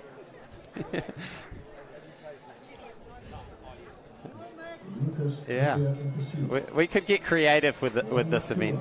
So coming through the bow lap now, Max Poland. He's come through at about 5:02. So we could actually be looking at quite a solid time here, looking under 6:30 if he can bring it home in a solid way. Sponsored by Ibis Novotel and presented again by Peter Welsh. In third position in a time of 58.29 from Canterbury, Louis Andrews. So Max Poland into the final stages now, is about 30 or 40 metres back to his competitor Lucas Huya, who's sitting in second place. But Max, like Ollie has mentioned, has set a good pace for himself, takes a little look over the shoulder, knowing that he's got the water barrier and then one more barrier to go, and there's still that about 30 metres buffer that he's got. Takes another little look. And here we go, final time over the water jump. This is key. Yes, that's a good relief. And now you know there's only one more barrier to go. And then that under 18 2,000 metres steeplechase title is all yours. Another look over the shoulder. Just focus on this last barrier. Yes, there we go. Gets the foot on, just for insurance. Love that. Here he comes. He's going to cruise across the line to win the under-18s 2,000 metre steeples. And Lucas Huya will come through for a very well-deserved silver medal. So clocking around, 3:10, 3:15 minutes per K. So it's been wonderful having Ollie in the studio to chat. We'll get him back. I don't know if you can pop back at about 5 o'clock and catch the senior and under 20 steeples as well. Mate, I will be here. Don't you worry. We'll pick your brain a bit more about distance running and how to train for this stuff as well. So be sure to tune in there. So thanks, Ollie.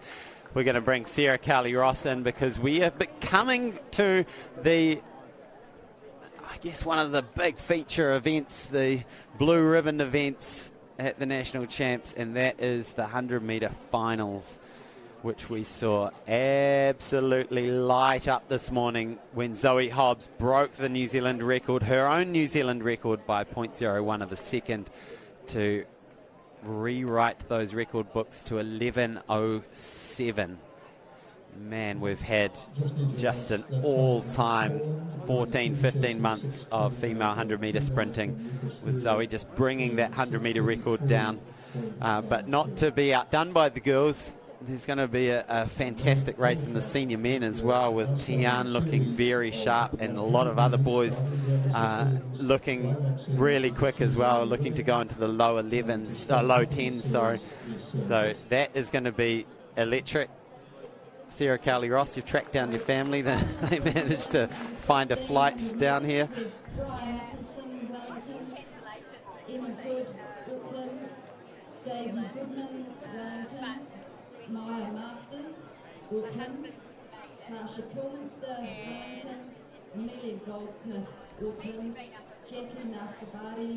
And hopefully there we go. Here we go. Yeah, I've been up at the warm-up track actually, Hayden, Nice. and the mood is good. Cool. Looked around, everyone's just going through the routines, very focused. You know, the difference between the athletes and how much they engage at this stage of their final preparation. It's always interesting to observe. Spoke to James Mortimer, coach of Zoe Hobbs and Libby Wilson. They'll be in the final shortly, but he said, yeah, it's game on. It's all good. And also spoke to Andrew McLennan, coach of Tian Wellington, and he's looking to really put the hammer down. You know, I like the sound of that. I like hammers being put down. Yeah. We're not talking about the hammer girls here. We're talking about the sprinters. And now we see on your screens at home the start list for the women's under-16 100-metre final. This is the final of the New Zealand Championships. In lane 1 from Wellington, Brian Nicholson. Lane 2 from Auckland, Emma Young. Lane 3 from Wellington, Daisy Goodman. 4, Auckland, Maya Masters. Lane 5 from Wellington, Sasha Kilmister. Lane 6, Amelia Goldsmith. Lane 7, Jackie Nazrabadi. Hopefully I've got your name right, That was Jackie. pretty good. Lane 8, Sienna Moyle. Now, Nazrabadi, she's just won a gold medal in the long jump, jumping 5:42. She passed on the last 2 rounds, so she cemented that gold medal. Now she's just jumped over to the other side of the track, hoping to pick up another medal in the 100 metres. So finishing out those results in that long jump. Jackie Nazrabadi with a 5:42 wins it. Juliet McKinley in second with a 5:05. Taylor Trower with a 4:98. So our attention will turn to these 100 metres. So here are the under-16 girls getting into their blocks for the final of the under-16s 100 metres, sponsored by Puma. Here at the Jennian Homes, New Zealand Track and Field Champs. The first of our 100-metre finals is underway. On lane 6, running really well, is Amelia Goldsmith. She's pulling away, she's moving ahead, and she's going to take the title. It's lined up for second and third, but Amelia Goldsmith, she got the good start, got up to speed, just settled into her work through those middle stages of her sprint, and closed it out. Sarah Cowley-Ross, how good was that? That was great. Wonderful to see all these young women sprinting, you know, dreaming one day that they too will be in the illustrious company that will follow, but a blanket. Look at that. For second to fourth. Good luck to our officials. We've got the results coming through for first, which is 12:54. Tailwind of 3.5 metres per second. But it's going to be a while for the officials to work out who the heck was in second and third. We know it's sort of coming around from the middle of the track, but we're not exactly sure who that was. But wonderful sprinting there from Amelia Goldsmith. Take out the win. The first of our 100-metre finals is in the books. And we skip back to the under-20s shot put, where we're now into round 4. So we've cut a field of 10 down to 8. And so still left in the competition, we've got Renee Willis, Kirsty McCarthy-Dempsey, Isabella Poor, Michaela Sola, Kate Haley, Susie Kennelly, Naji Kumarich, and Natalia Rankin-Cheetah. A lot of those women we've seen a lot before today and yesterday, so expect them to feature prominently. And here are the big boys in the hammer throw. Hello, Neil. From Auckland, Anthony Nobilo. And so we've got Anthony Nobilo, Arno van der Vesthuizen, Han Ornell, Todd Bates, Max Abbott, Phil Jensen, Cole Thompson, Thomas Waldron. So that's the senior men.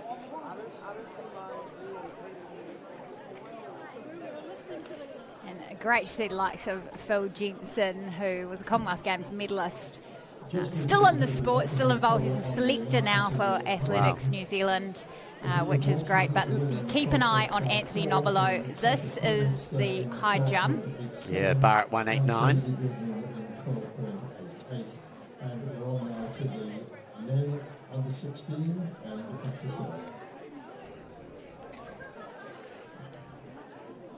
So the men's under 16 100-metre final, we have Elliot Barr, Wellington, lane 2, lane 3, Cody Hill. So standings in this under 20 shot put. Natalia Rankinchita, she's out to 14:48.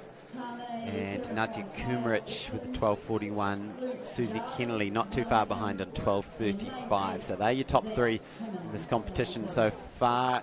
The bar here is at 189. That's Levi Murdoch. Michaela Sola, who is in 7th place with an 11:58. She's had a couple of fouls, so that one just staying inside the sector, but probably not bettering her 11:58.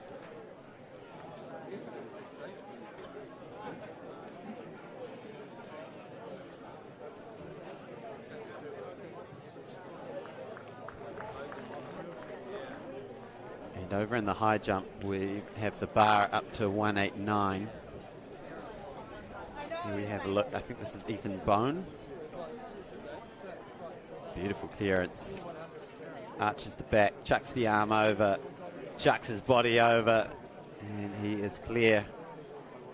And so we've got 4 athletes who have cleared 189. That's Ty Wynyard, Quinn Hartley, Ben Walker, and Ethan Bone. Dale Arbuckle has had 1 miss. Hugo Jones has had 1 miss. Kaylin Paranehi and Levi Murdoch and Killian Lydek Potatiuataha from Tahiti. Hopefully I got his name close to right, but he's had 1 miss as well. With Misha Warbours still to jump from Tasman at this height. So quite a few athletes still left in this competition. The under 20 high jump.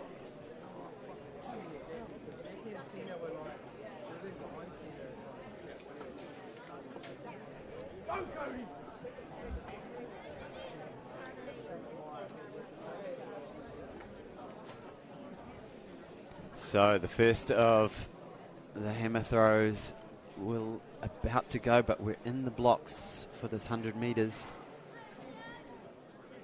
And in this race, in lane 2, we've got Elliot Barr, Cody Lawson, Owen Lamb, Noah King, Tane Kerewea-Taya, Luke Jarvis, Zach Kimmins, and in lane 4, Owen Lamb really off to a good start.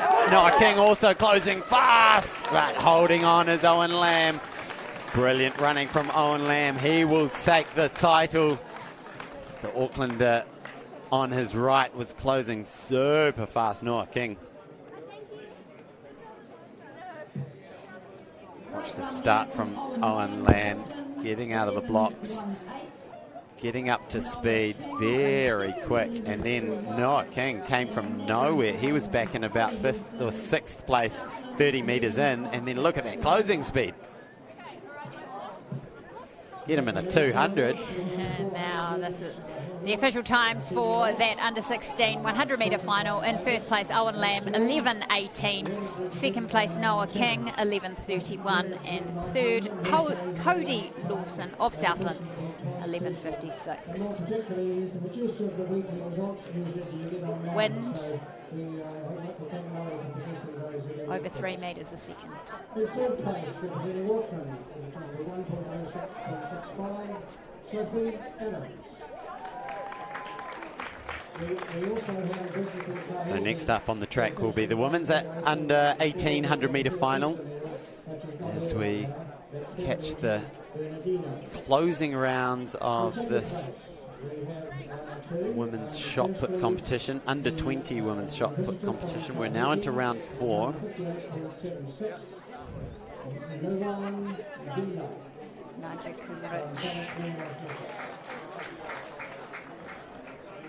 Sorry, Nadia just got 12.01, and into the circle is Natalia Arancanchita, looking to build on her lead. Best throw 14.48. Oh, that one out close to 15, but hit the tape. Signalled out of bounds by the officials. We've got a mixture of gardening equipment and measuring equipment. You can see on the podium there the place getters in the senior women's 400 metre hurdles. Portia Bring standing on top of the podium. Our competitor from France got the silver medal, but Alessandra McDonald takes the national second place. And that was the high jump. The bar is at 189. Yeah, lots of clearance coming in from that under 20s high jump. We've got 6 boys through now, so Levi Murdoch goes through. So 3 Cantabrians. Now we've basically got 4 neck and neck for first place at the moment in that competition. And do you want to run us through the start list for the under 1800? Yes, here we go. Lane 1, Maya Putuera from Waikato Bay of Plenty, from Taranaki. Tiani Kensington. Lane 3, Georgia Gibbons. Lane 4, Talia Van Ruin. Lane 5, Naeem Geed. Lane 6, Michaela Fitti. Lane 7, Alessandra Damansky. And lane 8, rounding out the field from Canterbury, Holly Gray. In the women's under 18 100 metre final. Look Quality for Talia field. Van Ruin. Yeah, quality field coming into this one. We've got the likes of Michaela Fitti coming back from her silver medal yesterday in the 200. But yeah, as you say, Sarah, Talia Van Ruin looked really good in the heats. She's run 12.14 this year so far, but we know she's capable of going a lot faster with 11.67 last year.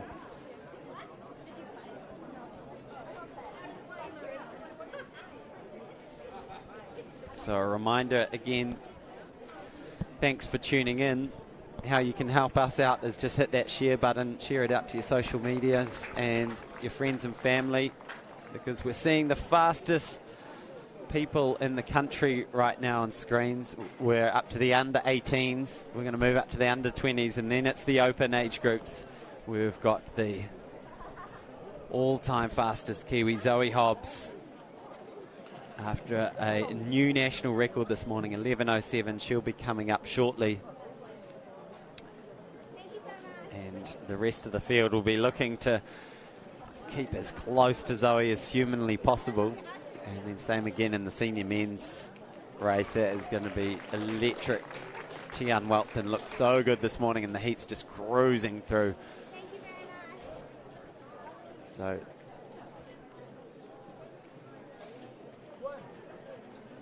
this race last year was taken out by Talia Van Ruin.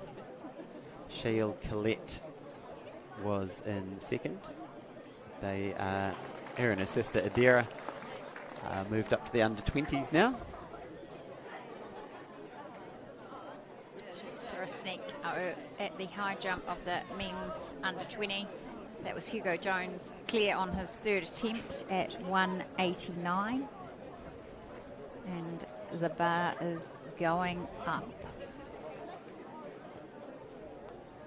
So that's 8 athletes clear at 189. We've got one more attempt from Hugo Jones. Unfortunately, Kilian Laidek Potatioata from Tahiti. Missed his 3 attempts at 189, so he will finish with a 184. But here we are getting into the blocks now in the Puma Women's Under 18 100-metre final. An update on the leading 20 high jump, the bar has now gone to 193.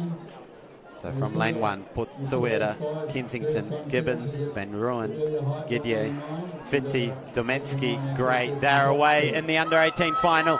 Good start there from Georgia Gibbons. From Otago, Talia Van Rooyen now up into her work. She moves away. She wins the national title in the under-18s 100 metres.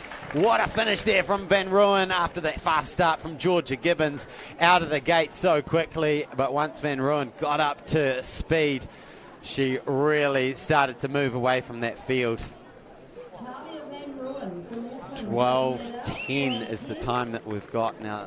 That start from Georgia Gibbons really set this race alight. It did set this race alight, and her parents is from athletic, a legacy family in this country. Paul Gibbons, former New Zealand record holder in the pole vault, and Megan Gibbons, national level hurdles, multi-eventer coaching. They're both coaching now, both parents involved, so wonderful to see Georgia have such a good race there. So cool. So Paul Gibbons still owns that pole vault Apologies. record. I think Nick Southgate, actually. Just testing my field event knowledge here. I'm going to say apologies to Paul Gibbons. Yeah, I think Nick Southgate's like 1 centimetre behind. Apologies. So in 1992 and 1997, he equaled it. Amazing. Yeah.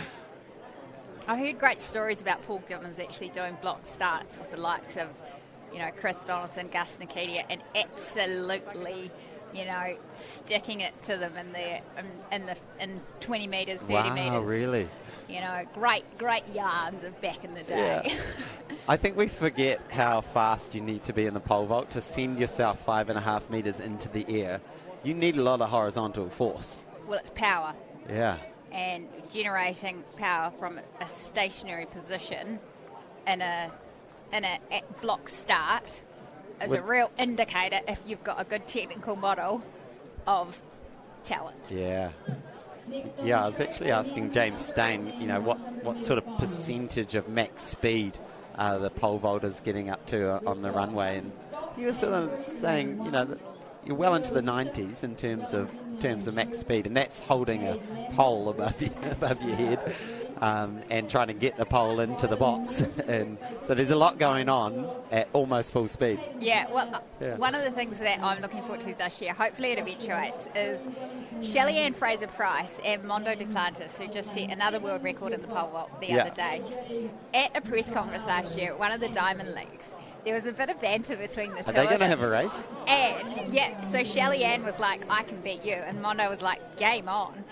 Little did Shelly-Ann know. What distance, though? 100 metres. 100? And he's run like 10.3, 10.4. Oh. So I wouldn't put it past Mondo to have a really good race against Shelly-Ann. Certainly at 60 metres, it could be quite telling. But at 100 metres, it could be quite different. Oh, that would be amazing.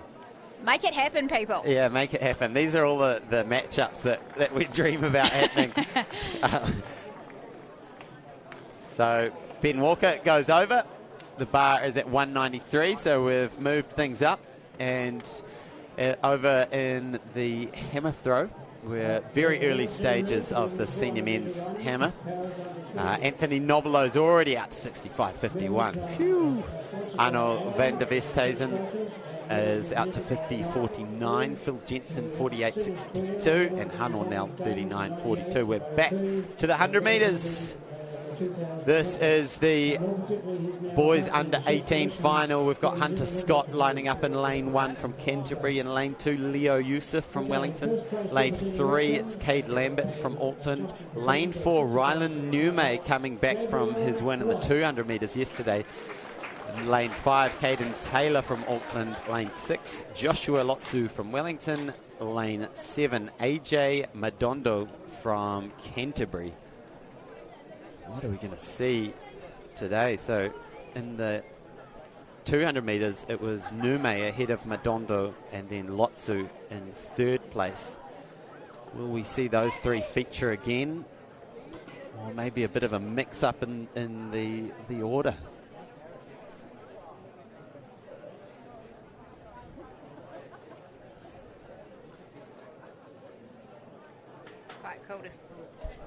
Quite cool to see these young guys going through their paces up on the warm-up field up the top of the track. Each of them warming up in their own way, and particularly the Wellington boys, they were having a little joke, but when they did a few reaction drills, the game was on.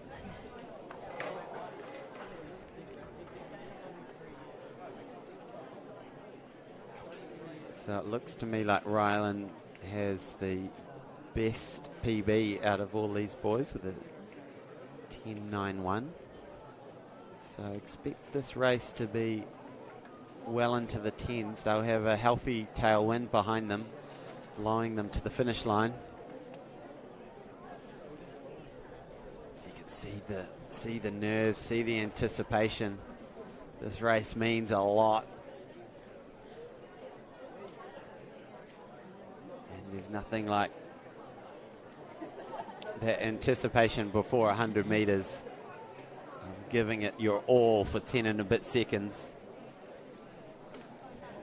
Not that I ever was able to give it my all for 10 and a bit seconds. Oh, you gave it your all for longer than that. Yeah.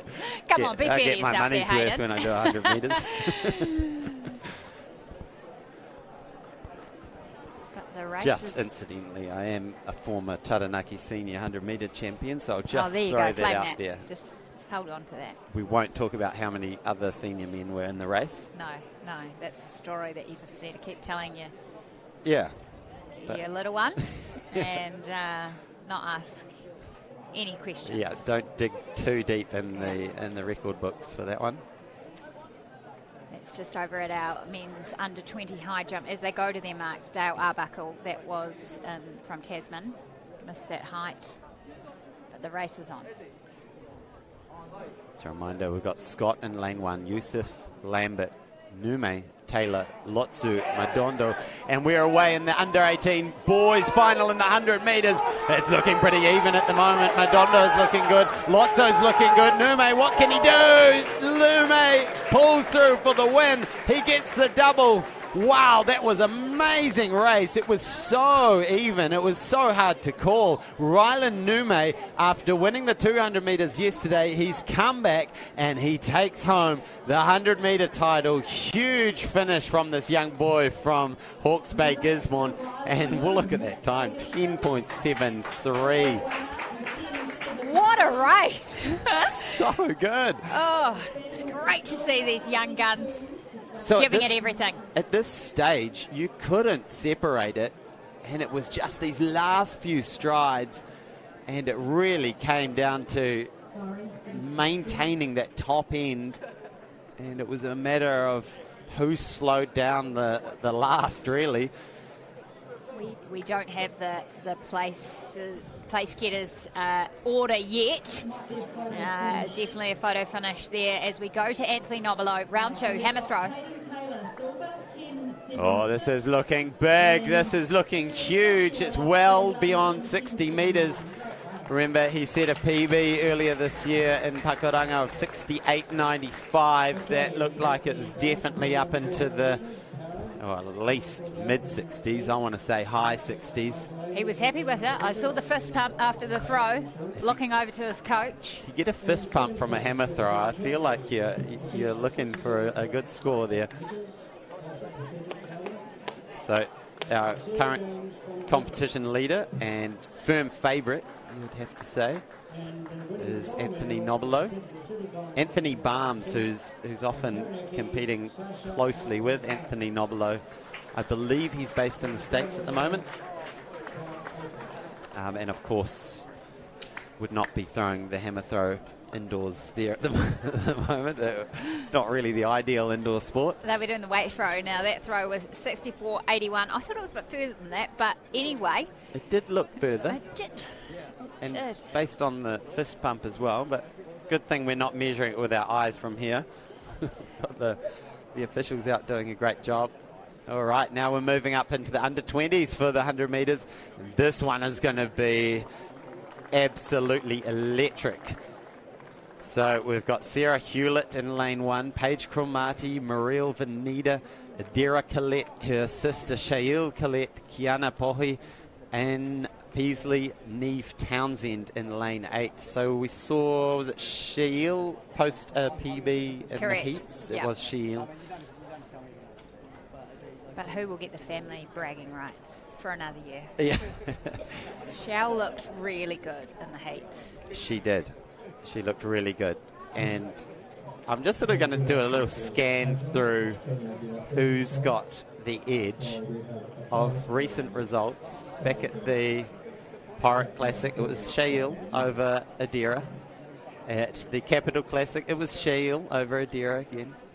Cook's Classic, Shail. So you got to say, this year so far, Shail has had the edge. This is nationals. Anything can happen at the National Track and Field Champs. And I'm sure Adira, if she's going to pull one out of the bag this season, this is the moment to do it. And what have the other girls got to say about it as well?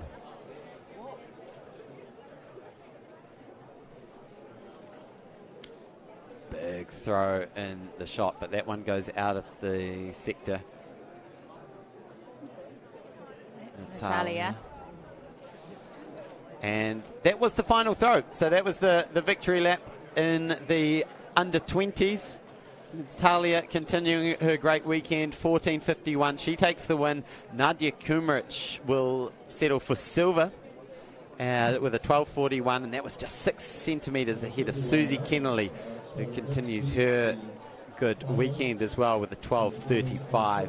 Just missing out of the medals with 12.08 was Kate Haley. So wrapping up our under-20s shot put competition as we turn our attention back to the track. This is the Puma under-20s women's 100-metre final. A very quality field. You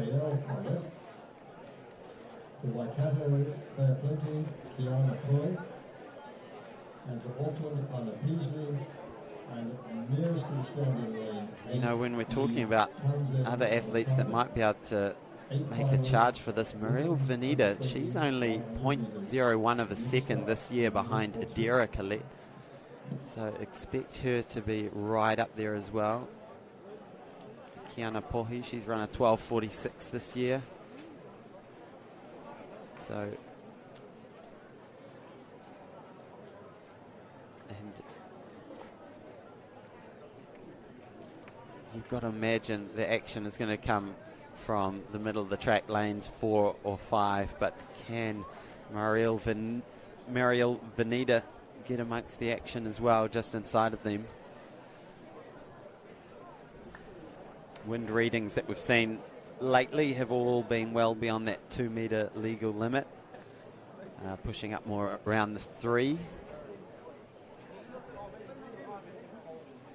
But this morning we had great sprinting conditions, warm sunshine, and just a gentle tailwind blowing them home. And that led to Zoe Hobbs picking up a new national record that I'm still coming to terms with.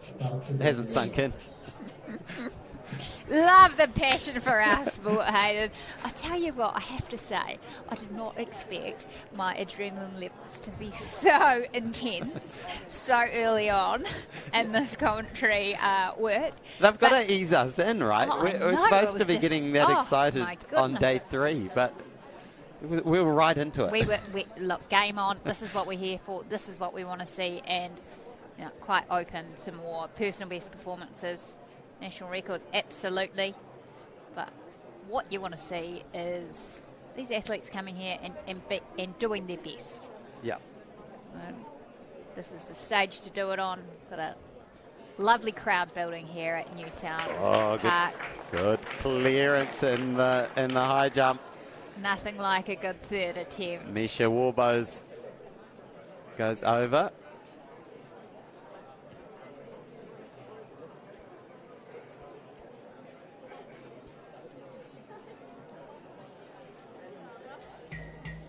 So we've got 5 athletes in that high jump competition as we go to the women's under 20 100 metre final.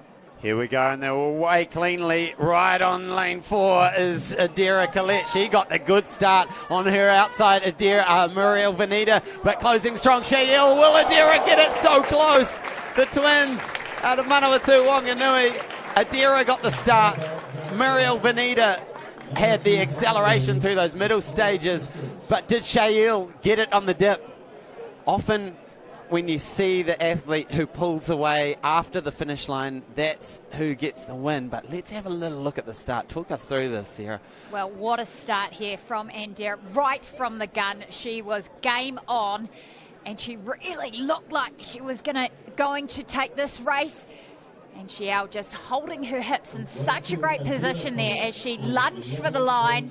She might have it. Oh. She might have it. Or do we have a draw? Well, my goodness. I mean, that frame just before the line, you're giving it to Adira. The times have come through. They've got the exact same time.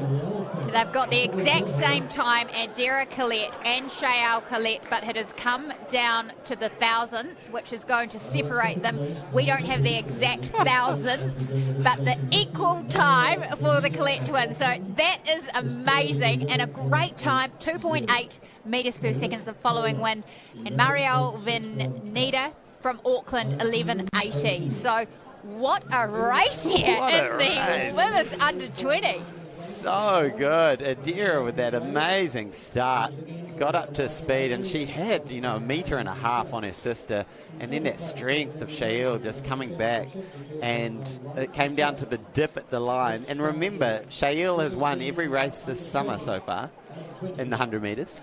But Adira stepped up when it mattered most. And I just want to say, Shael held her hips in a really good position in those final metres, which really propelled her over the line. But 11.61 confirming, given the exact same time, but Adira, gets the family bragging rights for the year. So good. You gotta love these sibling rivalries, and we've had quite a few over New Zealand athletics history. Think of Zane and Jake Robertson. Think of Lucy and Holly Van Dalen. There's something about being a twin and pushing your twin is like looking across the track saying, "I've got the same genes as me. I can keep up with them."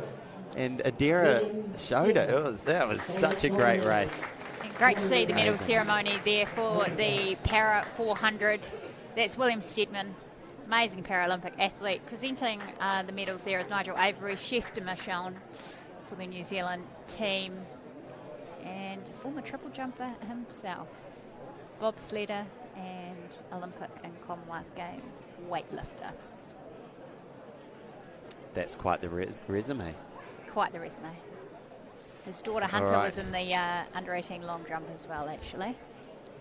Well, if you're not excited already about these 100 metres, you need to move closer to the edge of your seat, because we're moving now into the men's under 20, and then we go to the seniors, and this men's under 20 is always an absolutely fabulous race. We've got Gurpreet Singh running on the inside. There we go. One of our Tasman athletes over. That was Ben Walker. So we've got Gurpreet Singh, Miller McElroy, Tyron Trago, Marco Normanton, Ben Lambert, Sebastian Ferro, Liam Kilby, Alex Frost, all lining up in this 100 metres.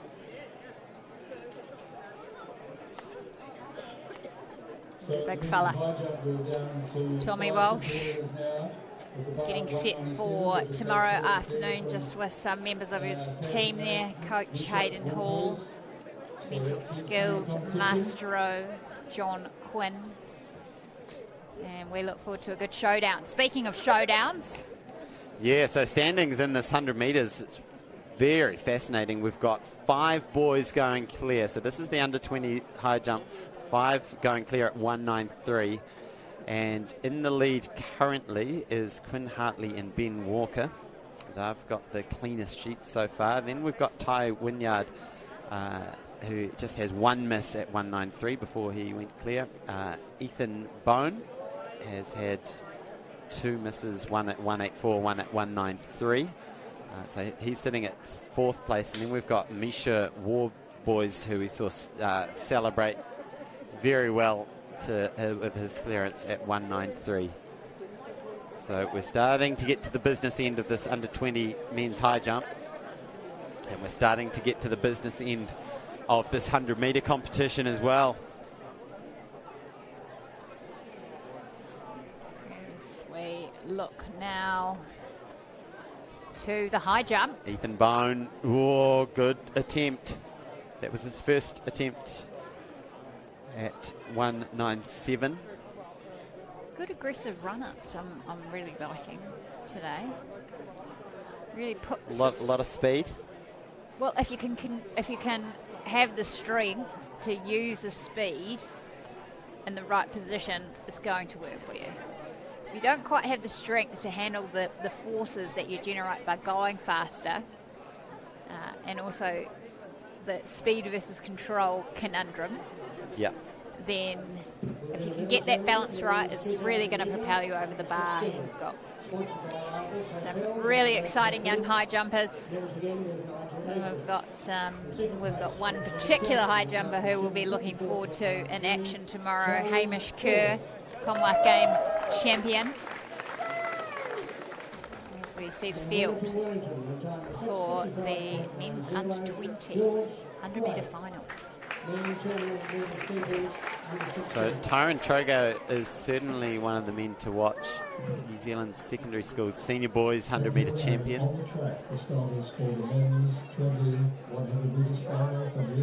This event last year was taken out by Zachary Saunders, who's now moved up into the seniors.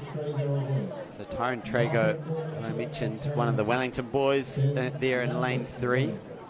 But we've got Singh in lane 1, Caloria in lane 2. Oh yes, there we go. Over he goes. Quinn Hartley, second time clearance, successful. Just a really beautiful run up. Nice layout over the bar and room to spare.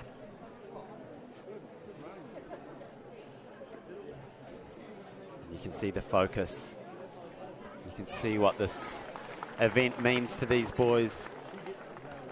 This is where we find out who's the fastest under 20 athlete in the country.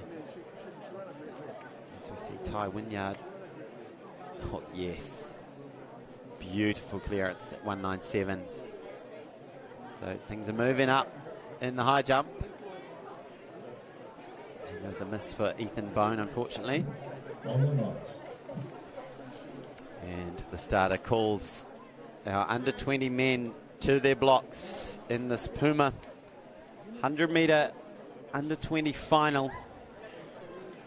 As we see the senior boys, senior men in the background going through their strides and warm-ups. But the focus now on the under 20s.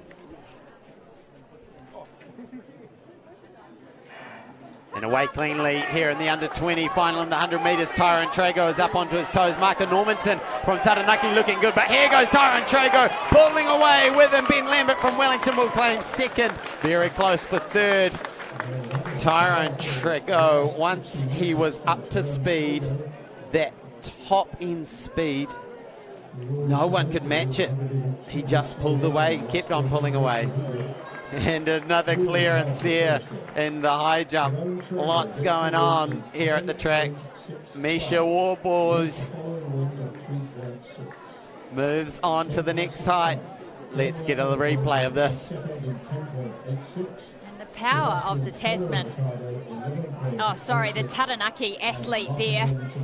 But as Trago got into his stride, great running there. His official time 10:65, wind plus 3.6. Ben Lambert 10:86, and in third Sebastian Ferro of Otago 11:06. So some great running there in the men's under 20 100-metre final. Yeah, Sebastian Ferro doing a great job to just outdip Marco Normanton, who got that good start. So it's Wellington 1, 2, and Otago 3. And then back to this high jump competition, which is getting very exciting. This is Ethan Bone's last attempt at 197. Can he do it? Yes, he's over. 5 boys move up to 201. Shaking his head. Clutch. Absolutely clutch. Yeah, that was a great jump. Look at the real aggression on the runway. Gets into a really good position at takeoff, keeps his right shoulder high, stays away from the bar, and uses that horizontal speed he's generated on the run-up once he plants to go vertical. So the height will move up to 201, which incidentally is Ethan's PB. So that's the sort of heights that we're looking at. Now, we move to the fastest humans from Aotearoa. This is the senior 100 metres. Tommy Tapuni will run in lane 1. He just snuck into this with a little Q qualifier. Cody Wilson, lane 2. He's your local boy. Dhruv Rodriguez Chico, who's been on an absolute tear this year, ranked number 3 in New Zealand. Tian Walton in lane 4. He will be the one to watch. James Guthrie Croft in lane 5. Hamish Gill in lane 6. Don't count him out. John Gerber, lane 7. And Hayato Yonito in lane 8. This is a quality field. Yes, it is. And there he is, the man who will look to really get a good time here and use this opportunity to get some World Athletics ranking points on his quest to Budapest. As we go to the under 20 high jump, that's Quinn Hartley. Over he goes, 201. And that was a beautiful piece of poetry, the quest to Budapest. I hope you can trademark that one and give it to World Athletics, because that needs to be a to be a thing. Thanks, Anus. You're a poet and you don't even know it. Oh, goodness me. So Quinn Hartley, he's clear at 201. And this under 20 boys high jump is really starting to light up now. And that is the best jump for Quinn this year. And he has done a 206 back in 2021 and then a 208 back in 2020. So he's starting to get back to that sort of form.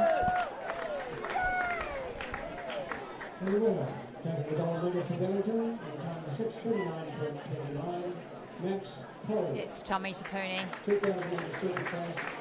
lane 1. Men's 100 metre final. Who will be crowned the fastest man in New Zealand for 2023?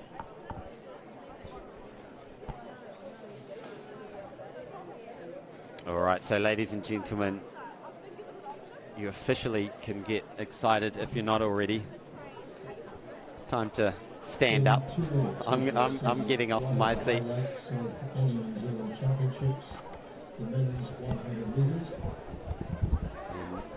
We're going to send Sarah Kelly-Roth straight down to the ground to make sure we can grab some interviews with the winners. So senior men, senior women, 100 metres is coming up.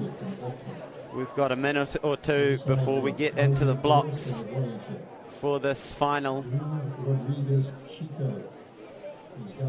We saw some phenomenal times in the heats.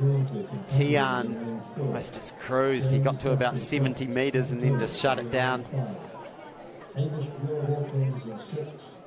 John Gerber of Otago is in 7, and Hayato of Southland is nearest to stand in lane. So a really quality field. You can't really split it much between second and about 6th ranked athletes. Is all of these guys would fancy themselves at getting amongst the medals. Hamish Gill, who had a couple of years focusing on the 400. He's back focusing on the 100 and 200. And Remember, Tian Whelpton has never won a senior men's 100-metre title. Will this be the day that he gets that title for the first time? 15 seconds, and they'll go to the marks.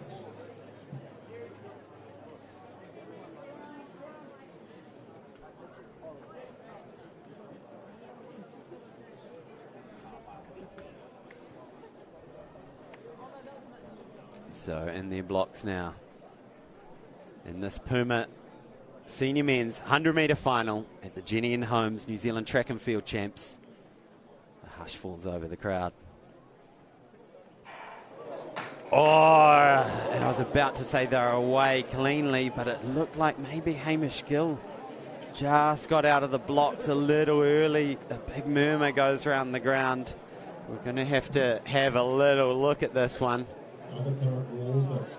So clean from Tian, but you can see on that shot, Hamish Gill there, just third from the left in the blue singlet. He moves a little bit early, and yes, you can see quite cleanly. So the nerves getting to these athletes, and unless there's some sort of protest that Hamish can do, there may have been some noise down there. So he may be able to run under protest. Always heartbreaking. Put all this work in through the winter months, all this racing through the summer, and you don't want it to come down to a false start and get ejected from the competition. So we'll wait and see what happens with the officials, if he gets the all clear to compete, and if it is under protest, then they'll go back and work it out later. And back to the high jump. The bar's up to 2:01, and we've got clearances coming left, right and centre, so that under 20s high jump is lighting up. And good news, we have all of our competitors still in their blocks, so that's great news for this competition. So for the second time, I'll run through the start list. On lane 1, we've got Tipuni, Wilson, Chico, Whelpton, Guthrie Croft, Gill, Gerber, Yonito. And we're away in the 2023 New Zealand Track and Field 100-metre senior men's final. And Tian Whelpton's up to speed. He's moving away from the field. Hamish Gill closing fast. Tian Whelpton will win. Wow, Drew Rodriguez Chico finishing strong as well. He will be amongst the medals, but it is Tian Whelpton. The moment has come to take the national title. The smile, the double thumbs up says it all.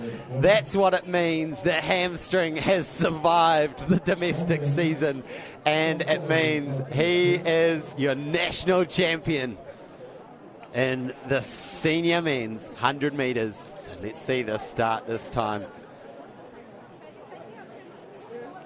Poised and out of the blocks. Look at those first few strides. He really chews up the turf, gets up to speed and powers through this acceleration phase. We see Chico just on his left running so well, and then look, oh, it's so close for second place, so is still working it out. Now times, Tian Whelpton 10.13, but the wind was a healthy 5.2 metres per second tailwind, so it won't count as a new PB and new New Zealand resident record. Those winds are far too strong, but Tian Whelpton, safe to say, he was far too strong for what was an incredibly strong opposition. So we've got results coming through. Hamish Gill at 10.31, but it looked to my eye like Chico was exactly the same time. We're going to have to break this down, but Tian Whelpton, arms pumping when he gets up to speed. He's really poetry in motion, and you can see how close it was. Neither of those athletes gunning for that silver medal dipped at the line.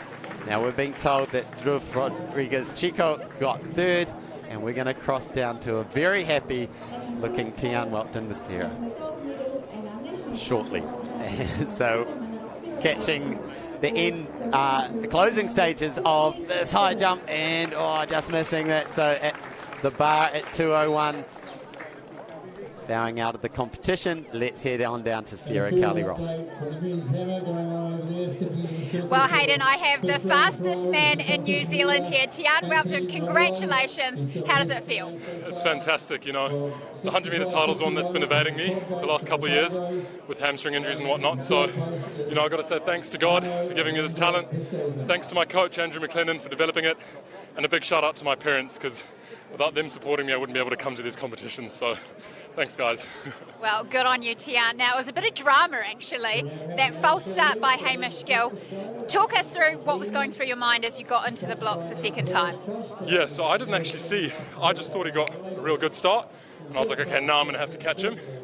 But, yeah, it's always tough with the false start because, you know, you're ready to go. You've built up to this moment, and then it's kind of like, it fizzles. So, yeah, you just got to clear your brain, reset, get back in the blocks and do it again. So, very happy. Now, the time was 10:13.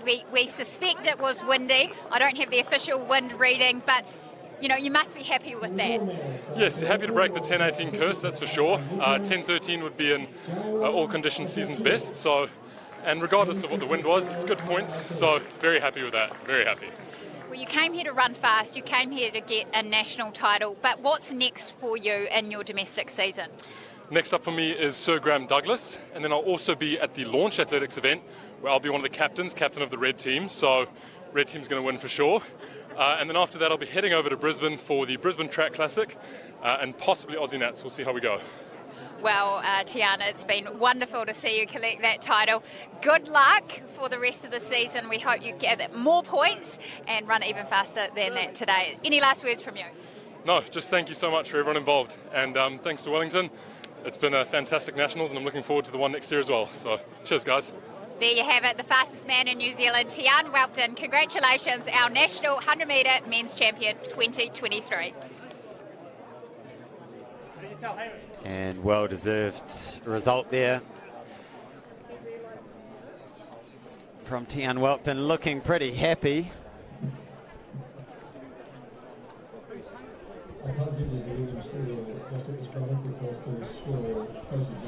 And now we turn our attention to the senior women's 100 metres. This is one of the events that we've waited a year for, to see Zoe Hobbs back in New Zealand competing at the National Championships. She's already lit up the track this morning with a new New Zealand record, 11:07. What can she do in the final? And there are some speedy women who want to stay as close as possible to her. There's the new Singapore national record holder with Veronica Shanti.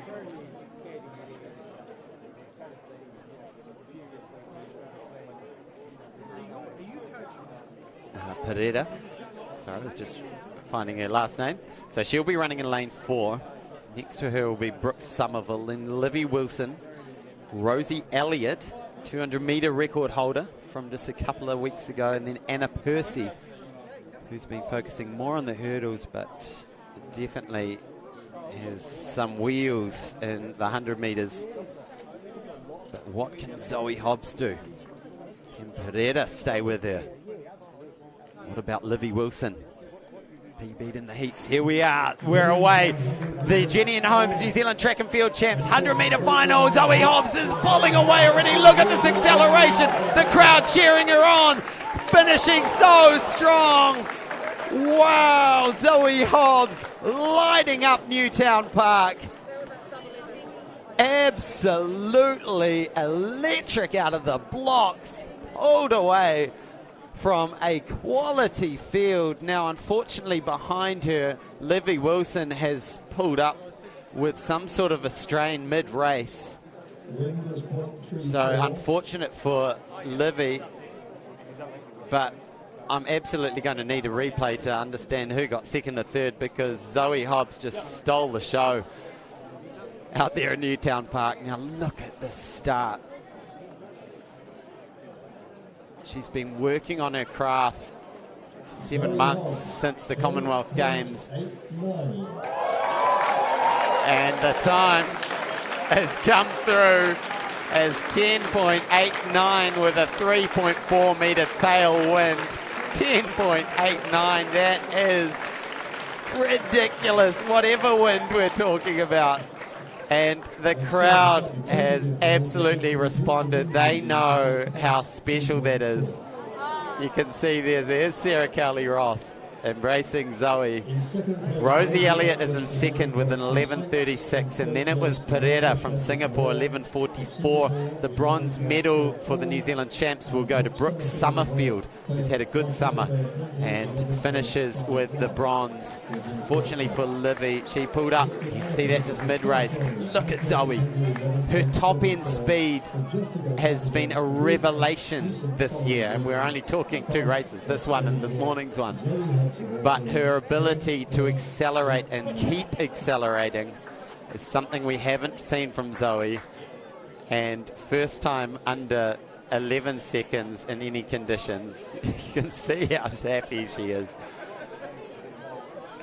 So Zoe Hobbs, she's another national champion. We're going to cross to Sarah Cowley-Ross to find out how much that meant to her. Well, 10.89, can you believe it? Zoe Hobbs. I can't believe it either. What the heck? What the heck? Now, let's just go back to this race before we unpack this a little bit, because clearly it's pandemonium here at the finish line, but how does that feel?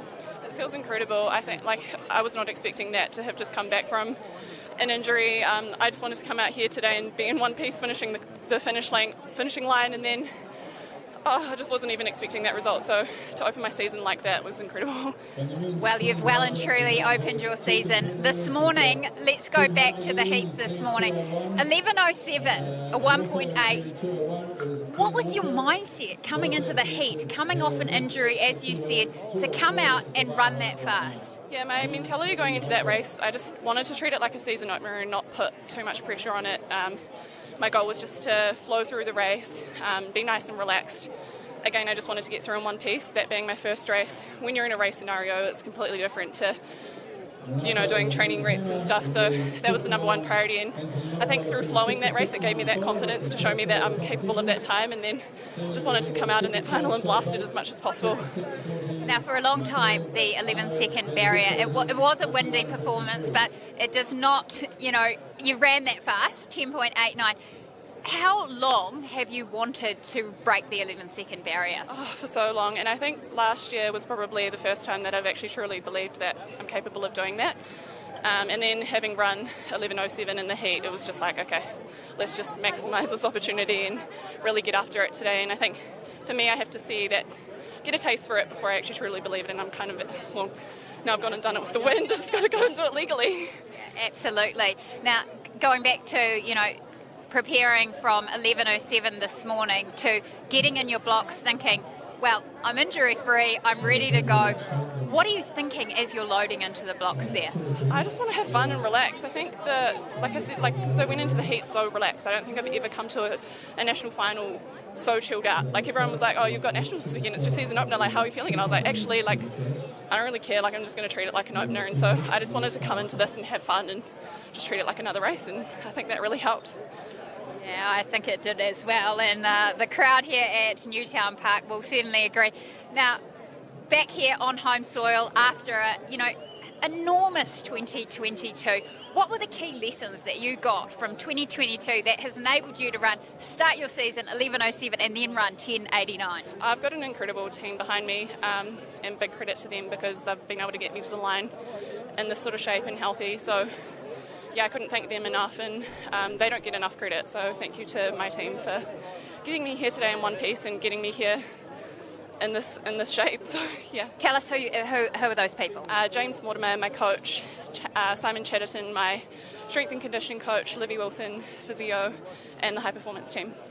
Now let's just talk about Livy Wilson, because she ran a personal best this morning in the heat. I know she's your physio, your training partner and friend, but sadly pulled up in that final with an injury. How great is it that the standard of women's sprinting in New Zealand is just on fire? Oh, it's so good, yeah, and it's so good to see Livy running a PB. Unfortunately, all season she's had headwinds, and as we know as sprinters, that's not overly favourable, so to come out here and finally have good conditions, it just shows what sort of shape she's in as well. And then Rosie and Georgia in the 200 breaking records, it's so good to see, and it really elevates all of us. And the thing that I really like is that those girls were so happy for you to have run that fast. Now, you've got some family here today. Anyone else here that you want to acknowledge? Yeah, Mum and Dad are here watching. They come with me every single Nationals. I've been coming to the Nationals since I was maybe 17. So, yeah, I mean, they've been part of my journey from day one. So, again, they're big people who have always been my number one supporters. So thank you, Mum and Dad. And to everyone watching the live stream, thank you as well for tuning in. Yeah. Well, final word, Zoe. In one word, can you put into one word what that means for you today? Happiness. There you go. Zoe Hobbs, take a bow. Honestly, that was sensational to watch. 10:07 national record in the heats this morning. 10:89 in the final. 11:07, sorry. Congratulations. Amazing. Absolutely, and happiness is definitely the word that's going around the stadium at the moment. It's been a brilliant performance from Zoe Hobbs today. To go sub 11, sure the wind was strong, but nevertheless, what a performance. So the senior men in the 3,000 metre steeples is kicking off now. Yeah, absolute scenes, Hayden. Absolute scenes in the men's and women's sprints.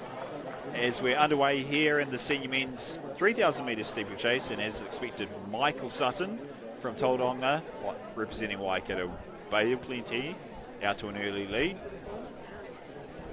A little bit of a reverberation in a headset. Got it all sorted now. Magic. Great technical team from the Stream Shop, bringing us fantastic images today. Zoe Hobbs, 10.89, absolutely manic stuff, Aiden. That must have been fun to call. Oh man, you're almost speechless, you know, as she's pulling away from some of the best sprinters this country has ever produced behind her, and just as we go to a field running so fast, it's absolutely incredible. So in this 3,000 metre steeples, we've got Matthew Arnold, Buddy Small, Darian Sorori, Ewan Vanderpeet, Michael Sutton and Brett Tingay. Yep. And Michael What's Sutton, your call with this one? Well, Michael Sutton, the mountain running specialist from Waikato Bay Plenty, coached by John Bowden out of Tauranga. He shot off to an early lead, and this is exactly how he runs. But keep an eye out on the athlete in blue. That is Matthew Arnold from Auckland, member of the North Harbour Bays Athletics Club. Alumni of Lamar University, the same university I went to, so nice. Very good multiple-time Southland Conference medalist. It'll be interesting to see if he can pull in this big 30-metre gap that Michael Sutton has built up. Michael Sutton not as smooth and efficient over the hurdles as some of the athletes in that chase pack. And also keep an eye out on the athletes from Hawke's Bay, Darian Sorori, also a naturalised New Zealander, originally out of America, boyfriend of Holly Manning, the Cantabrian looking comfortable Lan Vanderpeet. These guys all safely negotiating their second water jump. Yeah, Michael Sutton really coming out to play in the early stages. Looking back at Pirate Classic, he ran a 9:26. To my eye, it looks like he's going more like sub-9 kind of pace in the early stages. Some experienced boys behind him with Johan Vanderpeet. I think he has won the last... No, Harry Ewing won this event in 2021. But before that, Johan Vanderpeet had taken up the competition twice, and he also won it last year. So, 3-time winner of this competition. but Yeah. Michael Sutton taking it to them. Yeah, this is exactly how he runs. He's a really aggressive runner. He loves to be out in front. Doesn't bother him at all. In fact, it's something he favours. So good to see him pinning his ears back, and he's been doing some really fantastic endurance training up the hills of Papamoa and Mount Wanganui. But we see that chase pack. That's Matthew Arnold, Darian Sorori, Luan van der Preet and Buddy Small all sticking together for now, tracking behind, about 30 metres behind Matthew Sutton. Now, I did have Brett Tingay on my start list. We saw him last night in the 5,000 metres. Is he looks like not a there? bit of a scratch. That is Luan van der Preet from Canterbury, who's sitting in 4th at the moment. Yeah, it looks like Matthew Arnold is starting to inch closer to that solid lead that Michael Sutton opened up with. But it's definitely single file at the moment. Yeah, he's a well-performed athlete, Matthew Arnold. Currently employed and working for Athletics New Zealand, so he's had a very busy couple of days actually setting up for this event, running around, sorting out some of the music and signage, etc., etc. So he's doing well to even have made the start line of this event, and in fact, he's closed the gap right up, probably about 12 metres now between Michael Sutton and Matthew Arnold.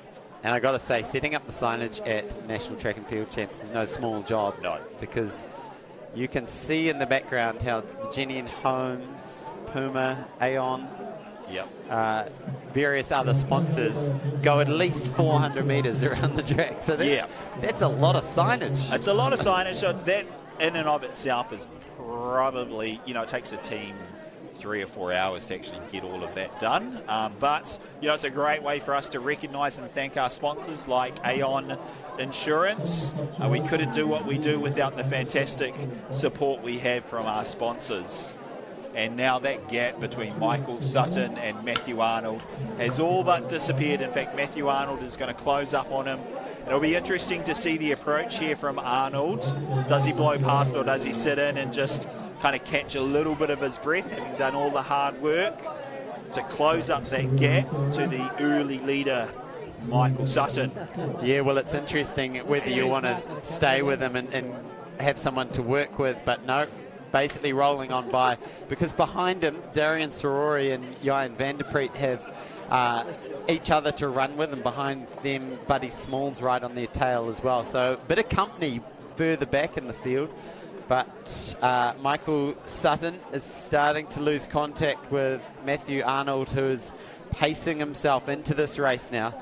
Now, we also need to just wrap up some of the action that's been happening on the infield. So just very quickly, I'll roll through the senior men's hammer throw. That was taken out commandingly by Anthony Nobilo with a 66.95, not too far off his PB. Todd Bates was in second with a 56.14, and then Arno van der Westhuizen with a 51.53 to take the bronze.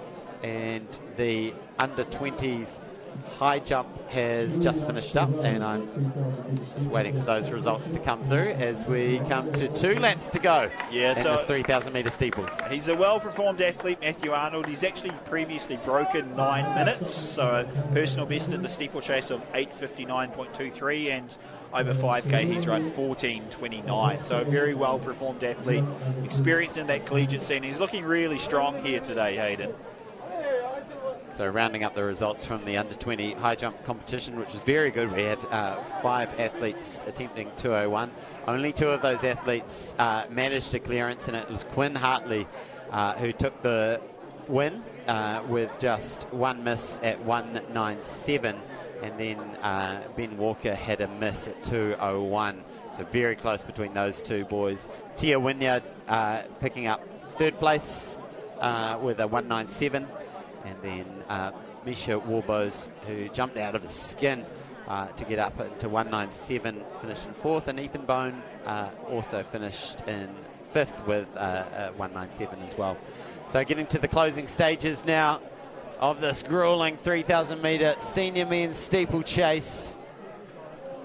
Yeah, very good running, a cagey, canny race by Matthew Arnold out of Auckland. He's now got a handy 20-metre lead over Michael Sutton from Waikato Bay B10. And here he comes. He'll get the bell here, Hayden. 1 lap to go for Matthew Arnold from Auckland. Yeah, it's great to see Michael Sutton not giving up either. There's about a 10-metre gap, but Michael Sutton staying close, and battle for third is on. We've got Jan van der Peek, who has won this event 3 or 4 times before. Can he also pick up a bronze, or can Darian Sorori hold on? Sorori looking very strong, but Van der Peek, can he race it? Knows what he's doing. I think it'll come down to hurdling, and you're right, Hayden. The gap, Michael Sutton, Matthew Arnold.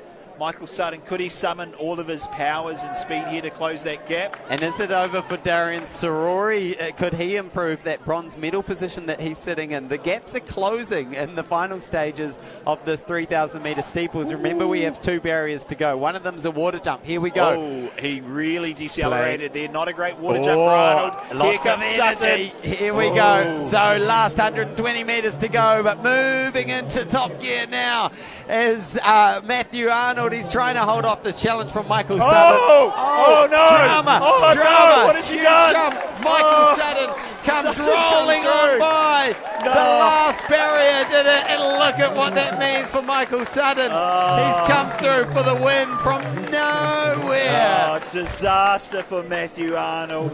Darian Sorori takes the bronze from Jan van der Peek, but Matthew Arnold, absolutely devastating stuff. He ran the race to perfection. He had a pretty rough water jump.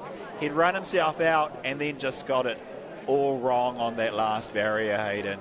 He is devastated. It's why you can never call it in a hurdles or a steeple race until you're clear over that barrier. Here's the replay, and it was all sorts of bad. Totally lost momentum. Here comes Sutton. Sutton has a little look behind. He's got it. That means to him. An elusive national title. This guy's been going at this sport for 15 years. That means so much to him. You can't begrudge the man a national title. So epic. Amazing. He got out hard from the start, and we saw, with 400 metres to go, he was hanging tough. We thought that Matthew Arnold had put in the winning move, but anything can happen at the national champs. Yeah. And we just saw it. He was looking pretty comfortable. What it shows, Hayden, is he had absolutely run himself out. He had run himself totally into the grounds and just got the timing all wrong leading into that last hurdle. He'll lay in bed thinking about that potentially for years to come. The national title that missed away. And here are some official results to hand. These amazing results from the women's senior 100 metres. Take it away, Hayden. Zoe Hobbs, 10.89. Now, what we don't have on that screen is the wind readings. They were up 3.5 from memory. 3.4. So 3.4, so beyond the legal limit, but nevertheless. Rosie Elliott coming through for second. We're going to see more from her, of course, in her favoured 400 metres. But Zoe Hobbs has given this crowd an absolute treat. And, I've got to share the story of when I watched the Commonwealth Games with Zoe Hobbs in the final with my daughter, my 7-year-old daughter.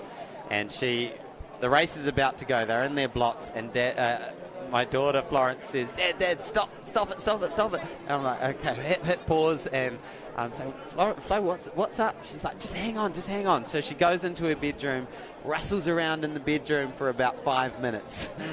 She comes back with an A3 poster saying, go Zoe, with a big picture. Comes back like, now we're ready. And so, Zoe Hobbs is inspiring the next generation of athletes, and I'm sure there's lots more girls around our nation, just like my daughter, who are looking at their screens and saying, wow, a Kiwi girl from Stratford and Taranaki can do that. Maybe I can do something with my athletic endeavour as well, whatever that might be, whatever your race might be. Yeah, and there's no athlete, athletics is a heck of a tough sport, and no one is destined for success. You have to work for it, and no athlete has worked harder and more consistently than Zoe Hobbs over the past 4 years. Only now she'll be getting the national coverage and press she deserves, but really she's an overnight success 10 years in the making. Yeah. She's been doing the hard graft under her fantastic coach, James Mortimer in Auckland, and I mean, it's great to see these results. I believe, Hayden, a legal sub-11 time is almost inevitable for Zoe Hobbs. World finals, maybe even Olympic finals. She is that good. It's very exciting stuff. Sir Graham Douglas meet coming up in March. We need to book that in because nice warm night in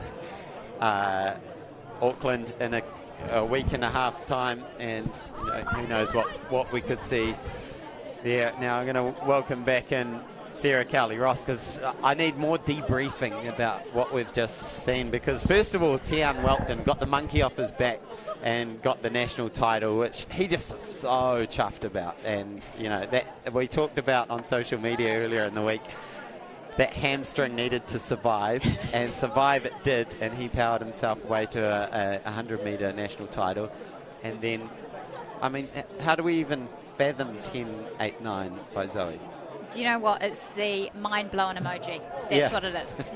We talked about emojis earlier with Maddie Weshy, but by crikey, Zoe Hobbs, I had tears in my eyes because I couldn't believe it to see a Kiwi woman, run that fast on home soil in New Zealand. In Wellington, in front of her, regardless of the wind, she still ran that fast. And for her to do that in front of her friends and family, that's just so cool. And like you said about your daughter, my daughter feels the same about Zoe Hobbs, loves her. And it's, to me, the marker is when my daughter says Zoe Hobbs. Not just, there's Zoe, it's Zoe Hobbs. Yeah.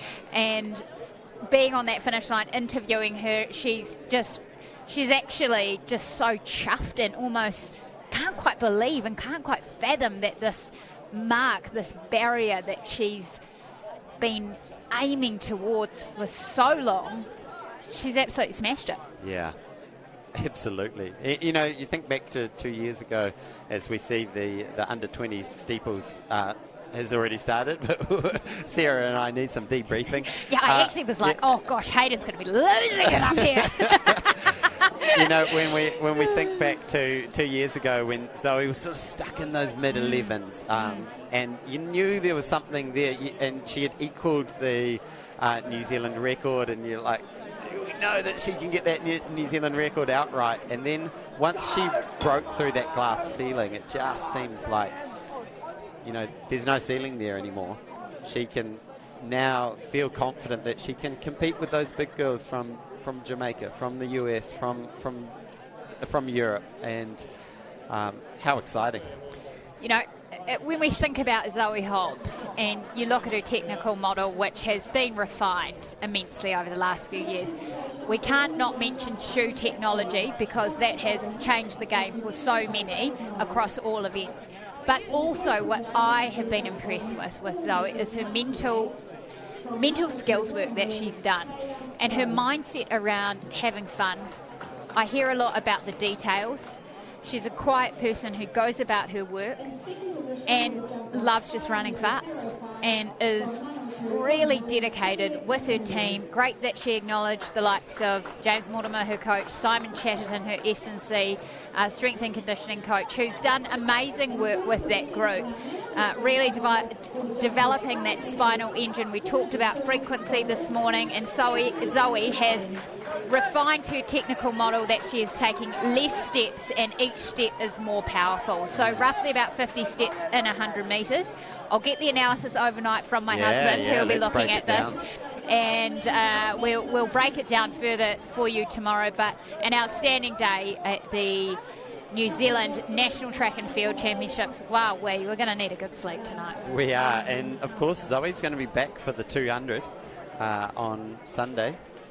So we haven't seen the last of her yet, assuming she is, an athlete of her calibre. She needs to listen to the body, but we're not done.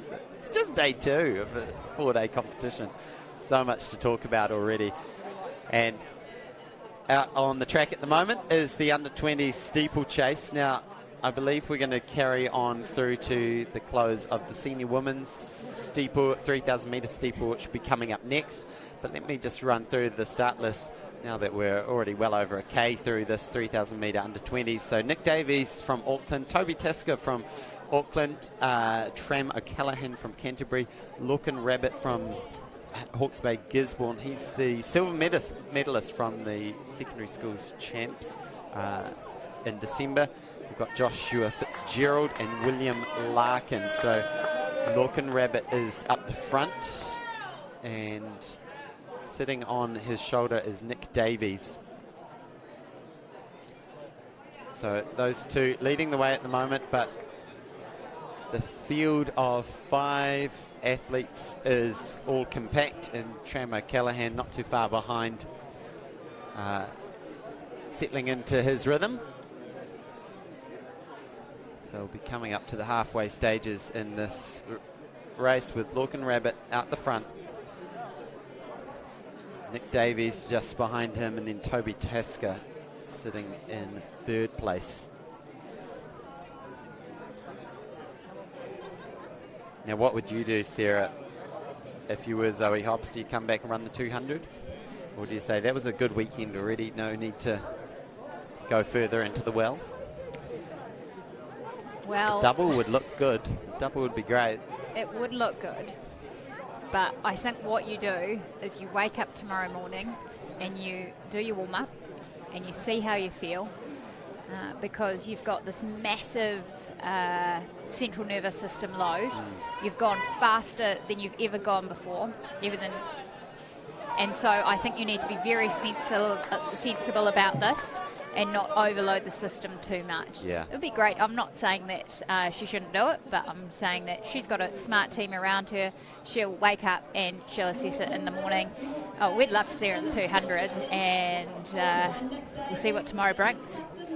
And I think that central nervous system fatigue that you talk about, a lot of our listeners might be distance runners, particularly tuning into the steeplechase now, and they might think, oh, how tired could you be from 100? But when you're at this sort of level, your central nervous system is able to tap into every muscle fibre and coordinate every muscle fibre to move in a certain direction, and there's something going on there that can fatigue the body a lot more than, say, a distance runner doing 100 metres, where they're not recruiting that much of their muscle fibres. So there's something quite different going on, and like you say, we expect big things from Zoe this year, and to start the season this way is great signs. Bit of movement here with Toby Tesker going to the front now after sitting back in 3rd place and starting to stretch out this 3,000 metres under 20 steeples. Is this going to be a decisive move here? Yeah, and like you say, it is early days for Zoe Hobbs in the season. So they'll be smart about it. You know, take your win, take the time, but be sensible about it. Sage advice, I know. There we go. But it's easy to get too excited like us today. Yeah, we're super pumped. And of course there's the 4x1, so I'm sure the Auckland team manager is saying, come on, come on Zoe, we need you in the 4x1. But this is a big old move with 600, just a little over 600 metres left to run. Toby Tesker is taking it to the field. Remember that all 3 of these leaders were together just 400 metres ago, and now he's got about 40-50 metres. It's quite the move that he's put in with 500 metres to run. Medal presentation for women's shot put under 20, sponsored by Go Media. So this might be a good opportunity to do a little look forward to tomorrow, and give ourselves a heads up of what is to come as Toby gets the bell. That welcome sound in a 3,000 metre race. There's one more lap of the track here at Newtown Park. And he's got about 80 metres. There's a good little battle for 2nd and 3rd. That silver medal is going to be some hot property over this last 400 metres. Toby Tesker, he's getting up onto his toes, shifting down the back straight. here at Newtown Park. This is when you feel that headwind start to hit, particularly as you come into this bend. The legs are tied, and as we saw in that dramatic senior men's finish, these last two barriers are all important. Little look over the shoulder, final water jump, and he goes clear. 120 metres to run now. Toby Tasker, he was sitting in third place 800 metres ago. He has just pushed his way up into first and has a good clear break, clear runway in front of him to the finish line. He's going to be your under 20 national champion in the 3,000 metre steeples. Great run, great time too, 9:23 unofficially. And moving into second place is Lorcan Rabbit, who had to do a lot of the early leading, but he will be rewarded with a silver medal to go with a silver medal from the New Zealand Secondary Schools Champs. And Nick Davies will go home with a bronze medal. And finishing up now is William Larkin from Wellington. So let's do a little look forward to what we've got coming up. Firstly, on the track tomorrow, we start off with the heats of the 400. Then mid-morning, we'll switch over to some para 800s. And then the 100, the high hurdles, these are the finals around 5 to 11 they kick off. So that is certainly one to tune in for. And then we get into heats and some finals for the 4x1s. And then the afternoon session is the 1500 heats. And then we moved into some timed finals for some of those junior 1500s. And then to close out the day, we will have the 400 finals and the 4x100 metres. So we will kick off tomorrow at 9:55. And we'll wrap up the evening's coverage after the senior women's 3,000 metre steeples, which is about to come.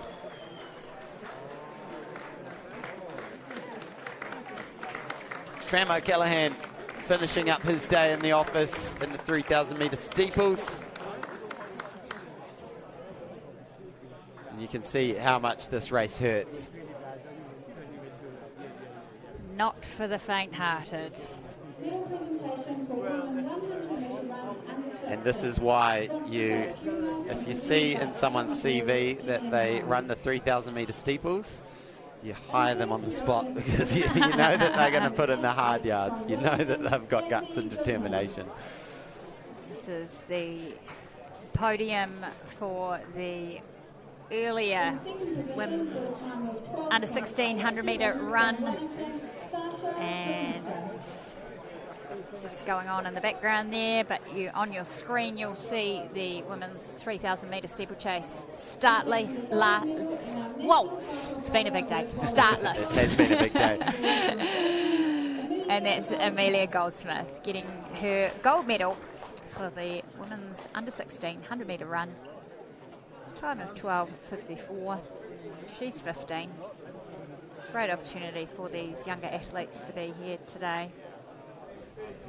Just an opportunity now, Hayden, to acknowledge some of our sponsors, because we certainly couldn't do it without them. Our naming partner, Jennian Homes, our major community partner, Douglas Pharmaceuticals, Athletics Wellington, our event organisation partner. Tireless hours and late evenings go into organising this event.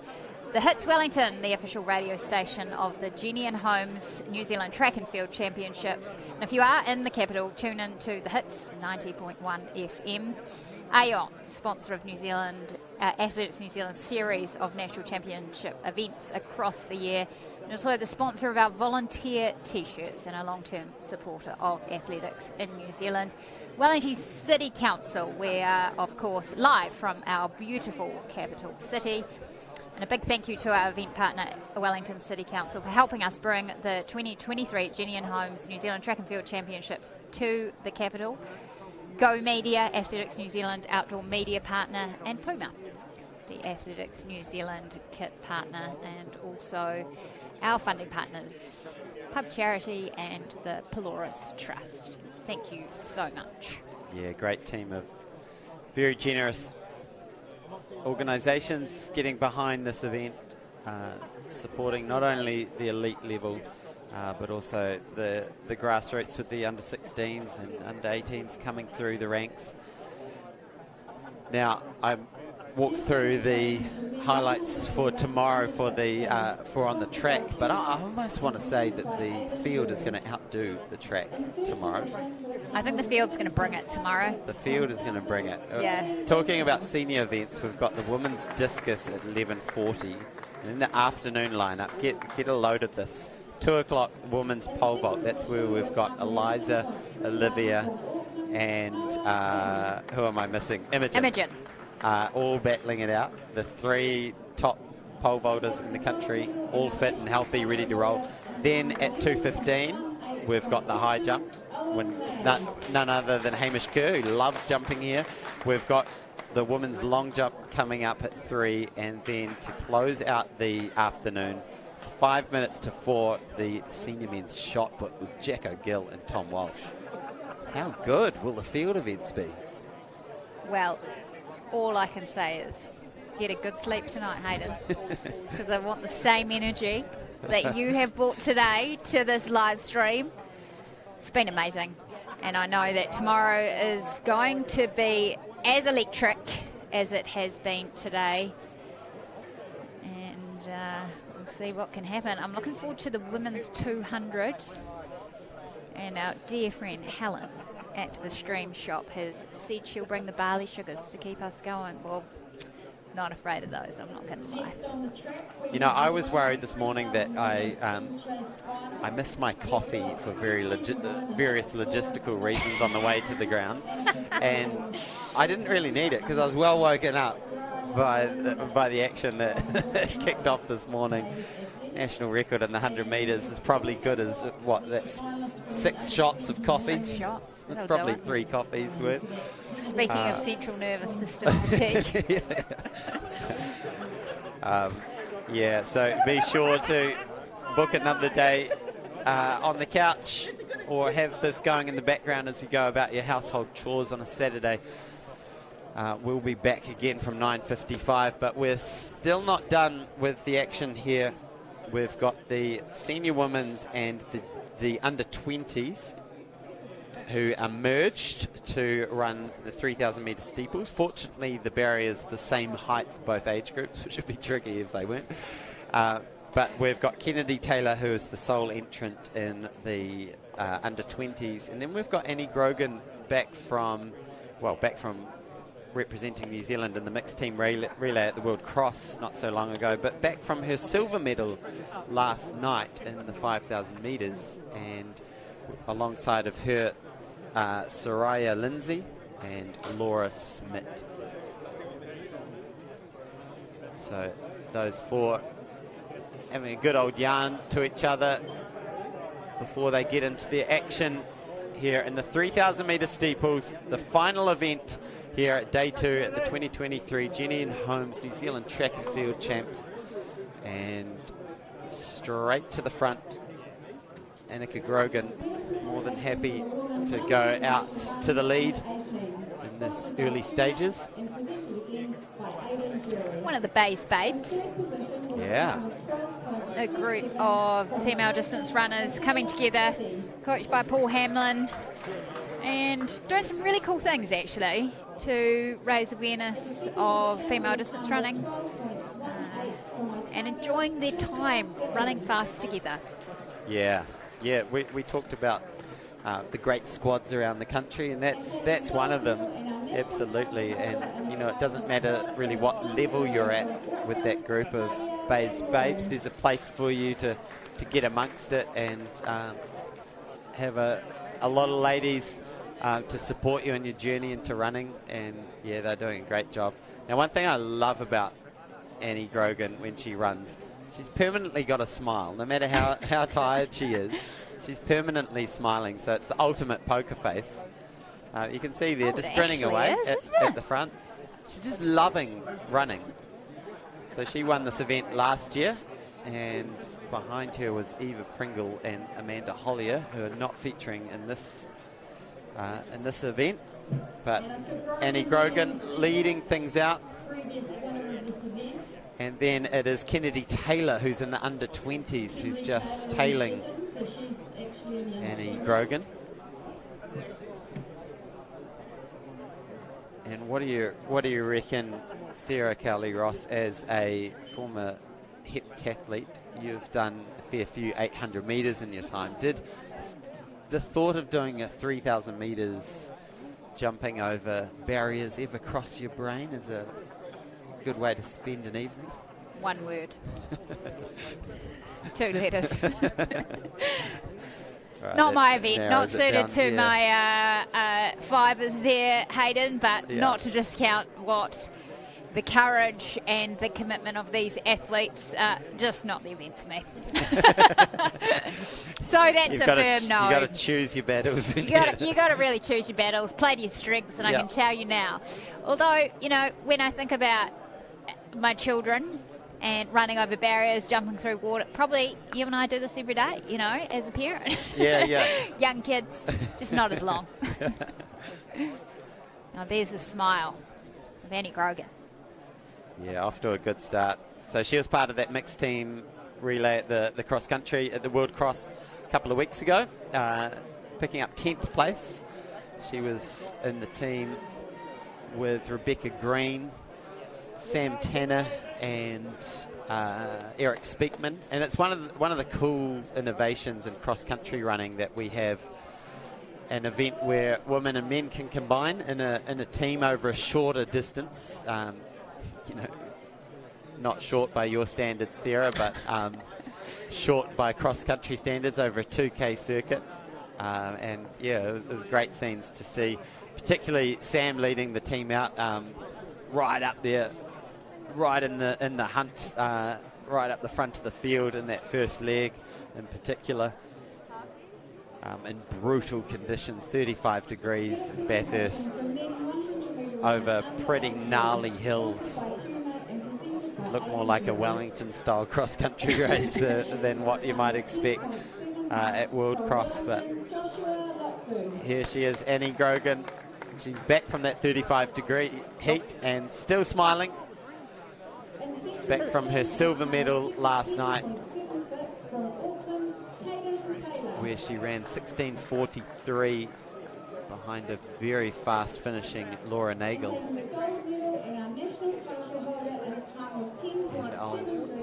And while we go through this race, I'll look up Annie's PB in this event and see if she can get close to that. What I love with the World Cross Country Championships and being in Bathurst in the last wee while was then the athletes that stayed on for the Maury Plant meeting, then moved to the track. And I thought that was really cool. Yeah, I like that. The likes of Emma Coburn and some of the other athletes, you know, really doing great things for athletics in the Oceania region. So great scheduling to allow that to happen.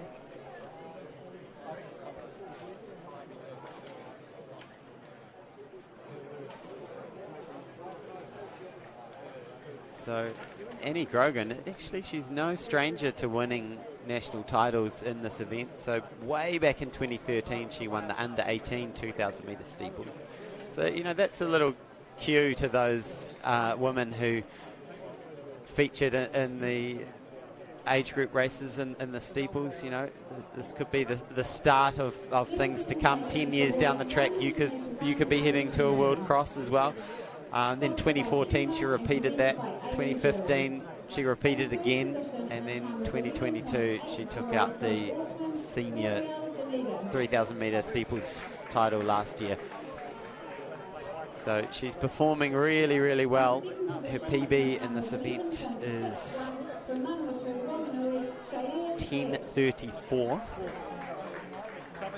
which she set last year at the national champs. So that's a little marker for her, and I'm sure she'll have that in the back of her mind. Can I take down myself from last year? Can I get that improvement?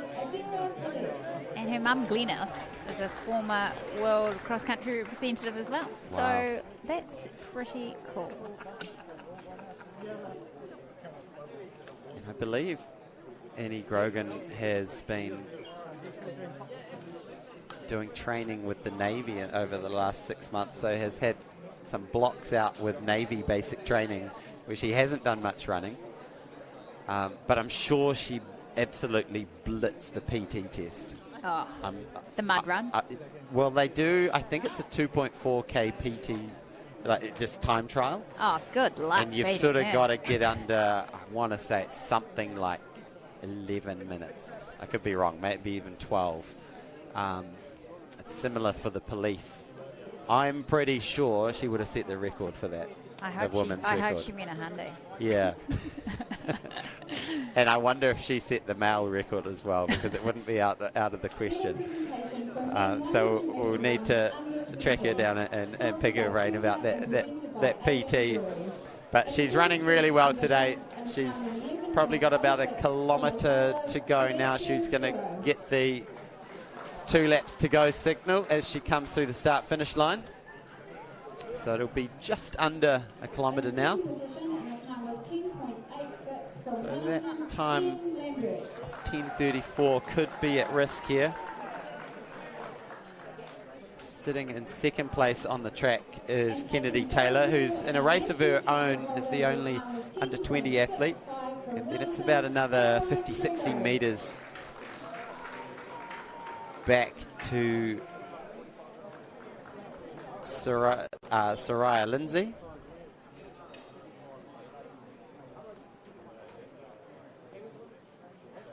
And we're going to bring up some of the results from the field events, just to round those off and recap all the action that's happened, because while we had our eyes focused on the amazing scenes in the 100 metres, we were having some great conclusions to some of those field events as well. So Annie Grogan, that's the second to last time she'll have to do that water jump here at Newtown Park. She's got about 500 metres left to run, half a K.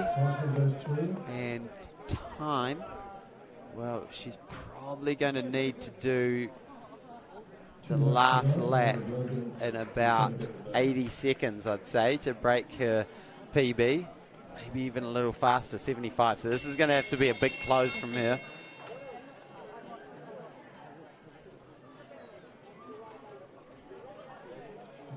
All right, 3 more barriers, 1 water jump to go for Annie Grogan. And that's Soraya Lindsay of North Harbour Bays, sitting in second place at the moment in the senior women's competition. But all eyes on Annika Grogan. Silver medal yesterday in the 5,000 metres. Barring an absolute disaster, she's going to win the senior 3,000 metre steeples commandingly. But we saw it in the senior men's that drama can unfold. And here she is smiling away into the final water jump. Over she goes, nice and clear. So she'll have 1 more barrier to go. And we're only in day 2. But she looks like she's going to get her hands on another medal this weekend. Takes it nice and slow. Over she goes. Now she's got a clean runway all the way to home. It won't be a PB for her, but it will be another national title in the 3,000 metre steeples. She adds to her junior titles. She adds to her silver medal in the 5K last night. And that caps off what's been a wonderful summer of running for Annika Grogan. And here is the leader, Kennedy Taylor of the under-20s. So she's got 1 more barrier to go, and she will become the national champion in the under-20s 3,000 metre steeples.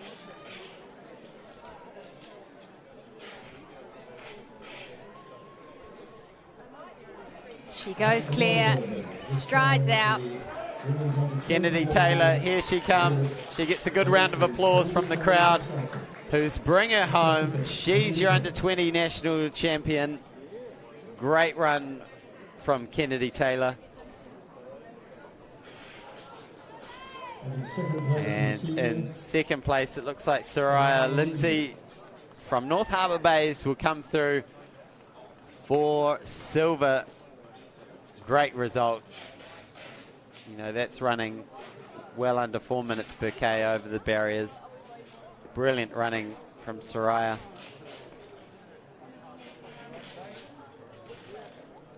And we've got one more competitor to come through with Laura Smith.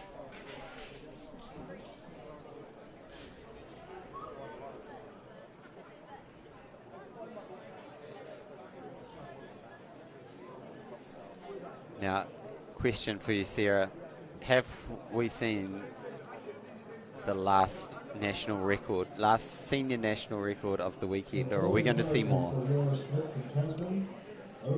Well, I almost want to recurse myself because I want to say no, because then I won't inflict the commentator's curse on the athletes. So okay, so I'm reversed. Yeah. Okay. So snow, but yes. Smart.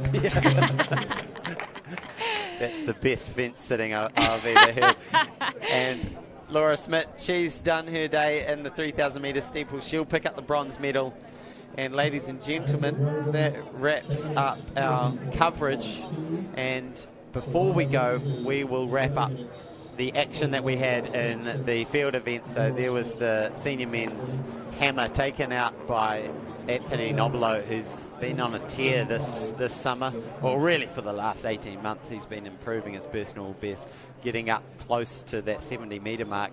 And then a very exciting under 20 high jump competition. Quinn Hartley takes it ahead of Ben Walker, both of them clear at 2:01, and then coming through in third place, Tia Wynyard, 1:97. So, ladies and gentlemen, the barriers are being packed away. We pack up shop here at Newtown Park as we just get confirmation of the places and winners in the under-16s long jump. But what a day of action we've seen on the track and in the field here at Newtown Park. If day 2 is anything to go by, we're in for an absolute treat in day 3 and day 4. Be sure to join in the coverage. We'll be live from 9:55. My name's Hayden Sherman. I've been joined by Sarah Cowley-Ross, and we've got one more event to run through. Natalia Rankinchita continues her good weekend with a win in the under-20s shot put ahead of Nadia Kumrich. And there we are, ladies and gentlemen. Tune in tomorrow for day 3, session 1 from 9:55 here at Newtown Park. It's been wonderful to bring the coverage here alongside the Stream Shop crew. Sarah, any parting words for the day? Wonderful day. Get some sleep. It's been a privilege to sit by you, Hayden, to see your excitement and joy at people doing great things and being out on the track enjoying some good old athletics. And I can't wait for day 3. Get some rest, as I said. Mā te wā, good night from us here at Newtown Park. We'll see you again. And I can not wait to see what tomorrow brings. Ka kite anō. To be awarded more than any other in the Registered Master Builders House of the Year Awards is testament to the craftsmanship that goes into every Jennian home. Thanks for continually raising the standards. Well done on 40 years, Jennian.